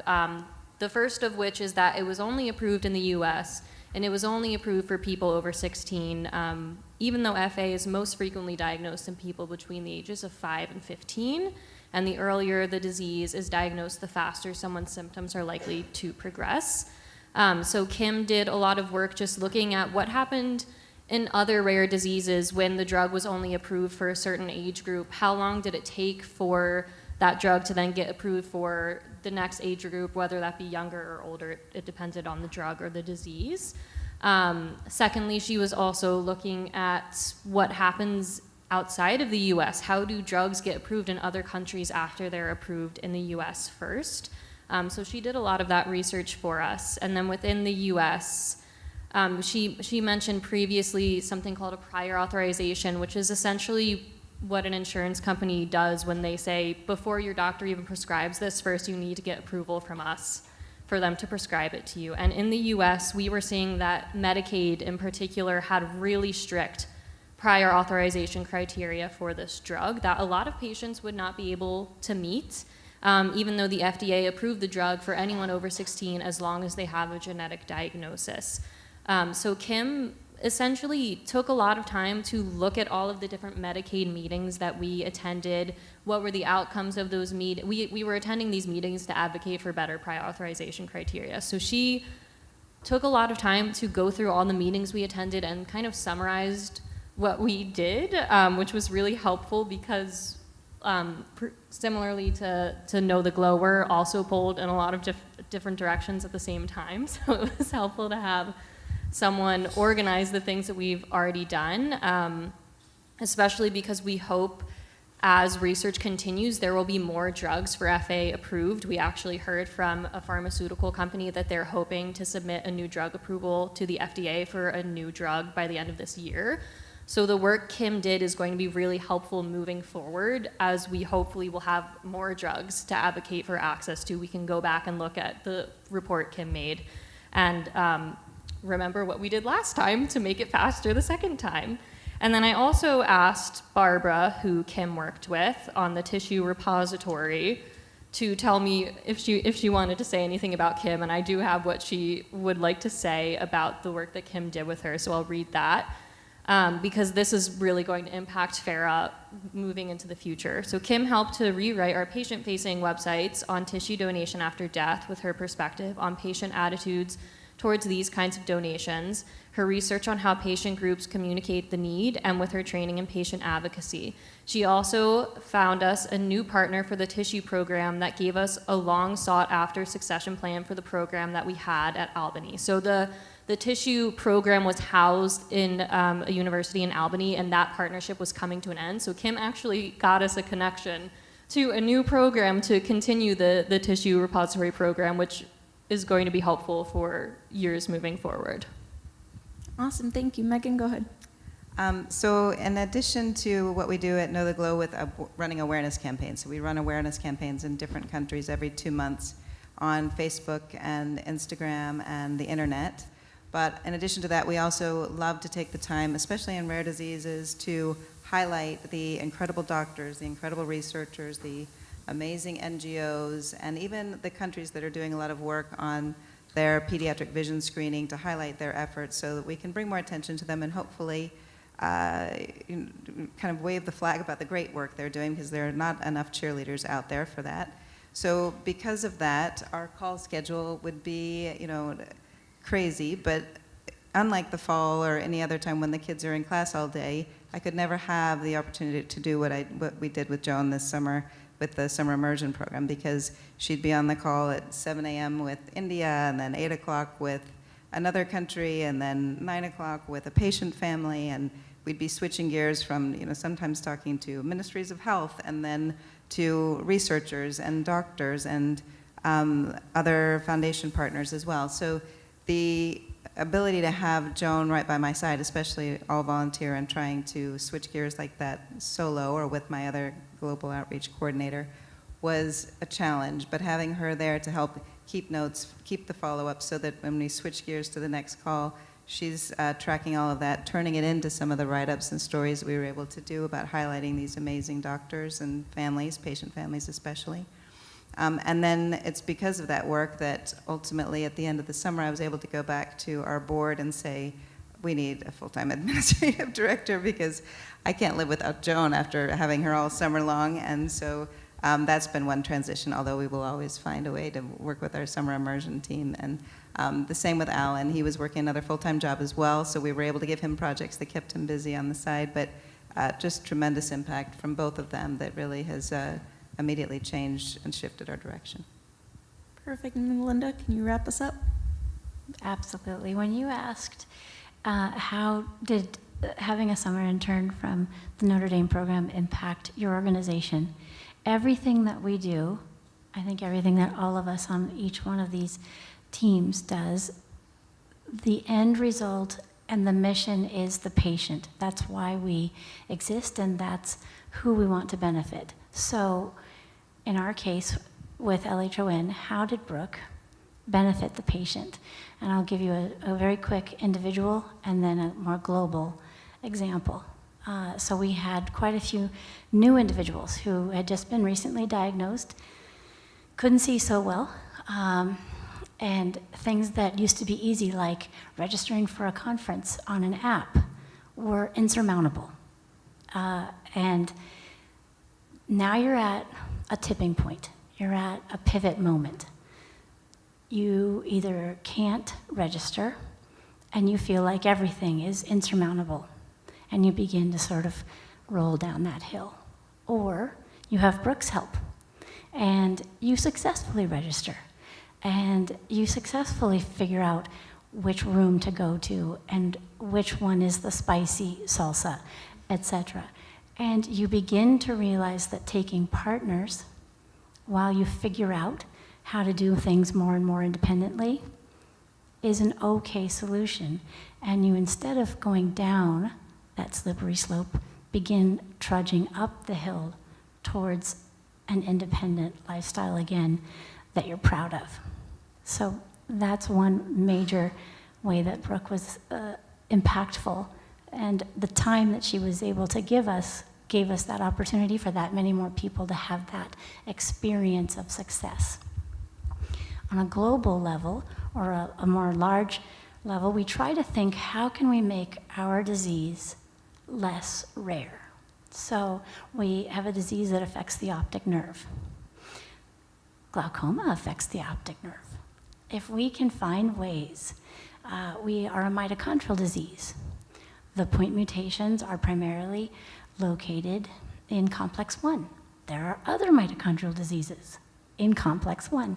So as Brooke looked through various biomarkers where the eye was an indication of future issues in health, we are able to now reach out based on that research paper that she conducted for us to have partners where synergies that weren't already realized are becoming more valid, and through those partnerships comes funding and comes research that can benefit a greater community. So all of those are reasons that we were very lucky to have Brooke, and affected our overall efficiency and the heart that we could do to reach out to others. Awesome, thank you. And the students will be around for the rest of the afternoon if you want to go ask them personal questions. For the interest of time, we are going to wrap up, but I just wanted to thank all three organizations here for helping pilot the immersion program and helping to prepare the next generation of our student advocates.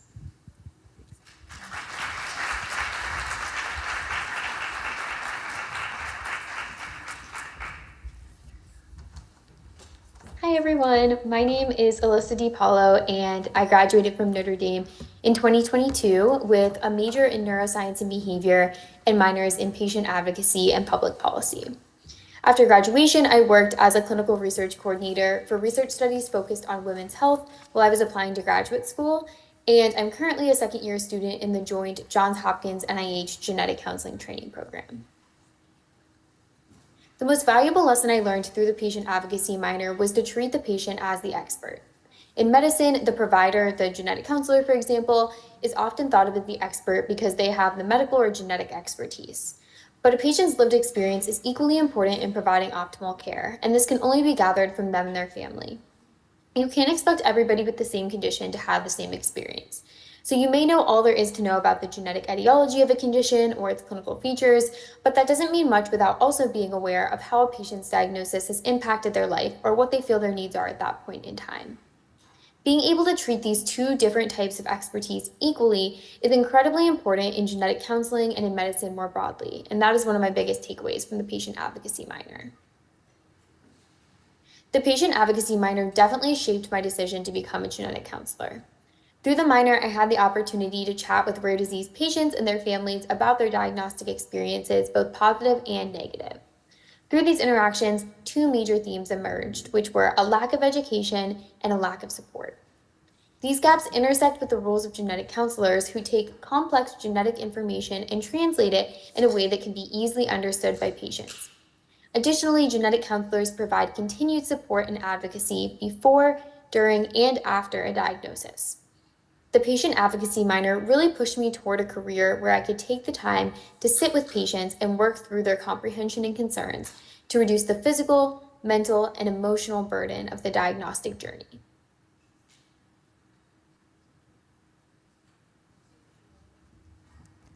I'm honored to introduce two incredible leaders who are shaping the future of patient advocacy. First, we have Vikram Karnani, Executive Vice President at Amgen, where he oversees the Rare Disease Unit. Vikram has dedicated his career to advancing innovative treatments that make a meaningful difference in patients' lives, and his insights into the intersection of biotechnology and patient care have been invaluable to understanding the future of health. Joining him is Charlene's son Rigby, CEO of Global Genes, a nonprofit organization empowering the rare disease community. Charlene's leadership in patient advocacy, coupled with her deep personal connection to rare diseases, has made her a driving force in advancing resources and support for patients and families worldwide. Together, they'll be sharing their perspective on the future of patient advocacy and their hopes for what lies ahead. After their comments, we'll have the opportunity to dive deeper in a Q&A session. Please join me in welcoming Vikram Karnani and Charlene Sun Rigby.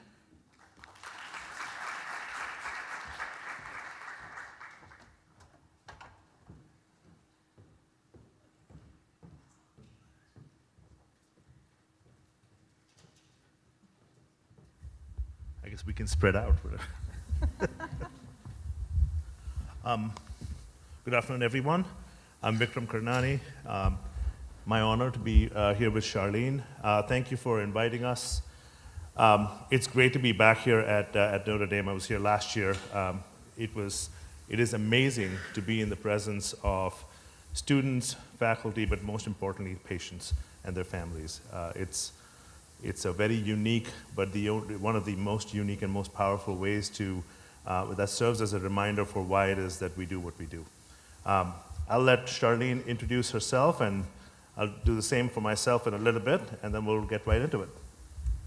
Thank you so much. And I appreciate the invitation to be here. This is my first time to this campus, and I am blown away. It was really lovely to walk through this morning. And I know it's fall. Someone told me, maybe it's a little bit different when it's snowing, but it is absolutely gorgeous. Y'all are so fortunate. And I am always energized, as Vikram was saying, to be, together with patients, but also to be in a collaborative, multi-stakeholder environment where we have people who are really coming together to talk about how we can advance work in rare disease. So a little bit about my background. As mentioned in the introduction, I am the CEO of Global Genes. We are a rare disease patient advocacy organization, and we work across the 10,000 plus rare diseases. We are focused on 3 pillars, which is support, education, and research. And so I'm relatively new to the nonprofit space. My second child was diagnosed with a rare neurodevelopmental disorder in 2016. She was 3 years old at the time, and it had taken us 3 years to identify what was going on with her. That happened through whole exome sequencing, so I am eternally grateful to that technology. The irony was, I worked at a company that was developing technology to analyze genomic data, and it took us 3 years to get access to that test through clinical testing. And so things, it's 2024, even though it's only 8 years ago, things have changed, but there's still so much that needs to happen in terms of access. But once we got that piece of information, it was incredibly powerful for us because we could start to do something. So we found, 5 other families, and we started a foundation called the STX-BP1 Foundation, and really started to try to accelerate therapy for my daughter's disorder. So at the time, there were 200 kids who had been diagnosed, and there were a handful of researchers who were working on STX-BP1, and there were no therapies in development. And so we knew we had a lot of work to do. And so fast forward to now, we've really, all of the pieces that we've heard so many advocates talk about today in terms of, putting together those frameworks and those, those plans and marching toward therapies, we've been very fortunate. We have gone from, 0 therapies in pipeline to now we have over 15, and that includes genetic therapies as well as small molecules. We do not have an approved therapy yet.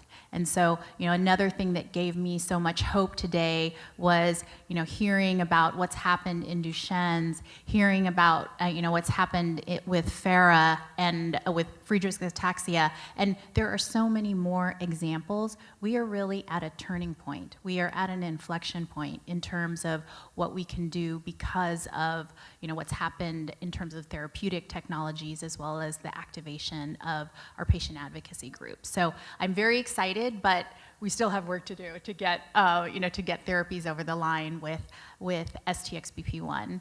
But as we were going through this process of really getting this small advocacy group up and running and our research efforts, I kept thinking, why are we not doing this across rare diseases? Because I came from a software company, and so I'm always thinking about, how do you develop products, how do you scale them, and this seemed to me like another scale, like kind of problem that we could apply something to. And so I was thinking about this problem, and then I met the team at an organization, a nonprofit called RareX, where they were building a data collection platform and program to collect data across rare diseases. And so I ended up leaving the commercial world to join that nonprofit, and then we merged it with Global Genes, that has been a longstanding patient advocacy organization. We just had our 16th birthday in August, so that's a little bit about my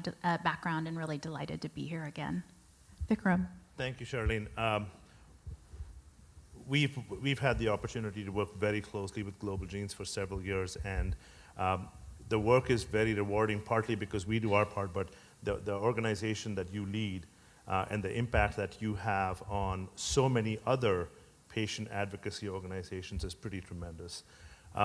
One of the things that, so a little bit about my background, and then we can go into advocacy specifically. I've been at Amgen/Horizon Therapeutics for a little over 10 years, almost 10 and a half years now, and throughout that time have been involved with the commercialization of medicines for rare disease. It's actually really interesting to hear from Farah here, because it was, I think, 10 years ago when we studied Actimmune, which is one of our medicines for FA, and as often happens in drug development, it did not meet its primary endpoint, and so it was not approved, even though a lot of the patients saw benefit, reported benefit. Unfortunately, the rules specify that the primary endpoint has to be met. We were heartbroken. At the time, I remember members of FARA felt the same way, patients felt the same way. But I've been fortunate enough that we've kept in touch with FARA for all of these years, and it's great to see that there is an FDA-approved treatment now, and hopefully another one in the future as well. So great to hear about that. But during that time, we also continued to expand our presence in rare disease. We started out with Actimmune in chronic granulomatous disease. One thing about rare disease is saying these names is impossible, and we got to come up with some way of saying these names simply. LHON, I just learned about this one just today, right, from the panel before us. LHON is, the patients are often seen by neuro-ophthalmologists, and just so happens that we have been serving patients with neuromyelitis optica spectrum disorder, also seen by neurologists as well as neuro-ophthalmologists. Thyroid eye disease, also often treated by the same physician. So in fact, when I heard about LHON, and I'm going to follow up on this, I started getting in touch with our head of R&D to ask, have we looked at this? We have the capability, we have the relationships, why aren't we looking at this? So hopefully we have some sort of a pathway.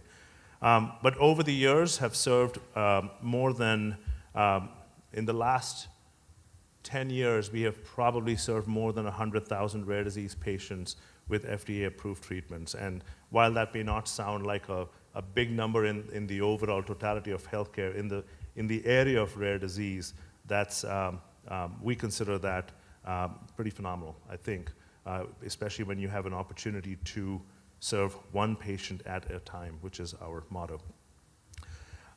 Background, I'm actually an electrical engineer by training, but over the years transitioned into healthcare and found my home in rare disease, especially at Horizon and now Amgen. So maybe before we get into it, I'll turn a question over to you, and I think it would be really helpful, given that I think we're at one of the last sessions of the day. What stood out to you the most, or what are one or two of the things that stood out to you today? I always love hearing the stories of the families and the advocates and really understanding their journey and what motivates them. And something that stood out to me, and I love that we had a patient here whose name was Hope, or whose name is Hope. Like, that is just so emblematic of the personality archetype, if you will, of the advocate. Like, there is a true sense of urgency, that there is, the life-limiting, life-threatening, very, very, severe impact on quality of life that people are facing. And that drives people to have this relentless desire to do something, to impact, the future. And yet there's this hope that is always underlying it. And it's so tremendous to me. And the other thing that I was struck by, and so Global Genes just had its annual conference a couple of weeks ago, and before I moved into the nonprofit space, I spent a lot of my career in entrepreneurial companies, so startup companies, and it really shows how, even though we maybe don't think of nonprofits and foundations as startups, this is what all of these folks are doing, is they're entrepreneurs, being innovative, being nimble, learning from mistakes quickly. And so the stories and, the journeys are just, so striking to me. Yeah, for me, in addition to that, and I think I shared this with you earlier, Charlene, the sense of hope and optimism is very palpable in the room. It's amazing to see the number of students that are interested in patient advocacy in the rare disease space. I think somebody said this earlier, 10, 15, 20 years ago, that just would not have been the case. So I give a lot of kudos to Barb Calhoun and Katrina and Dean Snell for putting together something like this, a program like this, which is furthering the practice of patient advocacy. Look, in rare disease, and for those of you who have been involved with it, you know this by now, but in rare disease, especially if you're a patient or a caregiver, it is an incredibly isolating feeling. And you hear that over and over again. So one of the most important things that is our duty is to create that sense of community, right? If you've heard about strength in numbers, when you create and foster a sense of community, it empowers patients and families to speak up, seek treatment, stand up for themselves. You're essentially empowering that entire family to do better. So I personally think one of the biggest missions in rare disease is the mission of advocacy.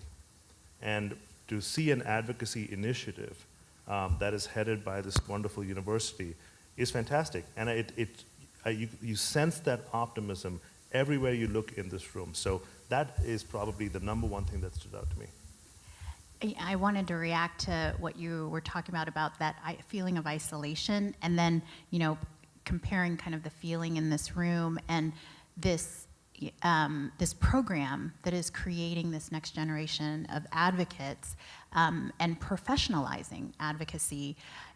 I've talked a lot actually with Allison about how we don't want to be doing this like one foundation at a time, one disease at a time. And so, what can we do to create this much more scalable foundation? I know scalable is one of my favorite words, but this much more scalable foundation where we're not having to recreate the wheel. And that's why I think that this program has so much promise. It's like very, very exciting and transformational to me. Well, talking about the next generation of advocates or patient advocacy professionals, we've heard from a lot of individuals and students in the room today about how you can be part of a patient advocacy organization and add value and actually learn a lot along the way. I don't know if it's as clear, but on the industry side, I mean, we also tend to play an important role in advocacy. And for companies like Amgen or Horizon, or for that matter, any other rare disease company, we tend to have patient advocacy teams as well. But our role is different, right? Our role is to work with the Global Genes of the world, the FARAs of the world, to bring information, education, resources, resources that can foster that sense of community in that particular rare disease. So there are many ways to get involved with rare disease patient advocacy or patient advocacy in general, including the organizations themselves, including organizations like ours or a few other different types as well. I wanted to ask you a question about that because what you were talking about is, ecosystem, and we haven't actually talked a lot about the role of industry, and also how all of these different players can collaborate. Can you talk a little bit about that from your perspective? Absolutely. Look, first of all, I think it's no surprise to anybody, but industry has, we tend to be governed by a lot of rules and regulations, especially in the pharmaceutical space. So you have to understand, we have to understand what our guardrails are, okay? Usually governed by compliance, usually governed by the fact that there's things that we can say and things that we cannot or should not. And that's why the way we work is within an ecosystem. So what does that mean? Every medicine has a package insert, right? A label. Everybody's heard about. Somebody said regulatory earlier today. Regulatory rules govern what a pharmaceutical or a rare disease organization person can say. That means that we cannot be, for example, if we wanted to sit down and just educate somebody about everything that can happen to them related to a medicine, everything that can happen related to a disease, we can't, right? Because there are certain rules. However, we also recognize that it's really important for a patient or a physician to know that information. So this is where we work with either organizations like Global Genes or with payers or with physician organizations, and frankly, all of the above, to provide the right type of information so that even though we can't communicate it, that information needs to get to them. The other part is going earlier in the journey and actually doing research. And as I was telling you earlier, LHON, I didn't know much about it, but one simple question into our research organization, and there's already people who have looked at this, heard about this, may not have solved for it, but it starts the process going, right? So our job is, in the early part of this entire patient journey, is the development and commercialization of medicines. So research, development, and then finally, access. Right? There was a lot of discussion around access earlier today. We play a role in access as well. And it's not just about bringing medicines within the US or outside the US at a approved medicine through the right commercial channels, but it's also about setting up patient programs, right? Assistance programs, patient services, patient advocacy teams.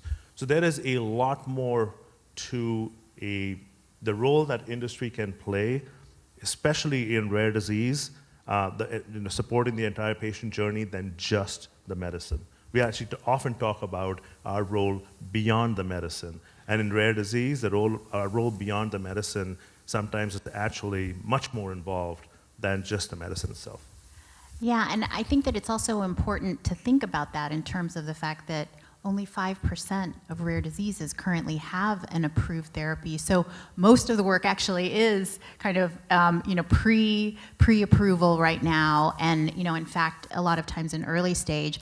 I really think that, creating dynamic collaborative ecosystems is critical, especially looking at it from the advocate standpoint where, a lot of folks are really still in the very early stages of therapeutic, I won't even say development, discovery.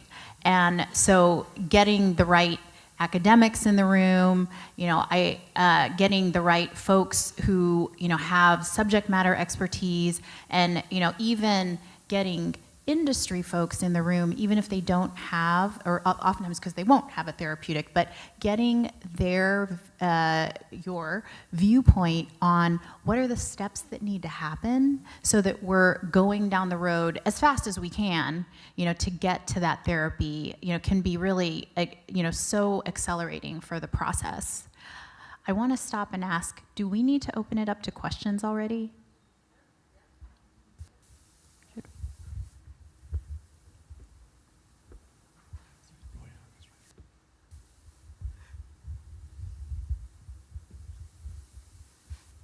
Good afternoon. My name is Noel Dorvo, and I'm one of the many students here representing the minor in Science and Patient Advocacy.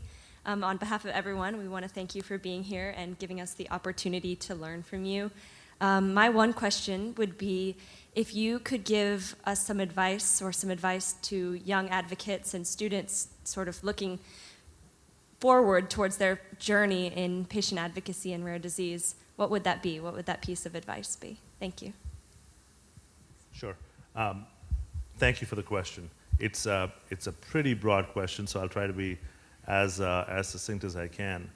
I think the first piece of advice I'll give you is this is relatively uncharted territory, relatively. Okay, even though there's a fair bit of information and practice out there, it's relatively uncharted. What that means is have an open mind, right? Ask a lot of questions. So whether you're part of an organization, a patient advocate organization, or part of an organization like ours that works with patient advocates, don't assume that we figured everything out. Don't assume that we know exactly what the rules of engagement are. In fact, you just heard from 3 of your colleagues, or 3 other students, who found new ways through their skills to raise awareness and bring information to patients who actually needed it. So probably my biggest piece of advice would be if you choose to go into this field, which by the way will be incredibly rewarding, have an open mind and push the boundaries of the rules of engagement, because what you'll find is very often when you assume that somebody else has done it, chances are they haven't. I love that. It's so on the entrepreneurial theme. The only thing I would add is don't be afraid to go deep on something. Really, roll up your sleeves. There is so much need, and there's also so much that can be done with. Another thing that just excited me today in seeing so many young student faces is that you have great fresh ideas. So we started this journey with my daughter's disease 7 years ago. I think 7 years ago, so 8 years ago, and probably refreshing the ideas and coming up with new ways. There's an opportunity to do that now, in our disease, and so I feel like that's a huge asset that you're bringing.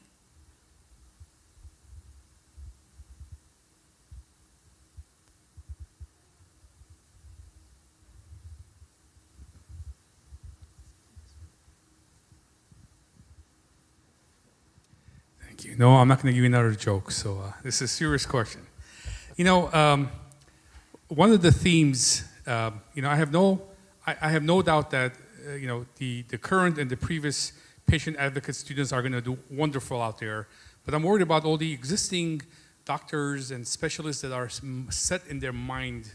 They always think about the box. Now, there's so much misdiagnosis in the rare disease world. Somebody was talking about, an eye doctor. My daughter was diagnosed with Niemann-Pick, and she had the typical vertical gaze paralysis, but doctor said, oh, that's a molecular ocular symptom, and here's 48 weeks of therapy.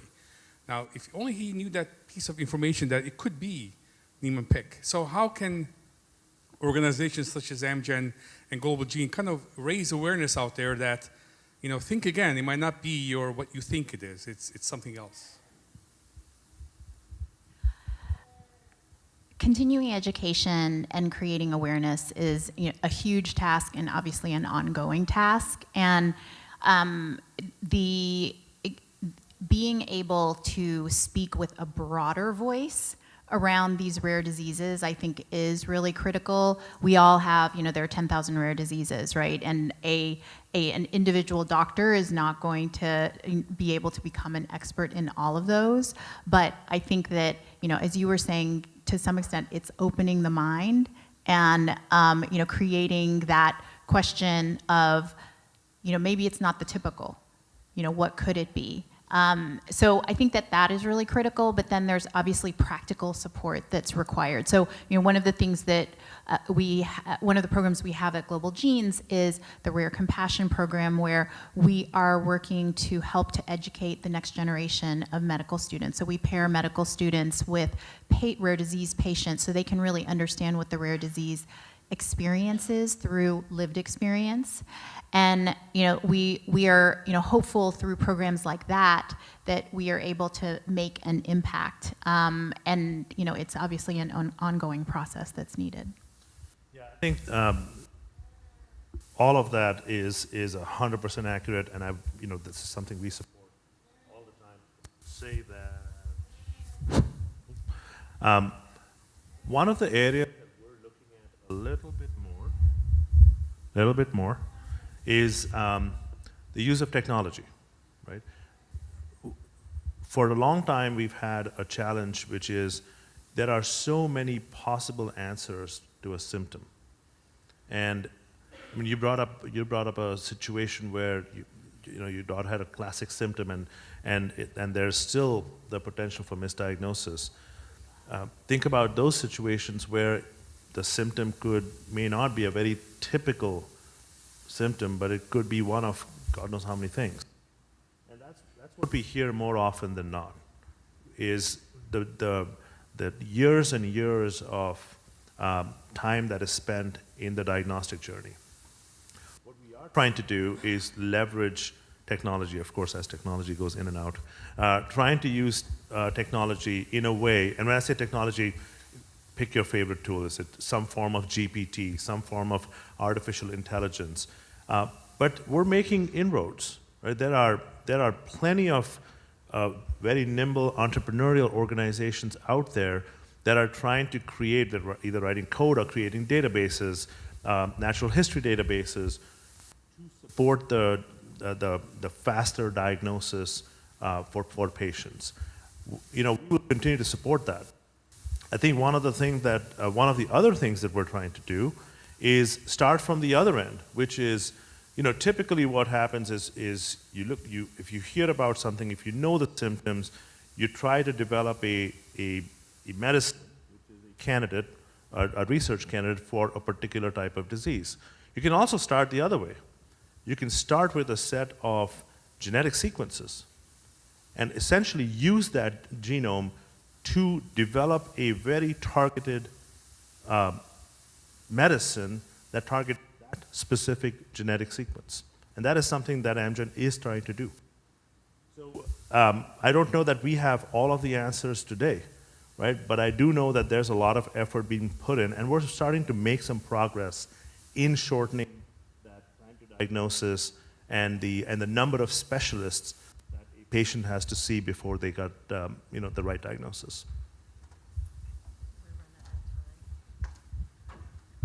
I would love to hear all day from you all, but thank you so much for joining us and sharing your expertise. And if any of you have additional questions, feel free to send them along, and I will pass them along to you. So thank you very much. Thank you.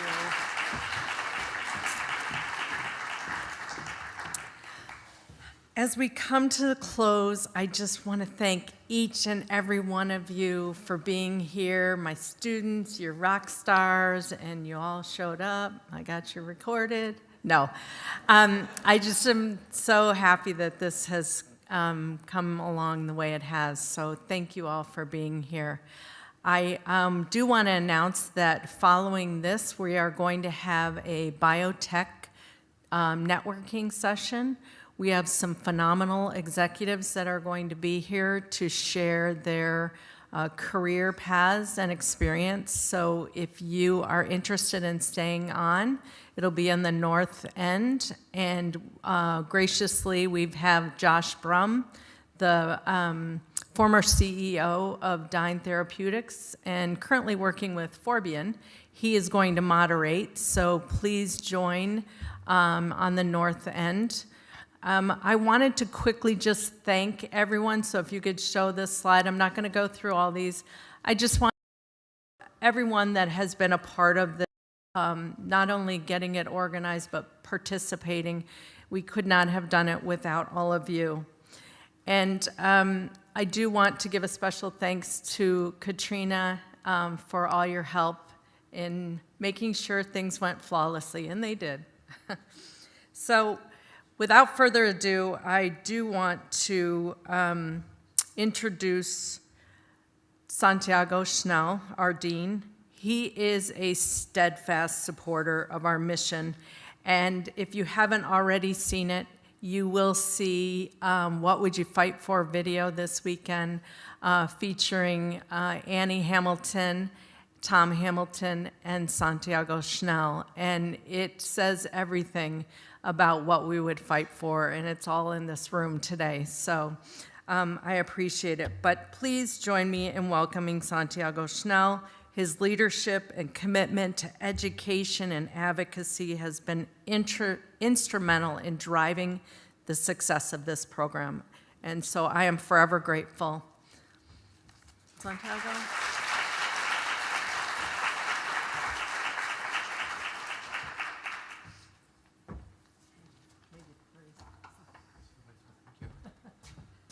Well, I don't want to speak for too long because this is a closing, so and the last thing that you want to be is held hostage by an academic administrator.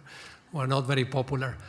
But what I want to tell you is that the program started very small 4 years ago, and every year when I come in, the room gets more packed, and it's getting so packed to the point that I think next year we need to find another venue. And for that, I'm incredibly grateful for all of you who are coming to support the program, but at the same time, I'm incredibly grateful for Barb and Katrina who are doing an exceptional job behind the scenes.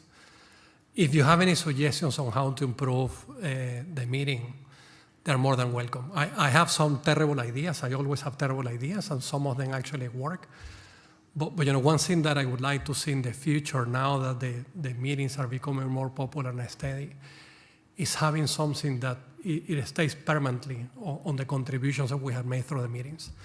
And maybe having some working groups where we work with specific white papers of things that the government or the pharmaceutical industry or the life science academic enterprise and the clinical enterprise should be doing. It would be a great idea. Let me tell you why. At Notre Dame, we have put the patients in front of rare diseases. We don't think that the rare disease efforts that are going to be effective if you leave ivory tower scientists like myself on charge of the academic enterprise. Because the reality is that what affects the patients in their home and the way that we need to improve their lifestyle and make their life more comfortable and find the treatments, they're the ones who are the experts. They're the ones who actually identify and know their needs. And surprisingly, through the entire academic enterprise, the pharmaceutical industry, there is limited engagement with the patient population and the patient advocates. And this is why this conference is important. I think this is why maybe from next year we can try an experiment where we'll do some working groups and make proposals that would change the national agenda on the way we are treating patients with rare diseases. Again, it has been a pleasure to have you here. I'm incredibly grateful for all your support, and I hope you have a great weekend. Thank you.